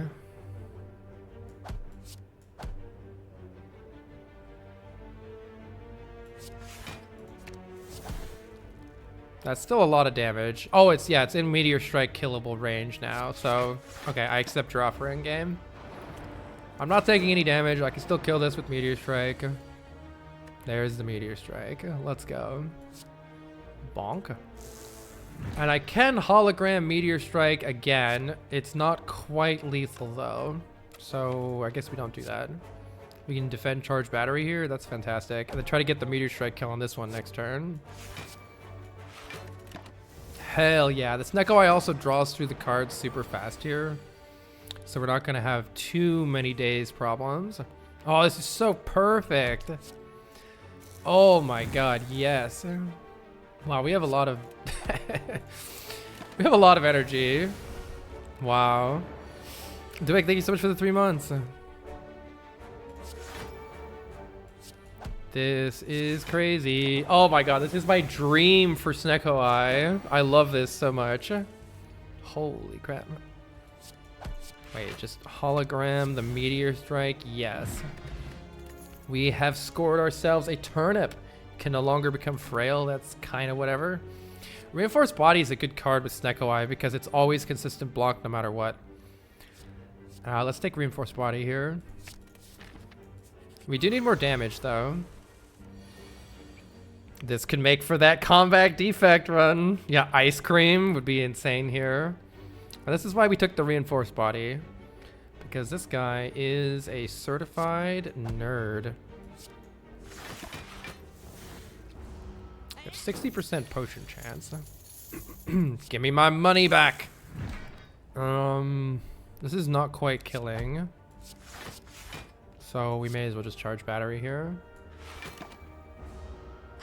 Some card removes would go a really long way in this deck, actually. I wonder if we can change our pathing in any way to emphasize card removes. Potion of Capacity isn't as good as the other two potions. Orb slots aren't what we need right now. Thunder Strike! We don't have enough lightning channel for that to be good. So I don't think so. Is there a way to get to a shop? No. I have no more shoptions this act. It's okay. Aggregate could be really good in the long term with Snecko Eye. It's not very good right now though. So I don't think I should take it, but it could be really good in the long term. Frozen Egg. Whenever we add a power to our deck, it comes automatically upgraded. I certainly like the potential of that. I like upgrading Reinforced Body or these holograms to reuse the holograms. Reusing the holograms seems very important with the fact that it can hologram Meteor Strike. So let's get those upgraded. It'll be useful in the boss fight. You have plenty of energy, yeah. Charge battery. 14 damage, huh? Let's just hologram the charge battery. You, sir, are a nerd. You get struck by a meteor. Is there any way I'm getting a kill this turn? It looks close, but not quite there. Yeah. Because dual cast gives me 1 additional energy, putting me to 4. Or I could play Zap first. Nah, nothing quite works out. It's close. Die, please. Thank you. Blessing of the Forge is an okay potion, but I don't think it's better than those two. I don't know what this deck wants. Power Driver is not very good in this deck. Card draw is nice, but I don't think it's very good without any additional orbs. I don't think we want those cards. I think we want what? Like, how do we want to block or deal more damage other than Meteor Strike? I don't know. Let's see. Charge, battery, defend, strike. More BD strikes. Oh, I should have played the Zap first. No, I think it's lethal anyway, right? Yeah, it's lethal anyway. Doom and Gloom seems like a good card. It's some AoE damage, and we can use a Dark Orb to our advantage if we need to. I don't know how it'll work with the Meteor Strike, though. But we could probably use AoE damage for the Slime Boss. I'm going to take it. Not a good opening hand. That might speak to using the Draw Potion here. We need to deal damage faster than this. Let's use our Draw Potion and try to get the Meteor Strike. Tragedy has befallen the lands. Terrible draw order. All the stuff that we want to play right now is down here. And we've lost all of our holograms now. Atrocious draw order. Does that speak to playing the Distilled Chaos now? Because the Distilled Chaos now doesn't make him stronger. How bad is this going to go for us? I don't want to lose right here. We have to play Meteor. I was hoping to just play Meteor Strike, Hologram, Meteor Strike, but we've had the exact reverse ideal draw order here. I really don't want to lose this fight, so I'm going to play Zap, so that if we get dual cast, it'll at least do something, and then play Distilled Chaos here. All still garbage, which is fine now because at least we're drawing the Meteor Strike next turn, and hopefully a hologram with it would be nice. Oh my god, we did, and we can't play it. Sick. It's not guaranteed that we draw a hologram next turn, which is scary. Terrible, atrocious draw order. I think we take our 8 because at least then we're not dying next turn. Though you could play this and try to greed a bit. The only way we win next turn is if hologram costs 1? Oh, no, I have energy. No, if we draw a hologram, we no matter what win. If we don't draw a hologram, there's no possible way to win, and we're just taking a hit. Yikes. Pretty big yikes. Really want to... Okay, we almost got the worst conceivable possible draw order twice through the deck, but we did not. That's good. We got a potion back and a Centennial Puzzle, allowing us to draw 3 cards the first time we take damage. I will definitely take Glacier here.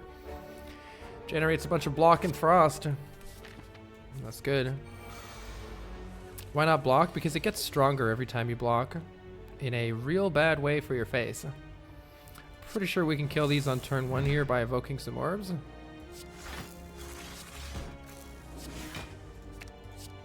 There we go. Evoked a bunch of orbs to gain energy. And we do have this kind of more of a reason, now that we've added Frost and Dark to the deck, there's kind of more of a reason to take Compile Driver. It could draw us a lot of cards. I'm going to take it. And for the Slimbo Jimbo here, upgrading Doom and Gloom could be nice. Upgrading the hologram could be nice. Resting to ensure that the deck survives could be nice. I don't know how scared we should be of this fight. That's a disgusting floor 1 deck, right? I'm a little worried about dying, but it would be nice to get these upgraded. Let's upgrade the Doom and Gloom. The Hollow was probably smarter, now that I think about it. But I figure we only need to play the Hollow a couple times.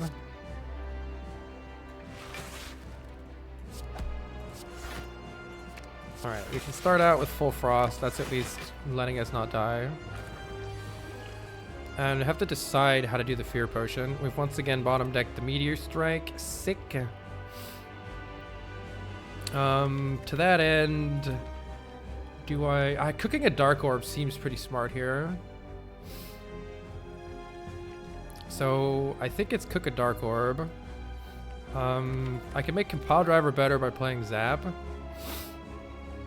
We're never splitting next turn, right? Oh, actually, Meteor Strike with Vulnerable deals 45 damage. If I apply the Vulnerable now, this is dealing 21. 21 plus 45 is 66. 66 damage.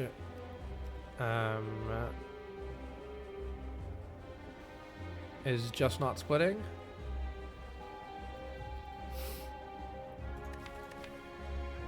But I might be able to play a strike too. I don't know if I want to split or not. Nothing is cooking when you play Meteor. Yeah, that's true. Actually, Meteor Strike will evoke them and would cause a split. So if I play Zap Doom and Gloom with this, it'll split. I don't know if it's better to split or not split here. I wonder if there's a case for not splitting yet. Don't know, to be honest. Do not have the requisite experience to know whether this is a good play or not. With any luck, oh, this is good. This ended up being pretty good. Do I want to cook the Dark Orb or do I want to evoke it right now? Basically the order of which do I play first. Also, do I want the extra energy right now? I actually could make use of the extra energy right now. So, sure. Let's play the Meteor Strike in this order. The extra energy is good here. Alright, well, that went great. I was worried about nothing. That went great. Hollow with 0 cost Meteor Strike. Bonk. Bonk. That went great. Let's go. This deck is Meteor Strike. Are you kidding me? I mean, what is this deck? What is this deck? All right, if anyone wants the seed, is in the top right corner. What the fuck is this seed? Pandora's box, you say? Who needs strikes and defense when you have pre-recorded run? When you have Snecko Eyes, strikes and defense are uniquely bad because they're already bad. Alternatively calling Bella Subralex. You forgot to turn off your cheat mode. Okay, hear me out. What if the Pandora's box has another meteor strike in it? Imagine you hadn't picked boss swaps, seeing those meteor strikes, and then seen Snecko after the boss. Oh, Snecko would be offered here. All right, I'm gonna take the Pandora's box because it's fun. It's fun. Come on, meteor strike. Damn it. Buffer plus is amazing. I'll take heat stinks and static discharge. Force field's way better. Like, think of it this way. This is way better than a strike. This is way better than a strike. It's better than a strike, better than a strike, better than a defend, better than a defend. Who the fuck knows? I'll take it. You have buffer and force field with 3 powers, right? I think that turned out great. Because we had the frozen eye, those came upgraded. That's why the powers were upgraded. Scrape is actually crazy, no? Scrape is very random. It finds the 0 cost. Okay. What's the most number of elites we can throw our face into? Looks like 3. Of course, we don't want to go crazy and die, but on the right side, we can fight 3 elites.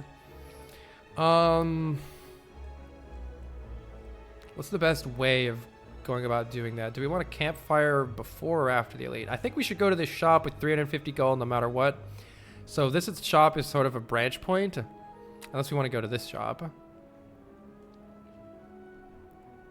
Lots of combats and an elite there. I don't necessarily love that. This path has some potential as well. Let me look in the late act here. I like how this gives you the campfire. There's even another shop for 2 removes. That could be good. Scrape, discard all meteors, cry. Yeah, it could also screw us pretty bad. I'm gonna go to this shop and see how I feel, I think. Unless it's this shop. I kind of like this setup a little bit more. But I like the second shop potential here. Actually, removes aren't that good anymore, are they? I guess we want to remove... What do we want to remove? We want to remove Zap. That might be it. I don't know. Sweeping Beam and Rebound or kind of whatever. Scrape is probably bad. It's fun, though. 2 removes I could see being good. Let's go this way. Heat Sinks is here. And we're dying instantly. No, we're not dying. If we take 1 damage, we'll draw 3 cards. That's important to keep in mind. I could just rebound the... I have 2 rebounds. I could rebound the reinforced body here and just block.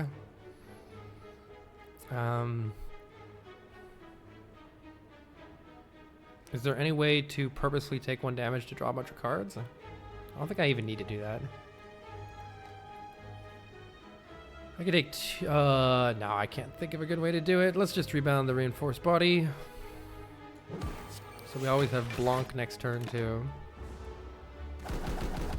How many question marks to get a shop? It's random, but your chance continues to go up. Right now, our shop chance is only 3%, but it will keep going up. Buffer's useless here. 0 cost Meteor Strike is nice, though. We can hologram it, which I will be doing. Because when I hologram it, notice how it gives me 6 energy. That's pretty good. Buffer draws cards. Hold on, I need to like actually pay attention to my deck. We have heat sinks in the deck, so buffer draws cards. That's good. I should pay attention to that. Glacier gives us 1 billion energy, but I can also just draw more cards. Bonk. Oh look, we have 2 meteor strikes in the deck. Yes, please.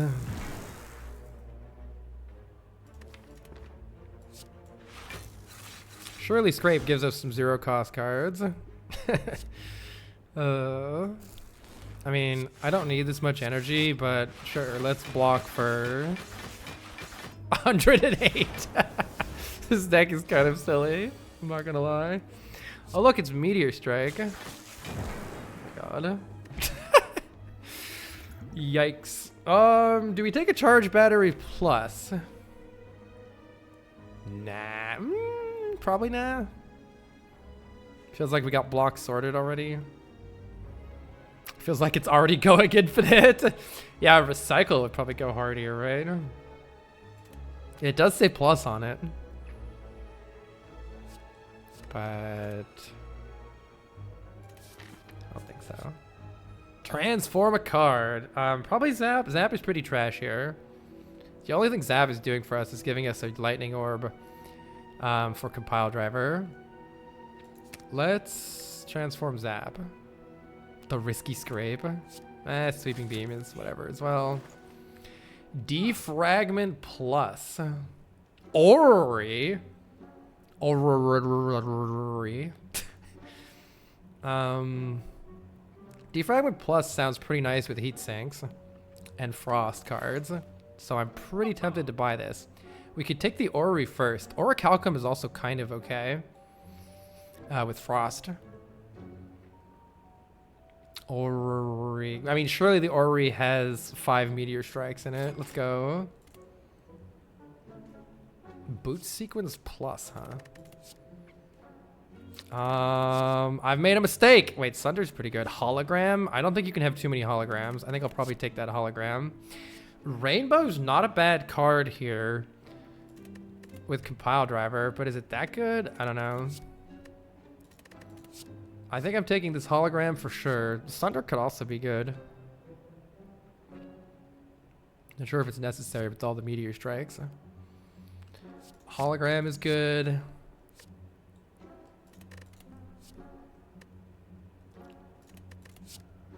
I don't know about Rainbow. I like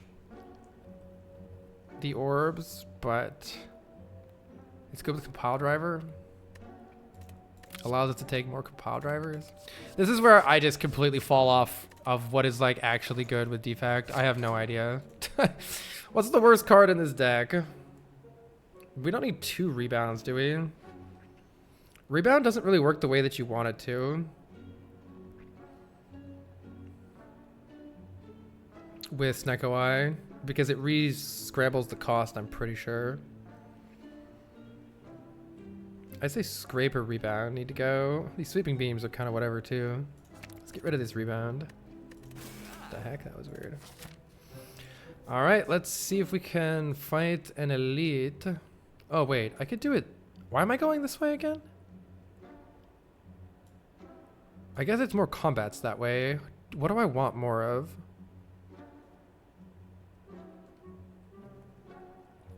There's 3 elites there, 3 elites here. I don't know if I want fight. I probably want fights. Didn't you want the other shop? Kind of. I don't want it as much anymore. Hello, Snecko Eye. How are you doing today?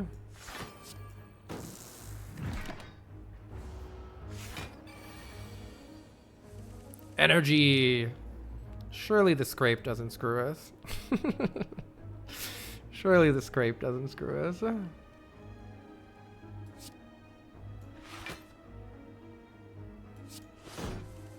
Fuck!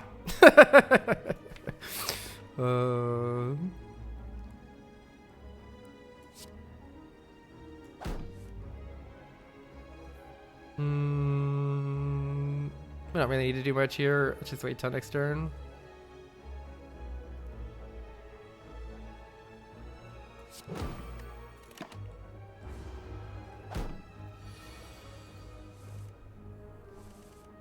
The meteor is here. Ooh, drawing cards. Oh my god, drawing cards off our powers is pretty sick. Not gonna lie, getting Giga Energy is pretty sick, not gonna lie. Let's see, I'll take 14 energy, please. And Compile Driver is drawing lots of cards. Hologram is getting us Meteor Strikes. Oh my god, this deck is crazy when it pops off. I don't think I want these cards. What a cool deck.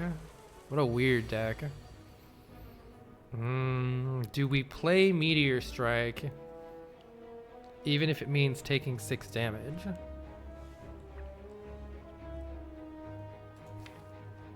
I don't know. Can I do anything else of value first? No. Compile driver doesn't draw anything here. That's a problem with the compile driver. I could play heat sinks and just block. I could take 3. I could take 3 to draw 3 additional cards next turn. I mean, I believe I can get through this fight without taking any damage. Let's try. We have buffer. Hologram can get a reinforced body. Definitely want to play this Meteor Strike. And then let's dual cast to get a lot of energy. Oh, hey, every time we play cards, bad things happen. Probably good to keep that in mind. I can get the Meteor Strike plus here and just end my turn there. I don't want to draw too many dazes.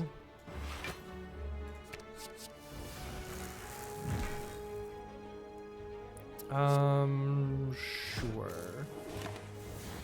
One Dark Orb sounds smart. Ice Cream would go absurd in this deck if your enemies could survive a turn. Oh, the card draw is so nice. By the way, absolutely loving that. Let's hologram the big Meteor Strike back. I probably should stop playing skills at some point here. It's fun though. Wait, scrape to get rid of the dazes? Hold on. Gigabrain. Gigabrain. Alright, I have 2 buffers. Not much matters anymore. Bonk. Alright. More static discharges. I don't think so. I think we should fight an elite. Based on how this deck is going. Let's fight an elite and see if we regret our decisions. Zero cost heat sinks is here. I could draw 2 cards with power potion. I would like to not take 1,000,000 damage this turn.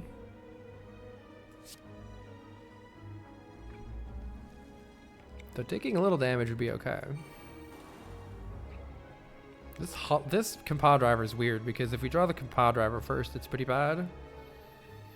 We could see what we get with Scrape. Hey, Daedalus. Extra energy would be nice here, so the Meteor Strike isn't costing 3. I will take this buffer, thank you very much, and draw 2 cards. Kind of whatever, honestly. Let's see. Reinforced body for 2 makes me take no damage this turn. Sweeping beam might be okay. Scrape could be godly or it could be trash. Was rewatching all your troll levels? Oh. Scrape is a let's go gambling card with this deck. Yeah. I think I have to have the room in hand to draw them, which is kind of a problem. Kind of a problem. Alright, well, I think we're just taking nothing and passing the turn here.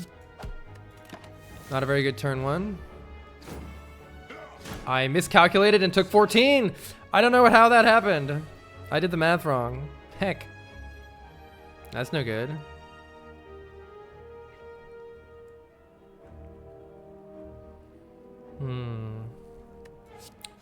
We can draw 2 off of static discharge here. Oh, all the Meteor Strikes costing 3 is so tragic.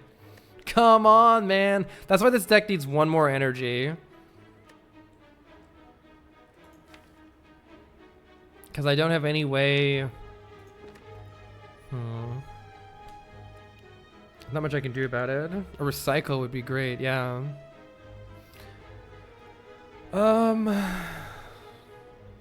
Buffer plus force field is mostly full blocking, but I would like to actually play a Meteor Strike. Let's see, Meteor Strike does block will give us a total of 17 block here. Do I have any other block? No, I don't. Sad. I could just play like Rainbow, Doom and Gloom and stuff. We're getting a lot of block that way.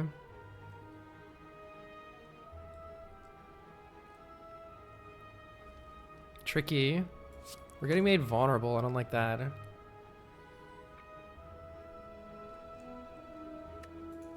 Can Hologram do anything useful here? Hologram Glacier is pretty nice. Yeah, I can rebound the Hologram. Let's play Rainbow. Rebound the Hologram. Can I get Compile Driver to draw 3 actually instead? Am I already blocking enough here? I'm blocking for 24. I need more blocks still.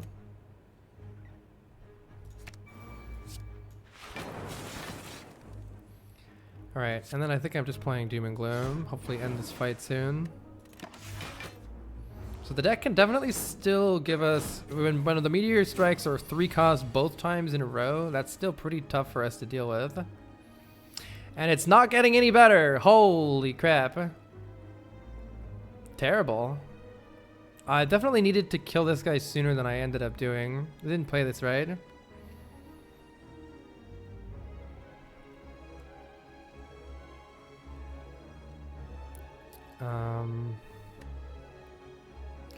Well, the good news is that with the explosive pod, I can still kill this guy with sweeping beam. But overall, this went terribly. Had to use too many potions and didn't really get that much value out of them.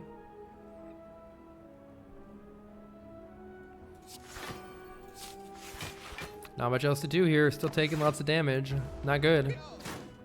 We recently got an Anoida. Oh, that's a fun one. You've had the realization after 200 hours that it's just a fast-paced deck builder. We start learning about wands. Incredible. Buffer full blocks, so that's good. And this just kills you guys. All right, is there anything else to do? Nope, just get me out of here. Overall, that did not go very good, but I will take a recycle, that's for sure. Recycle can definitely help some of our woes. I do think I need to rest, that means, which is pretty sad. I would like to, I mean, upgrades aren't that useful. I'd like to upgrade the Meteor Strike, but, and the other hologram. But we're gonna snooze. Dreamcatcher sadly doesn't help. Let's fight some more elites, maybe. Let's see what relic we got. I'm a little concerned though, a little concerned. I think we just needed a better draw order and we just got particularly unlucky. Let's see. Do I want to... What order do I want to do this in?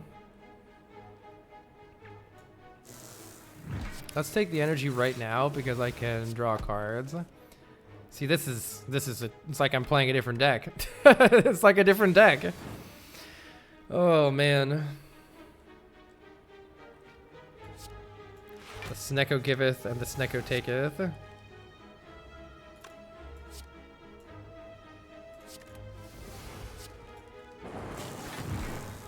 Like a completely different deck.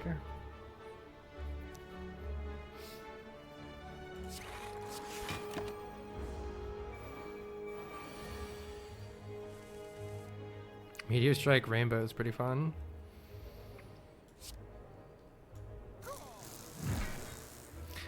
Welp. Sometimes it goes like that. Seek. Consume. Seek. Seek sounds like it's probably still worth it. Oh, isn't it true? Because Seek says put a card in your hand, and Snecko says when you draw a card, Seek actually doesn't reset the cost. In other words, if I seek for Meteor Strike, it will cost 5. On the other hand, seeking for a 1-cost recycle is not bad. Or seeking for a 1-cost heat sinks isn't bad. Seek does not alter the cost of the other card. Yeah. So that is kind of bad for us, but kind of not. I don't know if this is good or not. Turbo is sometimes energy, yeah. But Seek's cost will be randomized. Yes, so Seek costs 3 and then get us something. So overall, Seek doesn't seem very good. Consume is more focus, which I don't think we want without more orb slots, but I don't really know. Turbo is occasionally energy. I don't know if it's worth putting Turbo in a Snecko deck, even one that's energy starved like this one.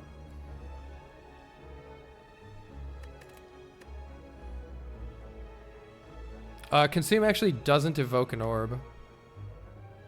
It does not trigger the energy orb, actually. It deletes it. Doesn't work like that. All right, let's go this way for most options, but... Oh, if you then cast... Data Disc is fantastic. Start each combat with one focus. Okay, okay.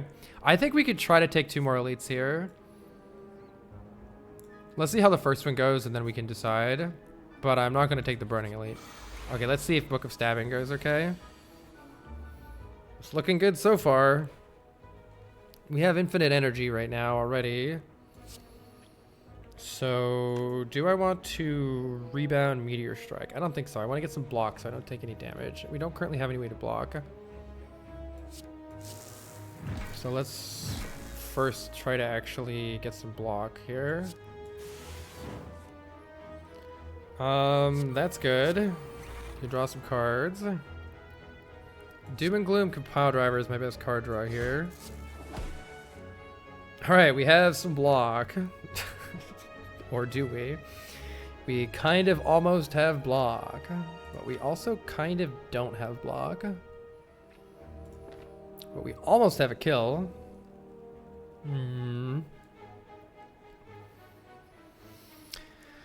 Hologram Compile Driver is not helping us. Too much energy. Can I evoke some more orbs here? I may as well hologram the Meteor Strike because it's getting us out of this fight faster. And maybe we'll draw something with this. Hey, there we go. All right, hologram plus, you say? Is it lethal? It's not. This is only 30 damage. Plus 9. 39 damage is all we've got here. So, how can I block more? I kind of can't.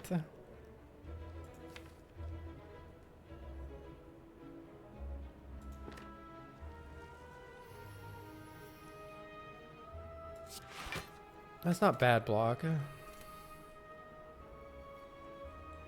Do we just go for the kill with the Meteor Strike? I could rebound Meteor Strike and get a guaranteed kill next turn. Or there's still some way to... Nah, there's basically no way to block. I mean, I could get the Sweeping Beam and just play Sweeping Beam. And then there's a chance that it gives us block, but it's unlikely. It's very unlikely.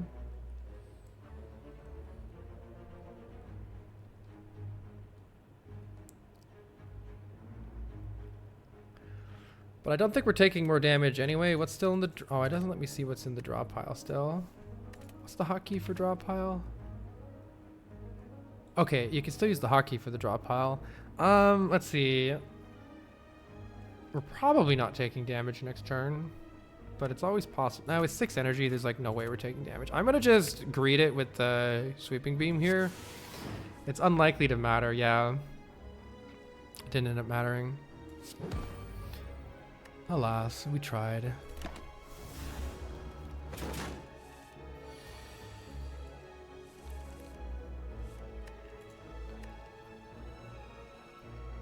All right, pretty sure we could just play cards here.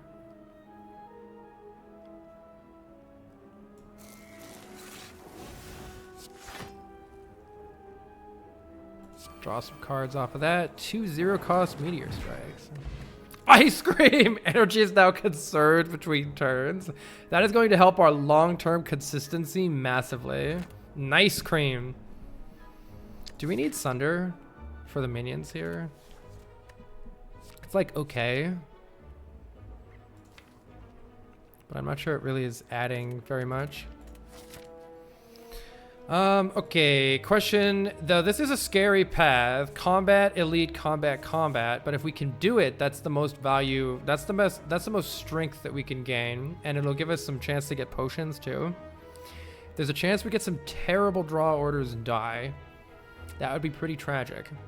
I don't actually know enough about this game to know whether this deck is in need of taking those extra fights. I think with the data disc I should do it. Here we go off the deep end. I don't know what this deck... I don't know if I should just play safe, like take a card remove, get some upgrades. Upgrading the other hologram feels pretty important here. If I go this right side... I don't know, we don't have like a lot of money, but a remove isn't bad. Upgrade rainbow? I kind of feel whatever about a rainbow upgrade. Cards that only help you on the second cycle through the deck are kind of whatever to me. Though it could be hologrammed and valuable that way. I don't know. If we can survive this, I think this is the way to go, but the deck has definitely proven itself to be a little inconsistent. Enough money for a meteor strike. I will take the conservative path so that I can get another upgrade.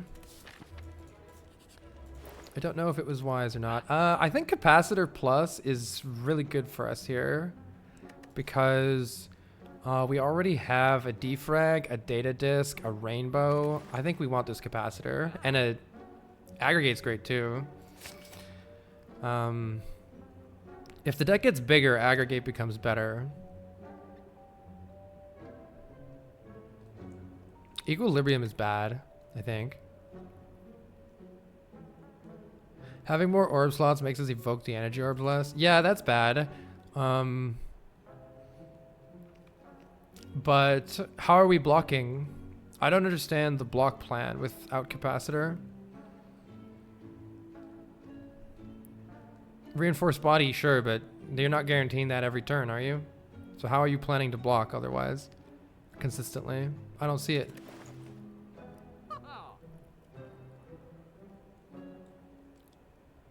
Aggregate would give a maximum of 4 energy, but once it's upgraded and once the deck is bigger, aggregate becomes a great way to actually play stuff on turn 1 if we draw it. Whereas right now we're struggling with energy on turn 1. Don't think you want a bigger deck. Yeah, maybe I just remove Sweeping Beam.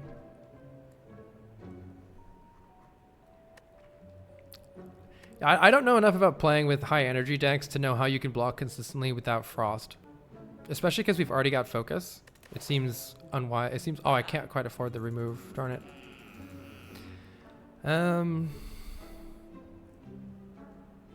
Yeah, I know. I guess there's some small... I'll replay the Seed another time later and try to go for a smaller deck instead and see how it turns out. I don't understand how to make that work. So... I'm not going to focus on that right now. You have pasta culinary. That sounds great.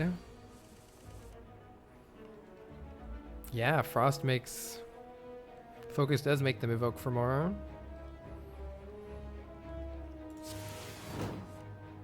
Hello, Meteor Strike. All right, well, this looks nice. Meteor Strike. Meteor Strike. I grabbed the wrong Meteor Strike. Meteor Strike. Meteor Strike. Nice. Oh my god, the ice cream energy is crazy.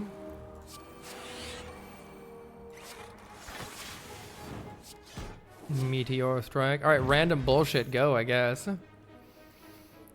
I think it's maybe too late for Genetic Algorithm without having an Echo Form. Force Field's good block. Do we need more cards that are good block like that? I don't know. Huge deck, go. I think I will play Meteor Strike. I think just one additional energy on turn 1 would be good.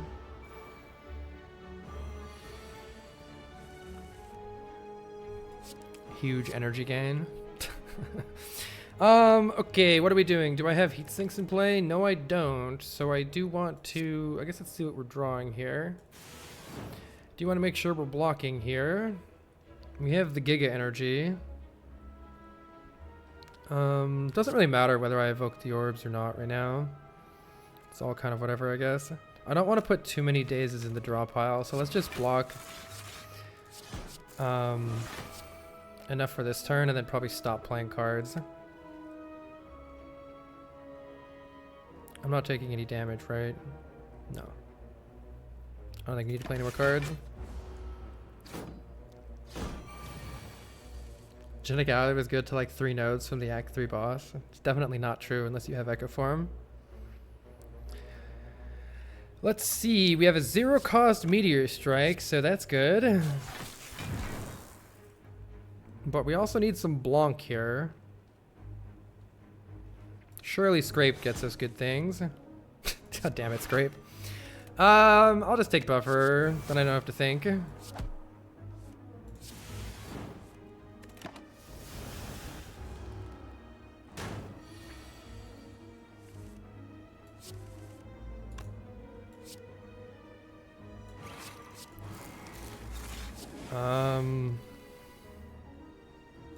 Die. Alright. Definitely lacking something in the way of... I think if I played the capacitor earlier, it would have actually been better. Alright, maybe I need to do some thinking. JK. More holograms? Is there such a thing as too many holograms?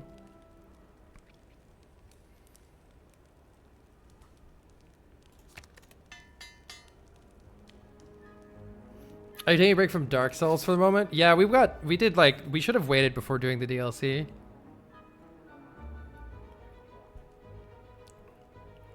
I know biostats. I don't have in my head like a block plan for late game. That's the thing that's really getting me right now. Let's see. I would probably like some energy right now. So let's go ahead and do this so I get some energy right now. I'm currently laughing at the people who laughed at me taking capacitor, by the way. Right now, this is an interesting thing of Scrape just getting reinforced body to hologram. That is kind of interesting. Okay, what is our plan here? We have Glacier, Buffer, Meteor Strike. Let's use the Buffer for the Hyper Beam turn. Hey, Vambori. We got out a Silent Win earlier. I can recycle the Sweeping Beam for 1 energy, so that's something that exists. Go ahead and just stock up on energy here. I'm pretty sure we want to play Meteor Strike again.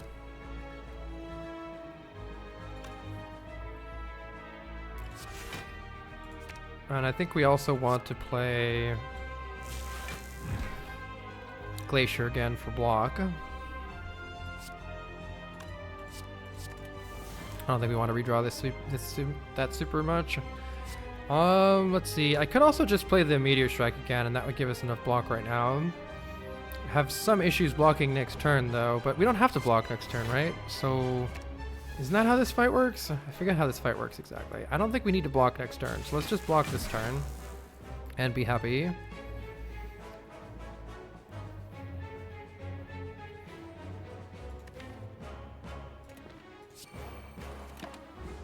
Stock up on energy. Yeah, we don't need to block this turn. Perfect. Alright, so we can get the Giga Energy. Nice. Let's see.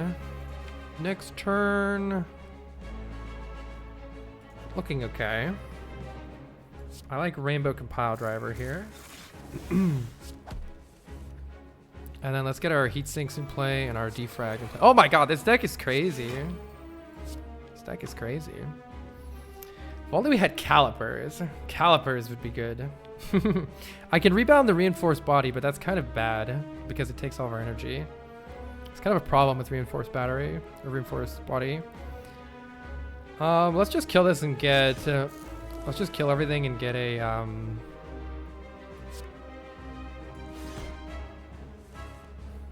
Get him aggregate.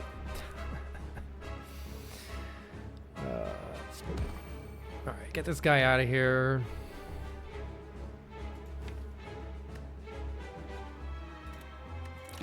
We can hologram whatever we need next turn. Meteor Strike. Sure, I'll just play a million Meteor Strikes, whatever. Technically, I could have let those orbs cook more, but I think this is pretty good too.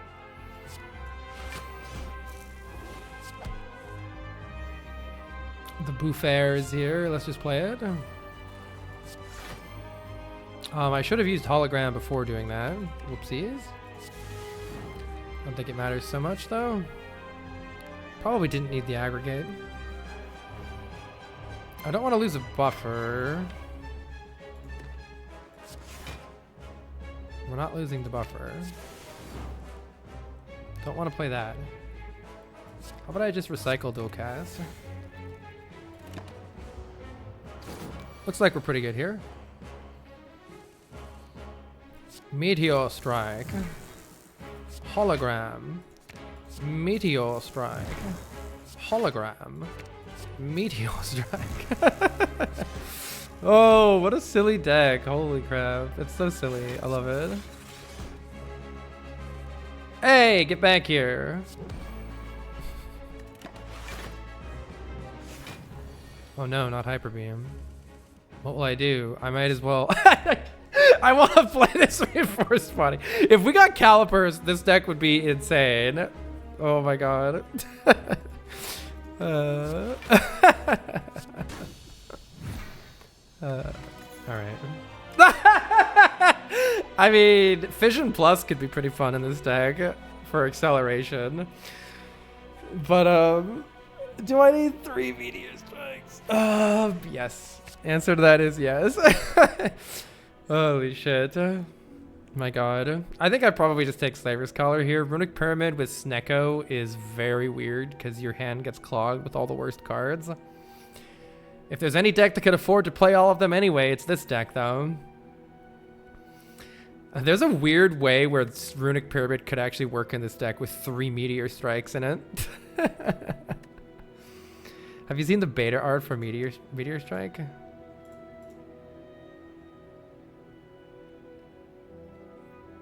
Wait, the meteors are on strike? Is that what it is?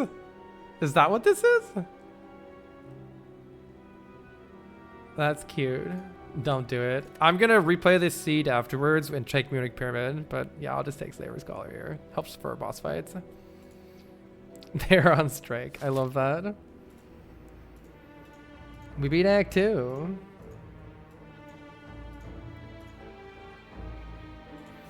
All right, we are forced here to go to the Burning Elite, so doesn't matter what else there is to do. This is what we have to do.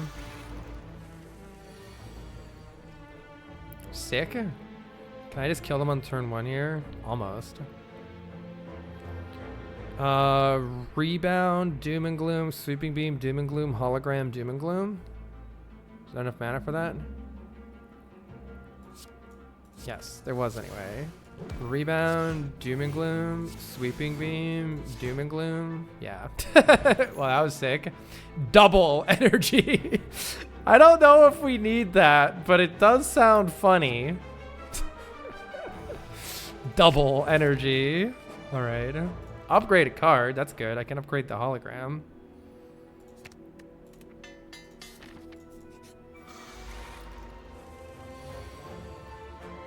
Double energy coming in clutch here. Wow, what an opening hand. This deck is crazy. Wow, this deck is so crazy. It's technically more energy to have Meteor Strike, Glacier, and then double energy. Oh wait, I can hologram. Hologram, Glacier, or Meteor Strike is more energy. I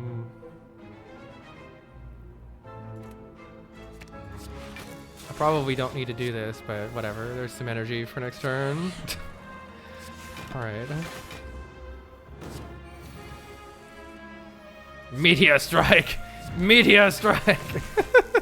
I should have played defrag first, but it's too crazy. Oh, this deck is crazy. Wow. More Glacier, yes.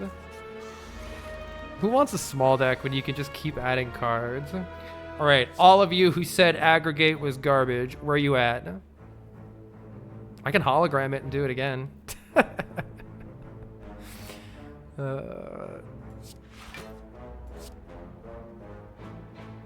Let's rebound Glacier here.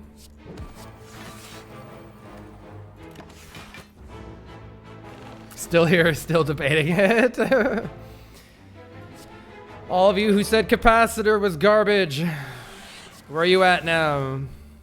Behold my orb empire. Mwahaha. Do I have a meteor strike yet? No. Fine, I guess I'll play Glacier. What else am I doing with my life here? Let's see. We're blocking for 32. We still need a little more block. There we go.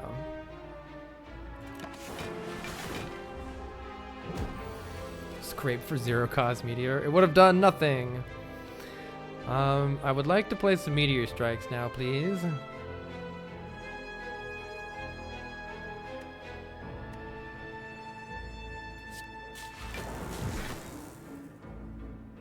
We could just use the buffer. I think it would just be one buffer. Unless I'm... Oh, there was... Wait. Did I just play this 1 cost meteor strike? Yeah, okay, I did. Right. Do I have heat sinks down? No. Heat sinks is in my hand. Let's see.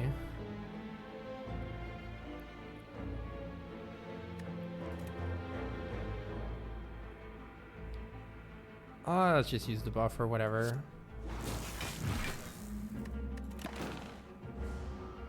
Ow. Yeah, having the orb slot sometimes makes the deck a little less explosive, but it does make it more powerful in long fights. Do you think we need more help now in short fights or long fights? I think long. I don't know though.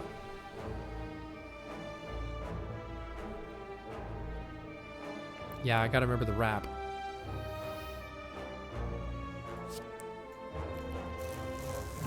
Alright, well, we now have the infinite energy. But we do need some Blanc or some card draw here.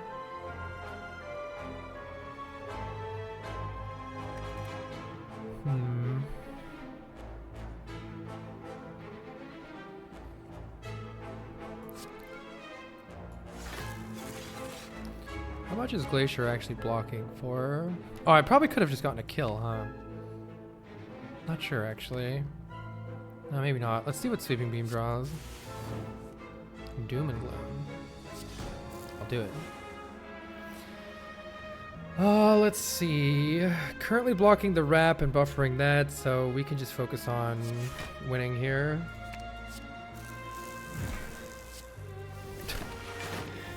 We have some energy, that's for sure. We have some energy. Oh, did I never play the... Whoops, I never played the thingy thing.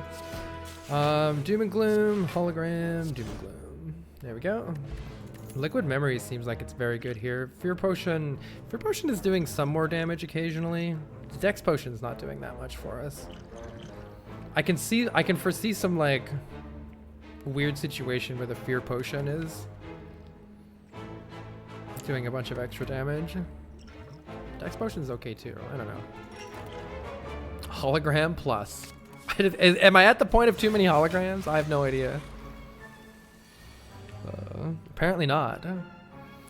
Let's see. Looks like we can aggregate, Meteor Strike, Doom and Gloom, double energy. That seems good. Damn you, Scrape! Why do you never do anything? I hate you, Scrape. You suck.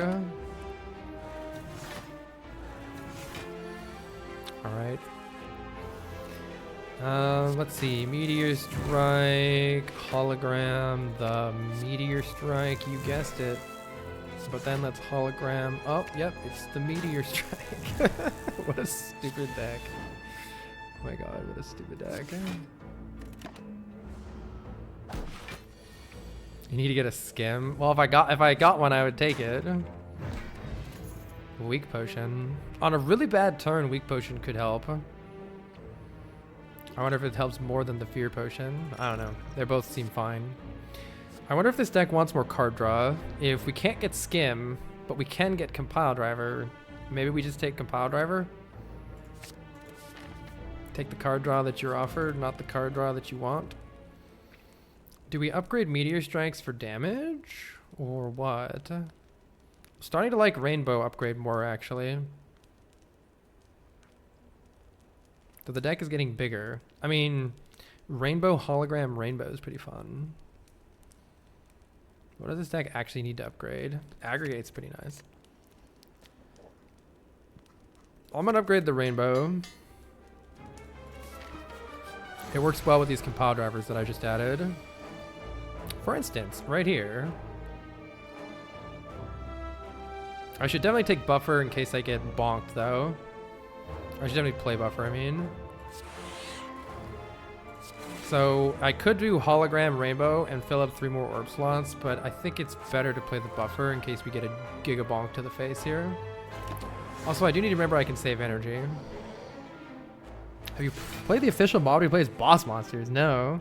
There's always the chance of going infinite with double hologram. Yeah. Not what we've got in this case, though.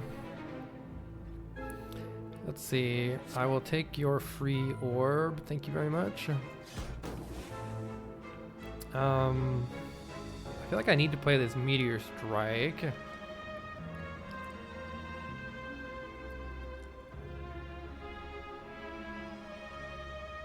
I could dual cast the frost orb if we just want a little bit of extra block. It'd be 12 block.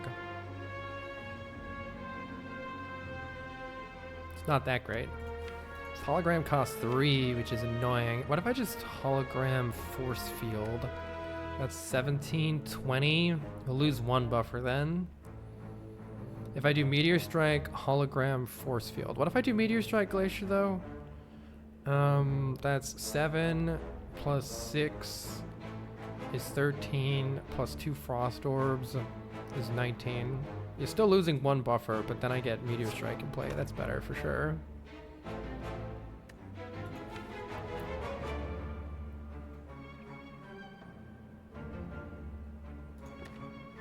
There's probably some way of finagling this better than that without losing a buffer.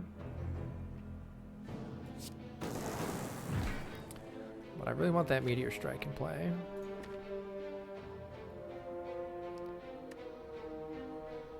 Wait, how much block is hologram? Is 5. Force field's 12. That's 17. 20. It's 1 off. It's 1 off. Come on. Hologram. Nothing's better. Alright, just playing the glacier. We're losing 1 buffer either way, which still is fine if he does a 45 on this hit. He doesn't. What a nerd. But now we've got the Giga energy, so hopefully things will be okay. And we can draw lots of cards with these compile drivers. We have a hologram for 0 here.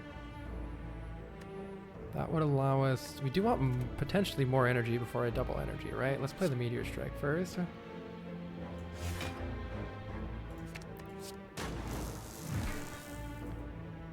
Double energy is really good here. Let's just play it. We're gonna need more than 18. Oh, I shouldn't have done that in that order because I draw 1 less card now from my compile drivers. Whoopsies. Wait, I did it again! No, it's fine. Everything's fine. Smiley face. Alright, cool. Think I need that anymore? 45 is here, but so is the buffer. So is Gregate.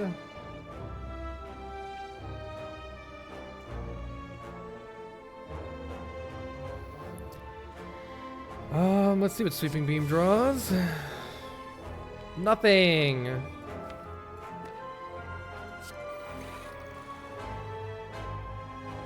Let's see. I can hologram the sweeping beam for trash card draw. I'll do it. Hey, reinforced body is here, but kind of awkward. Kind of awkward. I'm gonna rebound this hologram and get the sweeping beam back. Wait, that doesn't help. That's not how you do that. That didn't work right. Oh my god.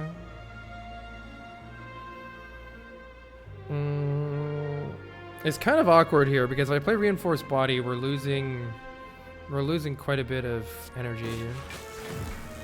But I think I'm gonna do it.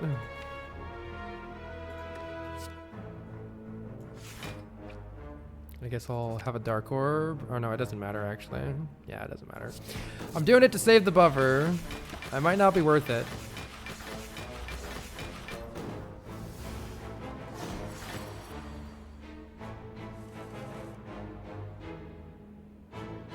Seems like it's okay. Need to finish this fight.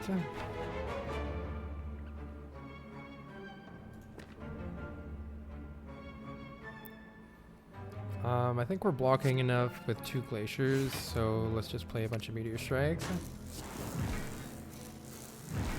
Nearly finished it off. Alright, we're good here. Yeah, we had plenty of energy still. And we got the buffer for this now.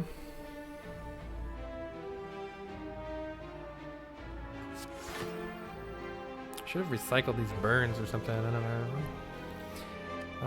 Let's see. I just need block. Oh, it doesn't actually matter that much.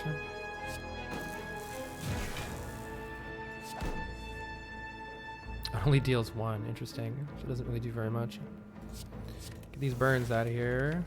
We're killing next turn, right? So... is there any way to guarantee that I have a kill next turn?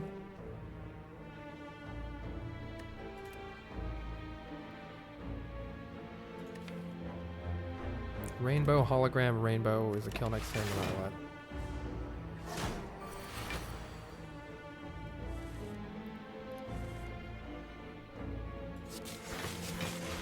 I can just bonk it. Alright. We got a lantern. More energy turn 1 is fantastic in this deck. We need to get the rest of our keys. Are we at a point of too many capacitors? It could slow the deck down. But it also has heat sinks, so it also speeds the deck up. I'll take it. 215 gold for weak on turn 1? I don't think so. Let's get to here, then decide what we're doing, but it's almost certainly going to a shop, so let's not take this. And we do have to take the sapphire key here, as much as I would like ink bottle. Let's go ahead and recall. So we got all of our keys sorted. And let's see what's at this shop. The bomb.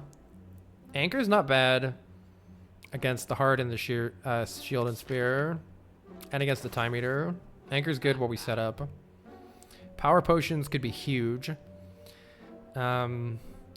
definitely is worth dropping the weak potion for a power potion, I think. We could buy anchor power potion, or we could do a card remove instead. Card remove on scrape is pretty good. Card remove on sweeping beam is pretty good.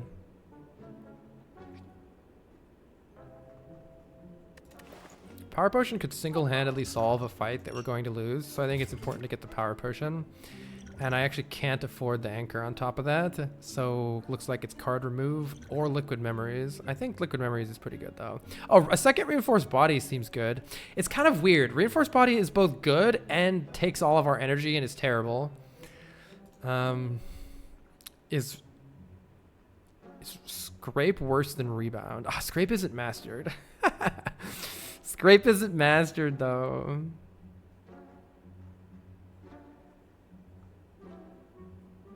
Can already get it with hologram, yeah. If we had calipers, I would take. Yeah, X minus 20, yeah. Scrape can come back in the claw deck. All right, get rid of it. I almost want to take the other power potion instead of liquid memories.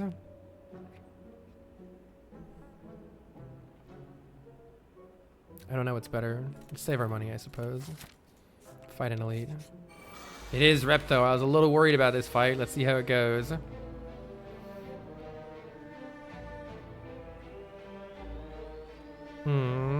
I can rebound Glacier or Rainbow here, but we haven't scored a Meteor Strike on turn 1, which is not optimal. I do like defrag at least, so that our block is blonky.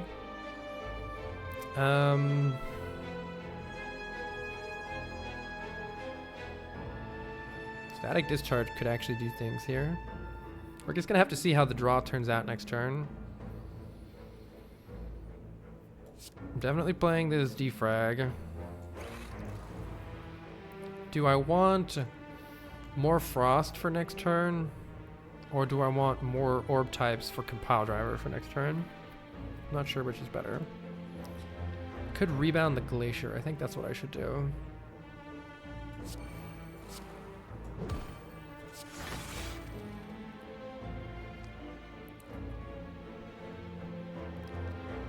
And do I just save the... do I play Rainbow or not? It's kind of like whatever here. Saving energy is not a bad thing here.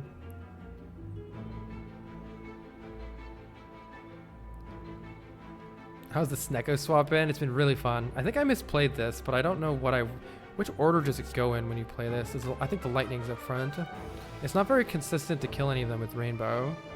We need to draw a Meteor Strike next turn. I think I'm just going to save energy and go next turn.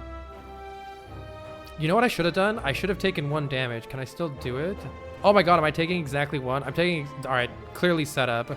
Taking exactly 1 damage here is actually extremely valuable for the 3 extra card draw next turn. Let's do that.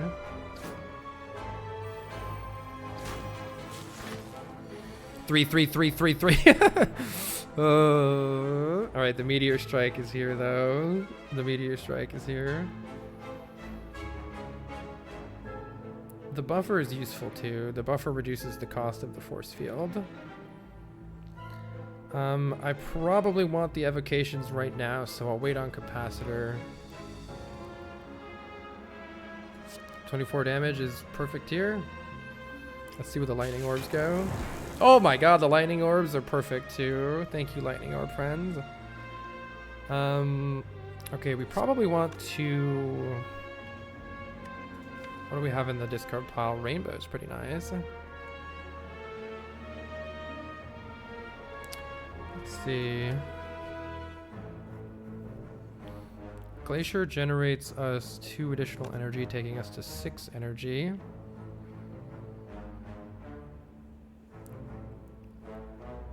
Or we can save some energy for next turn. 3.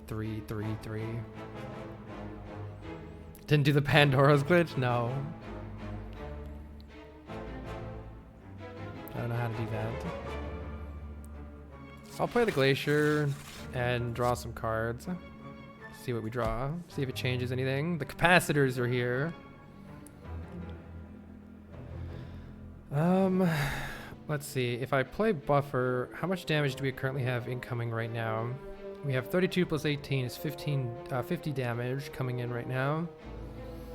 So I still need to play another Glacier. Or I could hologram Rainbow, for instance.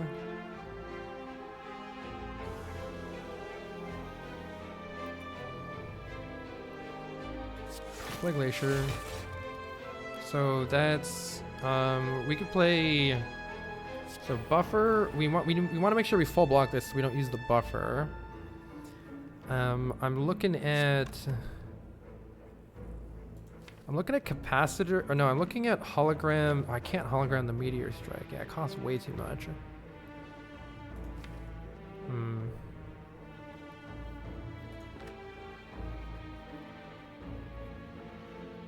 Hologram is perfect block. I wonder to what extent I should just save my energy here. Maybe just play capacitor charge battery to save more energy for next turn.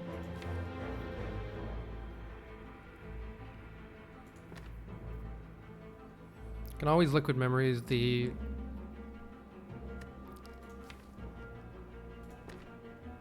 two capacitors and then the force field costs 0. Yeah, I like the idea. Because we still have 2 holograms to get back Rainbow or Glacier. We don't need to play the charge battery here. We have liquid memories to bail us out next turn if everything goes horribly. Because these are both going to attack for 25. But thankfully we finally drew some more meteor strikes, so this is good.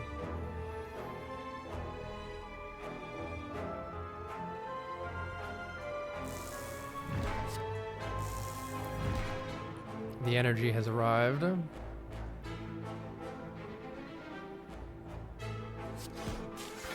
The orb types have arrived. How many meteors are hiding in this deck? So many meteor strikes. All right, I think we're pretty set here. Let's see, we could get back meteor strike again. That sounds pretty good.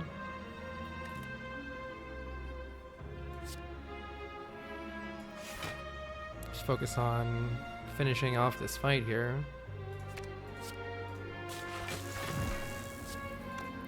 And let's see if we can draw anything. Reinforced body saves the buffer. No point though. We can just play force field. Thank you for the resummon. All right, energy is sorted. Energy is far too sorted. Okay, energy is no longer interesting. Now we just need card draw. Said card draw. I said card draw. What? What the fuck? Game, hello? Oh my god.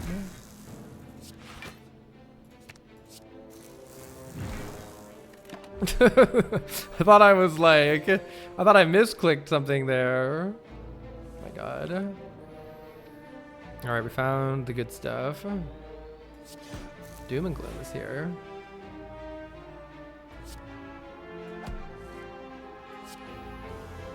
Can we kill her? I don't think so.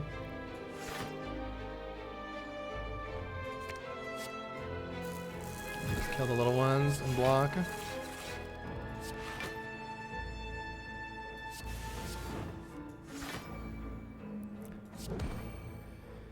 Okay. That worked out. This deck wouldn't mind even more focus. Rainbow. This is the first time I felt like an upgraded Rainbow is really doing a lot.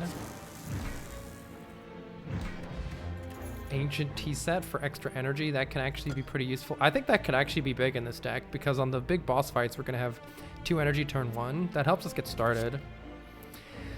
I don't think we want Overclock in this deck, but the card draw is welcome. More card draw would be welcome in this deck. I don't think we need that one though. To add the burn could be pretty bad. Though maybe not that bad. This could help. 2 more card rewards here. The energy being preserved is so good, right? Is this actually positive? Yes, it is. Well, we do have ourselves some Meteor Strike, hologram Meteor Strike action going on here. Let's see what I draw. 1 damage short. Heck you. Pixelnator says, Laurel, I was playing this with friends just now using the multiplayer mod, and you got a build that gave you turn 1 infinite every fight. That's crazy. Alright, well, the energy is sorted.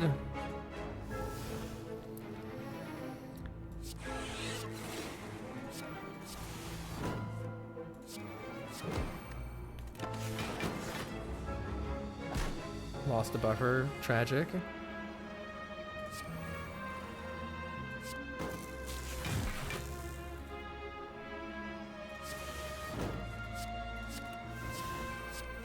Random bullshit ahoy.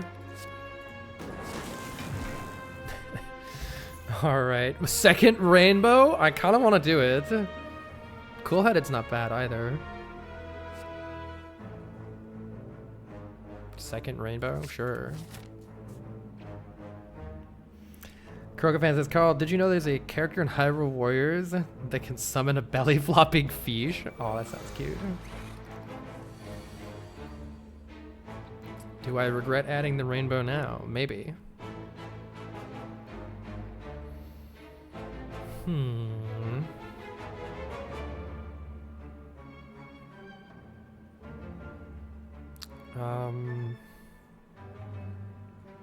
Is there a way to block for more?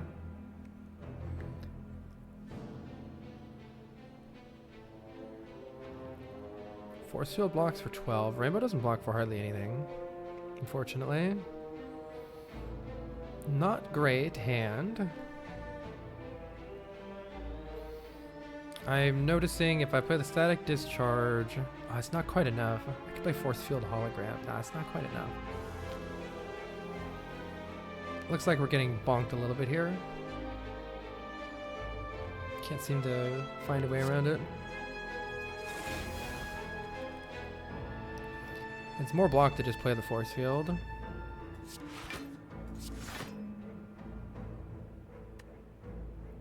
It's the best we got. I think. It was with the Watcher. I knew it. Filthy Watcher player. I don't like taking damage. Stop. Let's see. Bonk.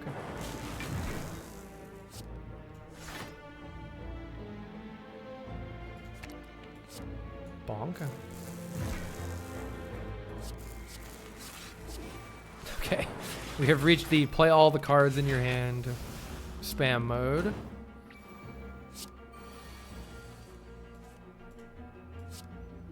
Bonk. Oh, you guys got bonked already. Bonk. Bonk.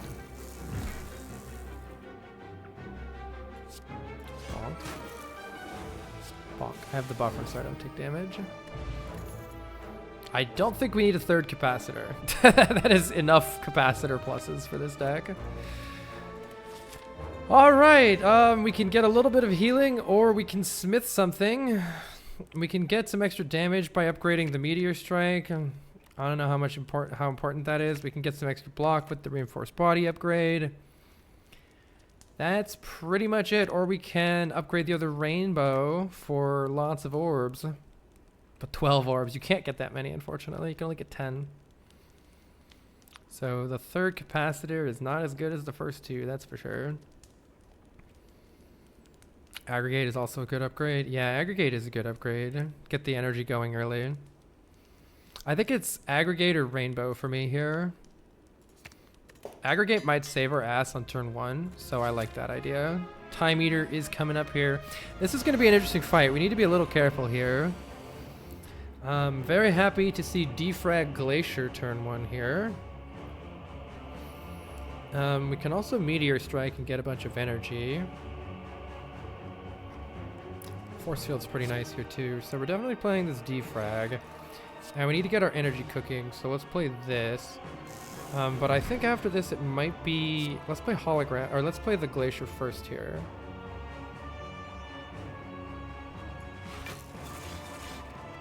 We can draw 2 with Compile Driver. Let's do that before we decide what to do next. Oh my god!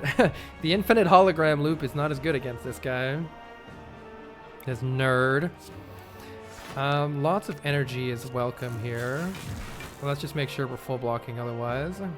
Actually, blocking... I can't make it work, actually, but if I had blocked a little bit less, it might be better to draw more cards next turn.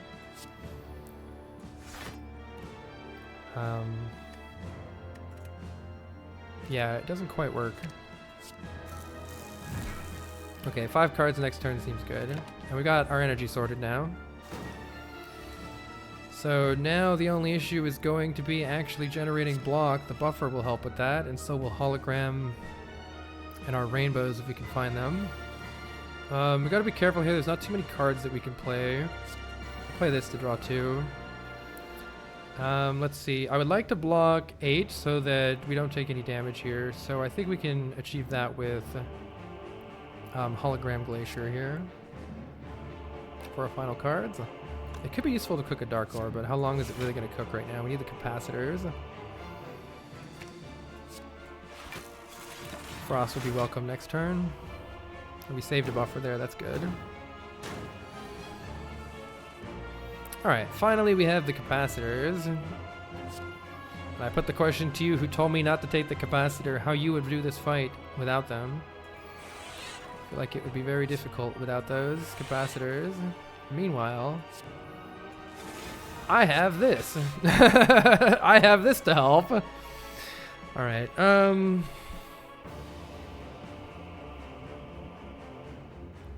we could just sit here and cook a Dark Orb. 1, 2, 3, 4, 5. We're getting 25 passive block a turn. And we can get 30 passive block a turn with Hologram Glacier here.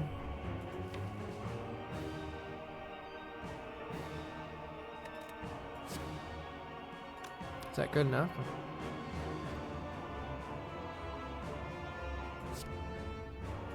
I don't know how fast we want to play this fight. Alternatively, I could just spam a whole bunch of Meteor Strikes. Now the problem with Meteor Strike spam is there's a chance we don't draw any block. And then we're pretty sad.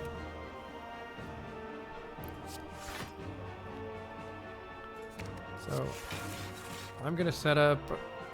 Get these cards out of the deck so we don't redraw them.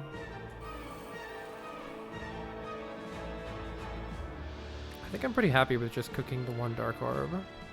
Cooking 2 is twice as fast, right? 1, 2, 3, 4, 5, 6, 7. That's 35 passive block a turn.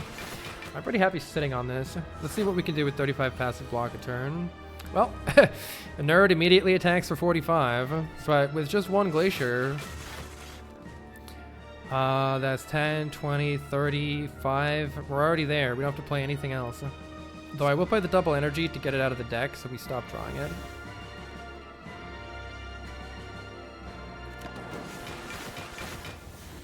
Nice and slow here prevents the time meter from gaining strength. Meanwhile, we're stockpiling Dark Orb energy. 30 damage coming in. 1, 2, 3, 4, 5, 6, 7. I don't even need to do anything. Let's play the Slimed, I suppose. Not sure I even need to.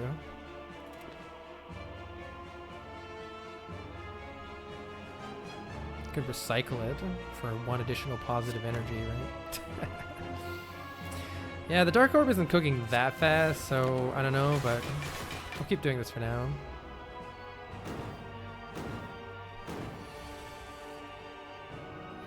It's working! 1, 2, 3, 4, 5, 6, 7. It's working! 42 on the Dark Orb.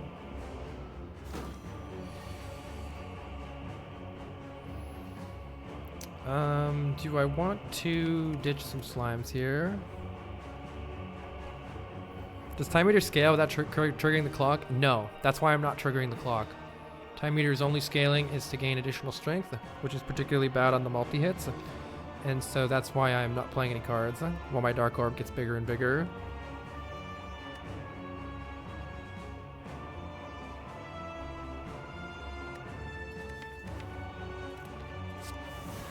I'll just play Force Field next turn if I need to. My 1 card. 45.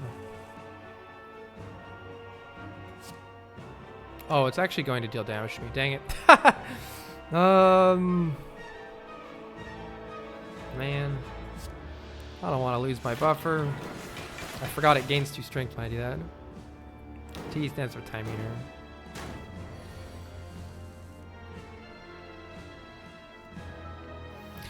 Alright, 1, 2, 3, 4, 5, 6, 7. Right. Let's just play the Glacier so that now the Dark Orb is ready, and now we're gaining 40 block a turn, so I don't need to play any cards until the Dark Orb is ready to dual cast. 36, I don't have to do anything.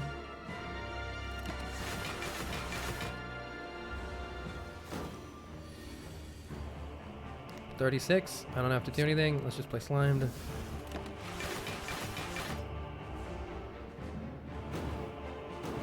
And then when the Dark Orb is ready, we'll dual cast it and try to win immediately.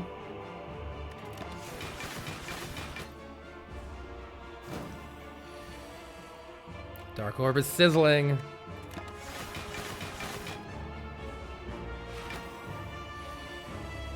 (18/3). Man, 18/3 is annoying. Oh, do I dual cast now and then we just start spamming meteor strikes? Or do I just take it and wait? I don't want to. I don't think I can keep sizzling here.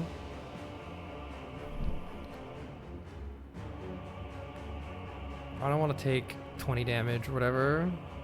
We're trying to one-shot the snow with darkness. Yeah, that was the plan. You could have him down to about 200 health if you use those meteor strikes. Well, actually, you can only go to 240 and it still wouldn't be enough. But also, I would be taking a lot more damage. I think we just dual cast it now. And I don't think it's possible for us to get a kill. So I don't think there's any point in us playing Meteor Strike here. I'm pretty certain of it.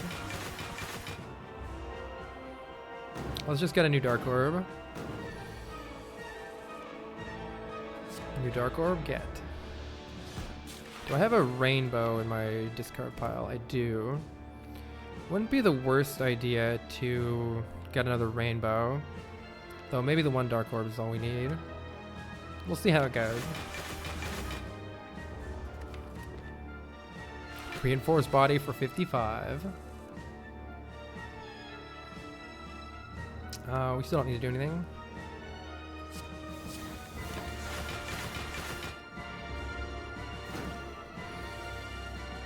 Alright, I think we can probably just go nuts now. Yeah, it's safer not to, though. What a crazy build. I will wait. I will no longer wait. I want to recycle this aggregate, but also... Draw me cards, please. Thank you. I'd like to get rid of the slimed.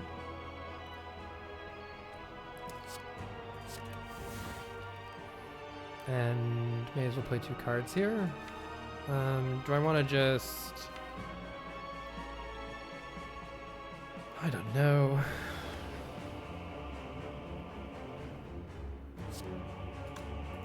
Drawing this next turn. Draw a lot of cards with the compile driver.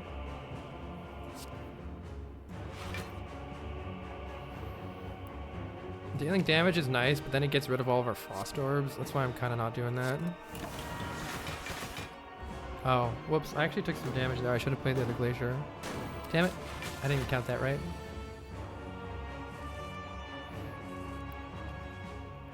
Alright, fuck it. Let's just YOLO. It sounds more fun. Just YOLO. It would be nice to get dual cast. Yeah, there. Boom.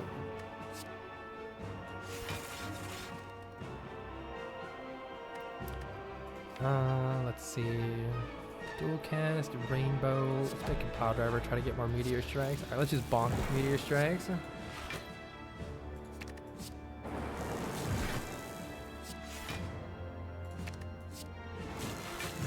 Yay. Now we have no block next turn. It's fine. Don't worry about it. There won't be a next turn. There might be a next turn. There might be a next turn.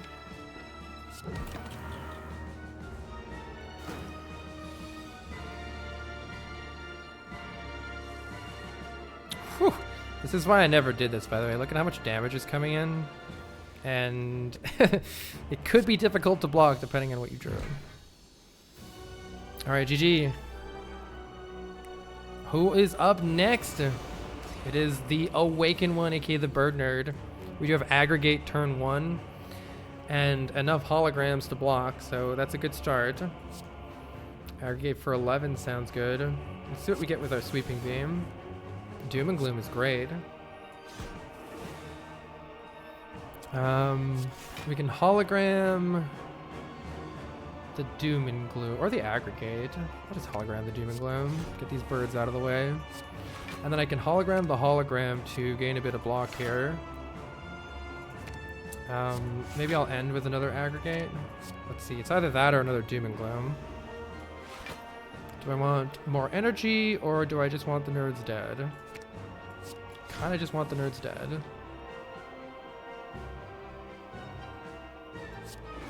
Kinda just want the nerds dead. I don't have to worry about them anymore. Let's see, we do want to play a couple of... Ooh, hologram for 0. We do want to play a couple powers here, but probably not too many powers. Aggregate is still giving us quite a bit of energy here, so how about I hologram this aggregate and then double energy? Now we kind of have our energy sorted. And we can play 3-cost compile driver without worrying. Yeah, we could just start bonking here, I think.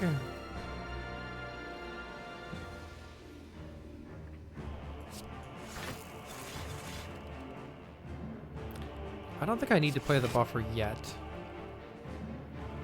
8 times 4 is 32, so... Let's just keep bonking. Get lots of energy. What does the card mastered mean? It's cards used to beat A20H, that's correct. I should probably play defrag and a bunch of capacitors, but I do almost wonder if I could just do the first phase without playing them. It will make it a little bit tricky as far as a bad draw goes. But it'll also make it a lot easier without playing them. Well, now that I say that, I can't block already. I already can't block. So I might be playing them. Yeah, otherwise I'm taking 15. Welp. Is Claw on the card master list? Not yet.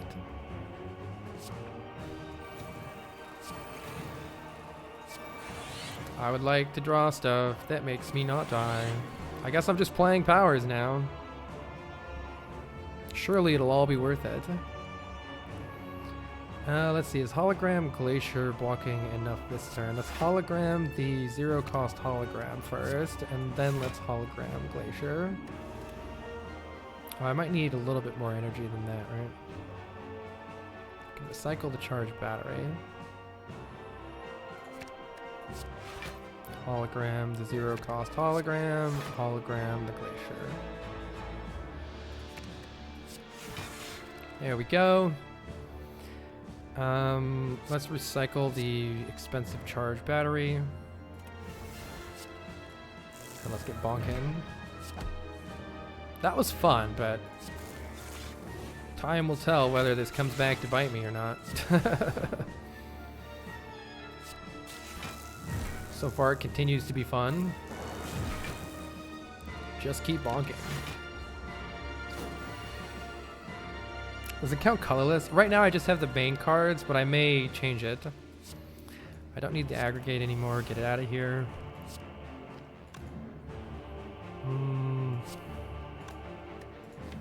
Do I have a glacier in here? No, I don't. Kind of problematic, but surely if we win this turn, it'll all work out for us. Do I need more card draw?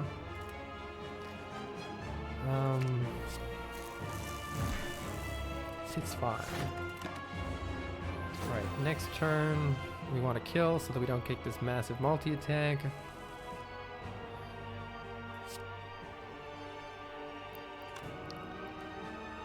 Kinda don't mind rebounding the rainbow here, but we want to get these glaciers. Also, let's see if Sweeping Beam draws the glacier. Probably will. Compile driver will after rainbow. Alright, now we have glaciers and a buffer. Looking good.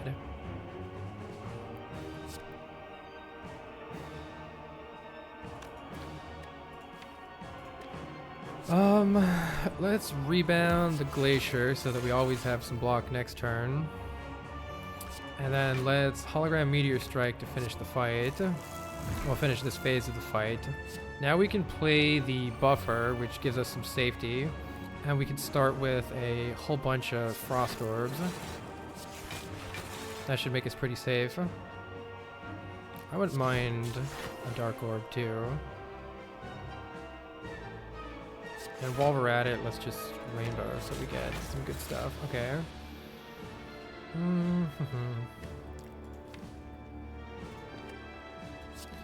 I'm gonna get... Oh, I can't actually do... I was gonna hologram rebound, but it doesn't actually let me play it. And I was gonna rebound compile driver, so we had card draw next turn for sure. It's fine, it's just 50 damage, smiley face. Really happy I added these compile drivers. This compile driver draws 4 cards. That's crazy.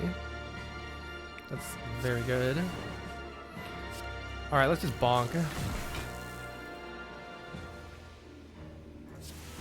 Let's just bonk.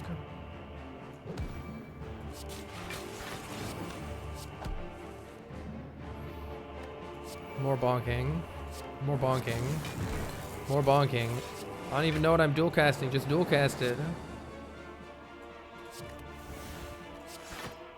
Hologram, the compile driver, keep going. Oh my god, I have 3 holograms in my hand. Let's see. Hologram compile driver draws 4. That's pretty good. Meteor strike, hologram, meteor strike, hologram, meteor strike. What a deck! This deck is the craziest deck I've ever played. It's the craziest deck I've ever played. I don't know what it's gonna do against Shield and Spear of the Heart, but 2461. Let's go. He sure wishes that he didn't awaken. We do have potions to help for that. If we would like an upgrade in this deck, what would it be? Upgrading the other rainbow has some value. Or we can rest for 6 health. 6 health ain't nothing. We win a little faster by upgrading Meteor Strike, but it's like not a big deal. Block card. Being able to hologram a rainbow is pretty nice. For the card draw aspect. Glacier for extra block. It's just 3 extra block. It'd be better to upgrade a force field maybe.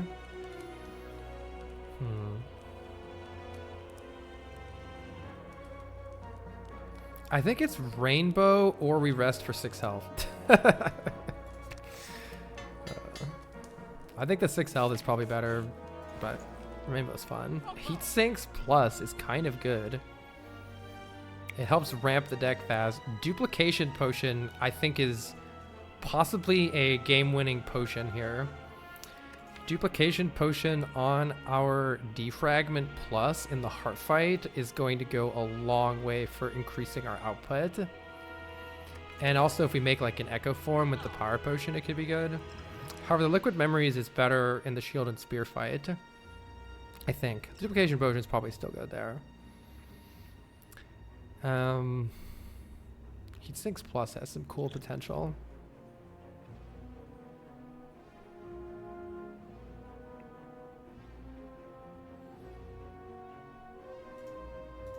I'm gonna take the Duplication Potion and hope that we survive Shield and Spear.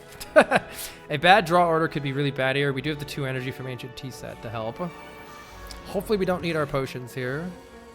No Tempest. Tempest would be fun. We do have Meteor Strike turn 1, so we can't complain too much about that. Let's play Meteor Strike and see what Sweeping Beam draws.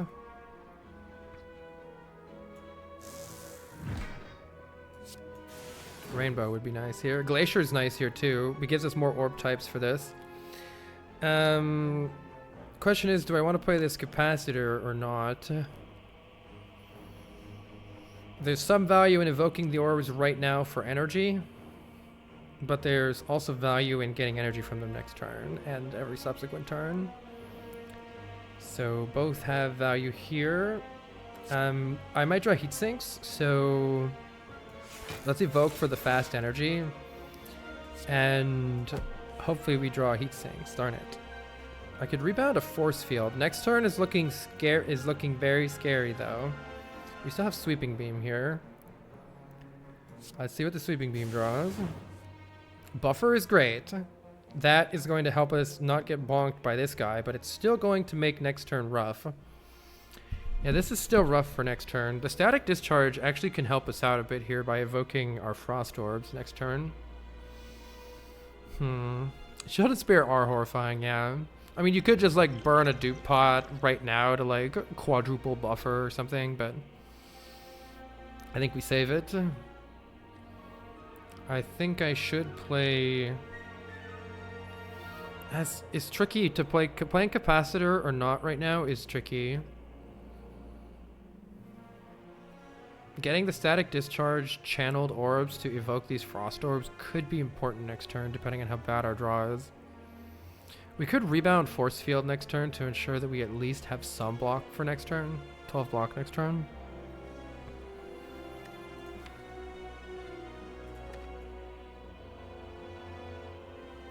I don't think 12 block does anything because this guy is going to hit our buffer no matter what. And then this guy's first hit is going to hit the buffer. And then we're going to fucking take 30 damage.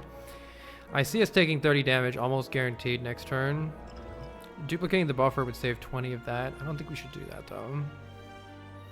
I don't think evoking the frost orbs is going to actually change anything. Let's take the extra damage. And scaling. And I don't think we rebound anything. Don't know though.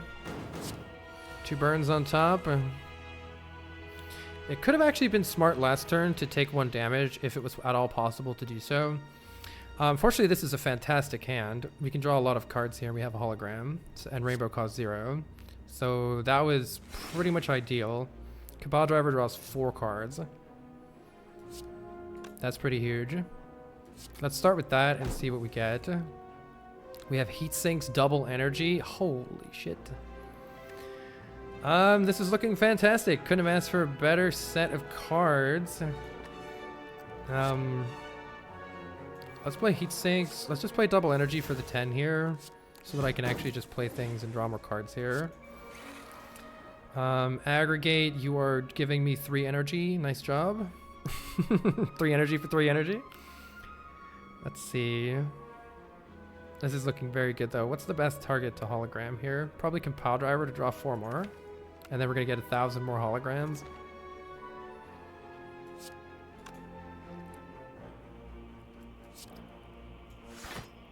I think we want to hologram this Compile Driver. Meteor Strike has some value here too though. It all just depends on what we draw and what the costs are.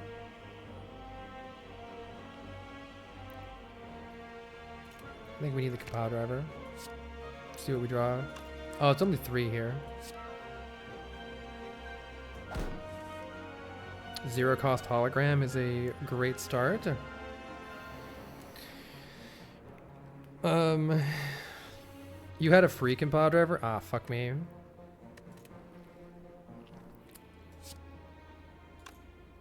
I was hoping to shuffle the deck to play Aggregate, maybe.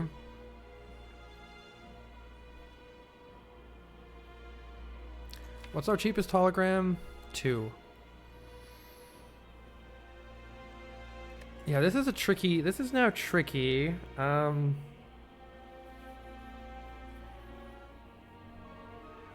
It feels like it's wise to recycle a 3-cost card.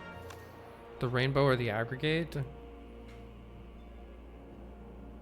There's reasons to do, just so I can clear hand space so that I can draw again. Yeah, draw again could be really good. Reinforced body is a huge out here too. I'll recycle the aggregate. I might be able to recycle back to the deck and use it successfully though. So, I don't know, it's a little tricky, I think. Let's draw more cards here. That's what you like to see, though it would be nice if the hologram were cheaper. This is still pretty good. Looks like... we only have 6 energy. Let's see, let's start calculating how much block we're actually generating here. If I play Glacier, it evokes 2 Frost, which is 16, and then it blocks for 7. So that's 23 block, 33, 38 block. That's not even the 40 here. So we're needing more block than that. I could just play Glacier, Hologram, and I think I have a 0-cost Glacier.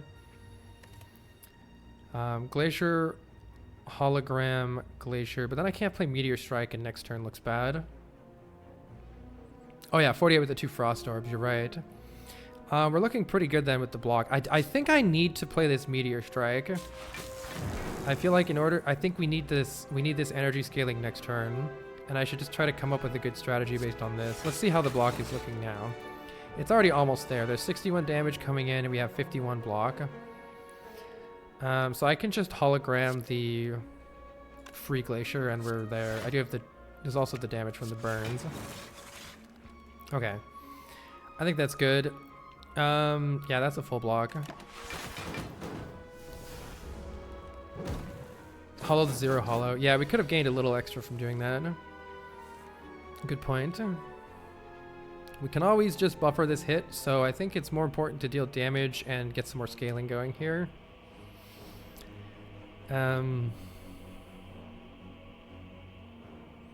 Capacitor is useful and also kind of whatever at the same time here, but I think overall it's useful.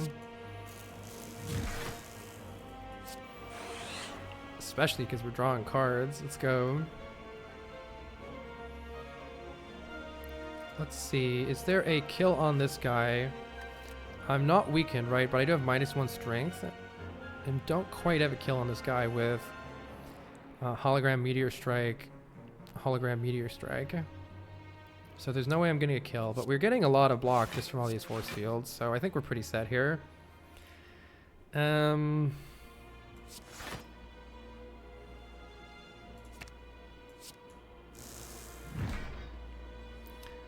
Let's see. 15.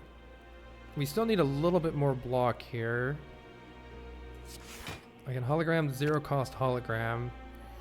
What's our block situation at right now? We're currently sitting at 57, and so we would lose the buffers on this guy. We definitely don't want to do that, so we do want a little bit more block here. Let's just hologram a force field and be done, I guess. Alright, energy sorted, we have okay block, and we have a turn off here. It looks like we're good. Yeah, it looks like we're good. Sweeping beam, go. Finish this nerd off. Set up for next turn. Get rid of these stinky burns. We're looking pretty good here, but 2 buffers, I think we're good. No damage, no potions used. That is massive. God, the compile driver that draws like... Let me rebound it, right? The compile driver that draws 4 is just absolutely cracked. It's crazy. It's my best Meteor Strike, this one. GG.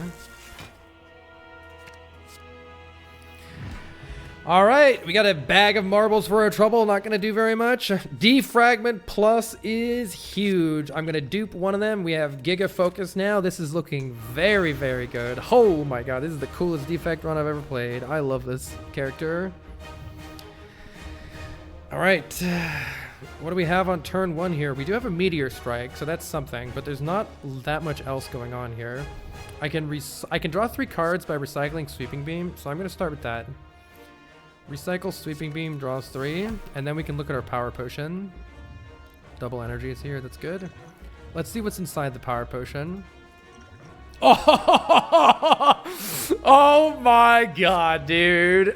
Duplicate the Echo Form, let's go. Holy shit. I am going to probably play double energy here. My goodness. Just so I have enough energy for next turn for everything. We're gonna have plenty of energy soon enough. And I'm just gonna straight up duplicate the Echo Form. Seems good. Seems good. Let's see.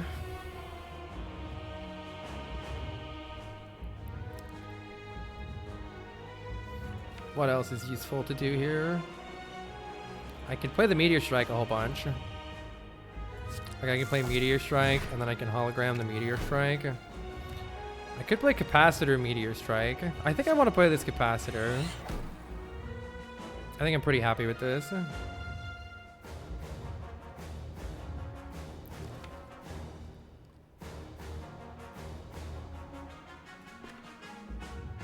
Though actually, I think I should have... I think I didn't do that right. I think I should have... I think I should play Static Discharge. This card has some potential in this fight. It's kind of awkward. I'll be back for it, surely. Smiley face.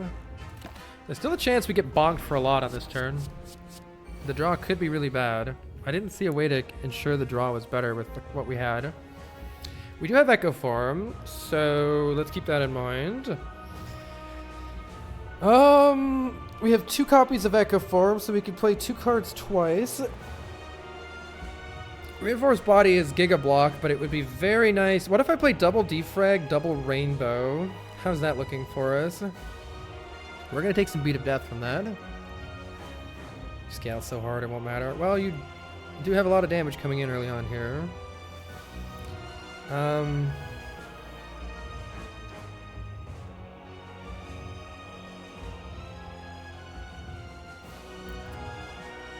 Yeah, we have the Reinforced Body. I could just double Defrag, double Reinforced Body.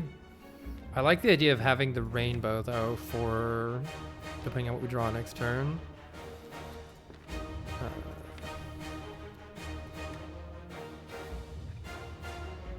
Ouch. Ouch. Ouch. Ouch.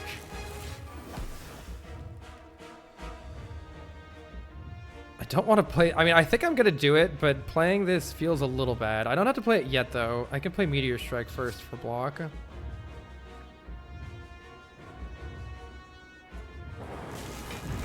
Okay, now I have some block to work with. Let's play Sweeping Beam and just see what we draw.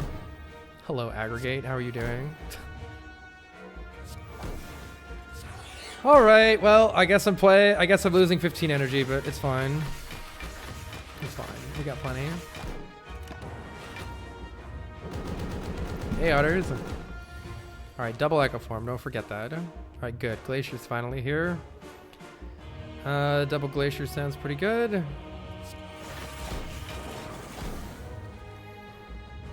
And then double Force Field is pretty good too. That's 1, 2, 3, 4, 5. I could double Compile Driver.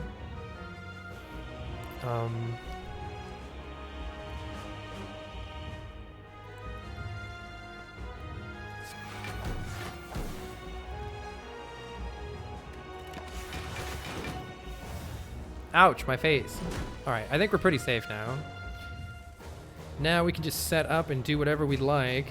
Double Heat Sinks is silly. I still do have, actually, some stuff to do with that. Sure. Double Glacier here? Double Hologram. What do we want the Hologram?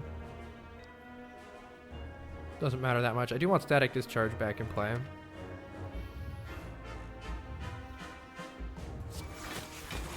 Double Glacier. I do want a double Heat Sinks. Could be really helpful. Let's get our energy back sorted again and make sure we have a lot of orb types. We need to deal damage also. I want a hologram card draw here, I think. Hologram Recycle is good to get rid of the wound. Actually, I want to double defrag and double buffer next turn, so let's not draw any more cards this turn. That'll be really helpful next turn. So in that case, I think I should either just recycle the wound or deal damage, or maybe place... I don't think I want to play Static Discharge yet.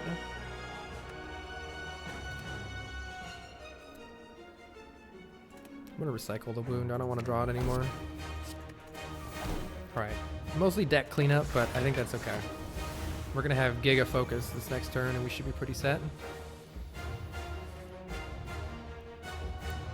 So we also have zero cost holograms, so, you know, that's good too. I just realized I can't double the buffer if I double the defrag. but whatever. It's okay. All right, well, this is a infinite hologram loop, so that's pretty good. Let's just gain 20 million block, play a regular buffer. All right, I think we're in the random bullshit mode now. I don't even need any more block, but I can just, for instance, I can play this hologram and get back this hologram and get back this hologram and get back this hologram for infinite block. So that's fun, but we don't need any more block. I want to play the static discharge. Let's play the doom and gloom, sure. I actually want more energy here. So that means draw more cards, I guess.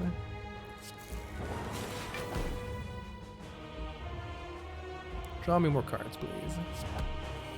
Thank you. More energy, please. Thank you. More cards, please. More energy, please. More energy, please. I don't want to brick a draw and die next turn. We have a million holograms, so I don't think that's possible. But nonetheless, I will play some glaciers here so that we have some frost stored up for later. More energy, please. Thank you.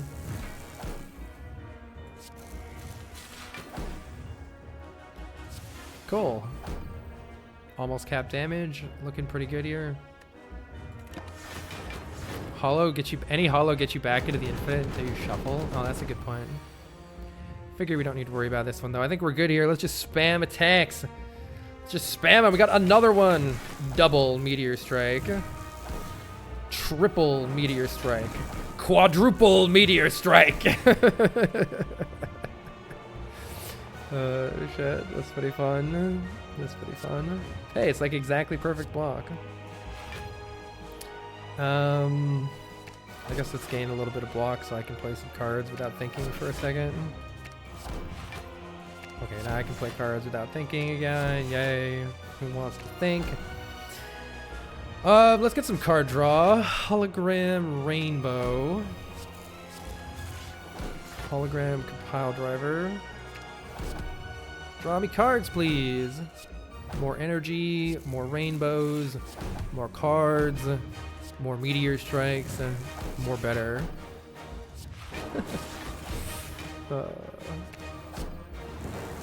I guess I should recycle this burn.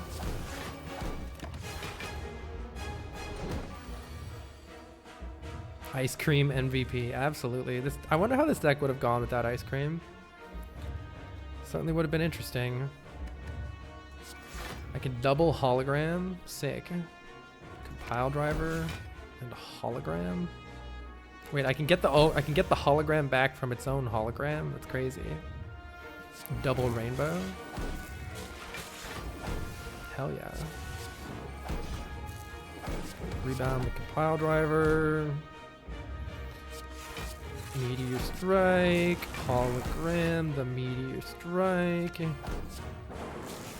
Hologram the meteor strike.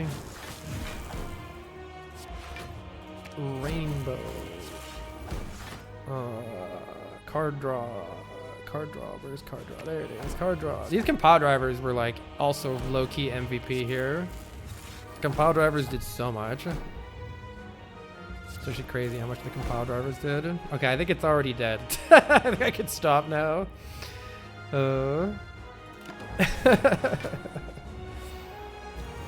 Yay. Double meteor strike. GG. That was the coolest defect run I've ever played. That was crazy. So for those of you out there who weren't taking the capacitors, I wonder how the deck would have gone.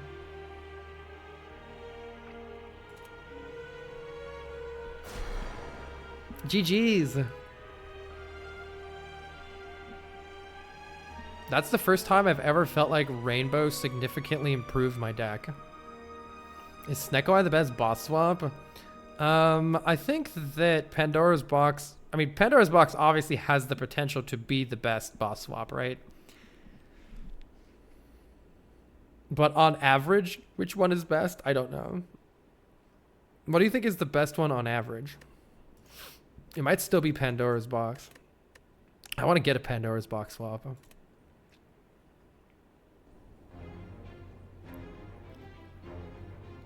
Why is the defect shooting a laser beam at the heart and not throwing 80 full-size meteors at it?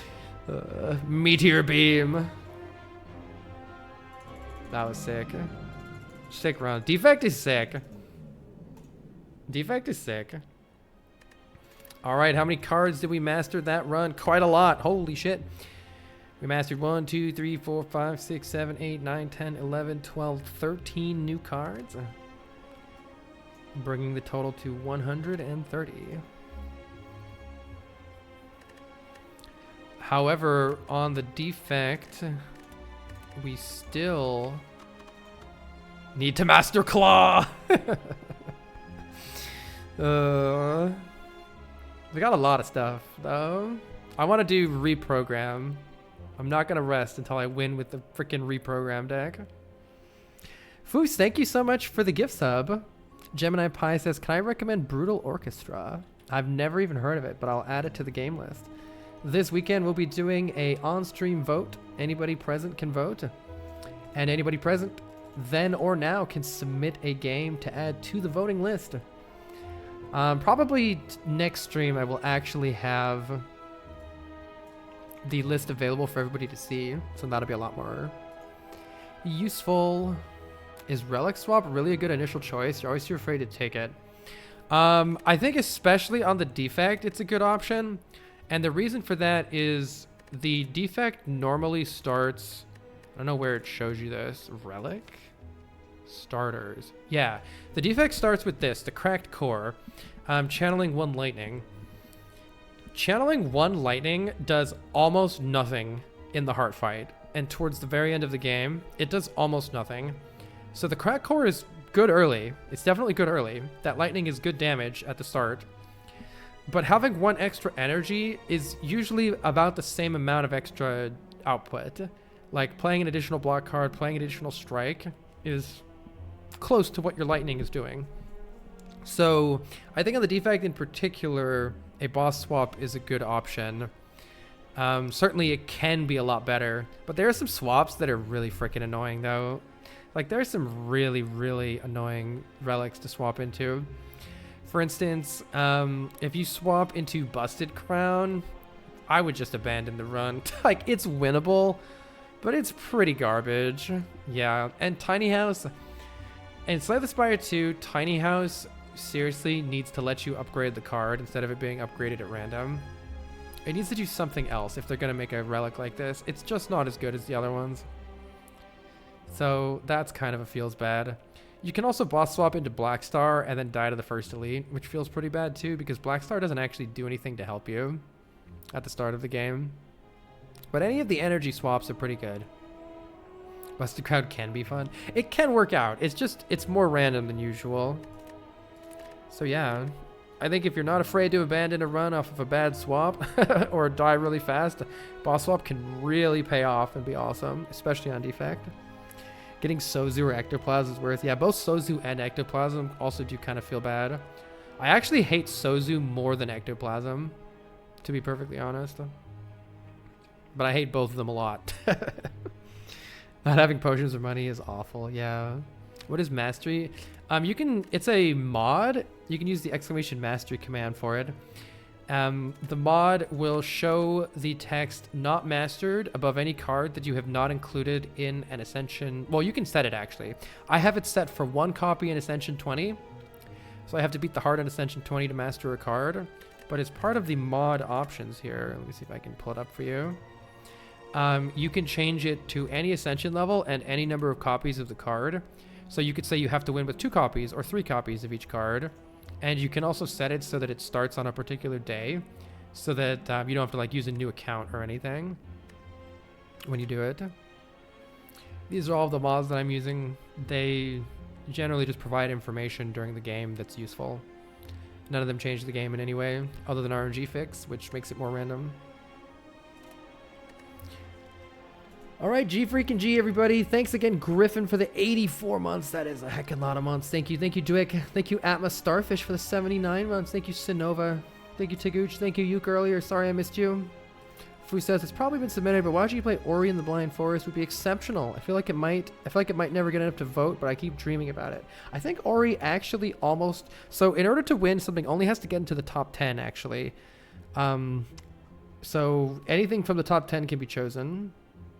How does it make it more random? What does that mean? It's actually possible to predict certain things, real pew-pew. So for instance, if you like get a certain event or you get a certain combat, it's possible to know like what the next event will be or whether you'll get a combat next. There's certain things like that where there's correlations in the game that you can learn and exploit. RNG Fix is used by all of the top Slay the Spire streamers so that doesn't become part of the game. I think they are 100% correlations, yes, but I don't know the exact specifics. It might also just be more probable. Basically, the way to play optimally would involve tracking all sorts of bullshit that people don't want to do. And so the RNG fix makes it so that you don't have to worry about that. The game is going to play like a roguelike, and it's going to be random, and you can't know what's going to happen based on what's already happened.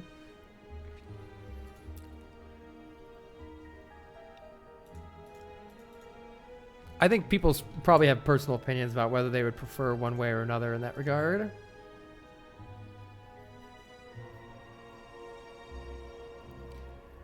Let's see. All right, thank you so much for coming out, everybody. Hope you all have a wonderful rest of your day. Let me see who is streaming.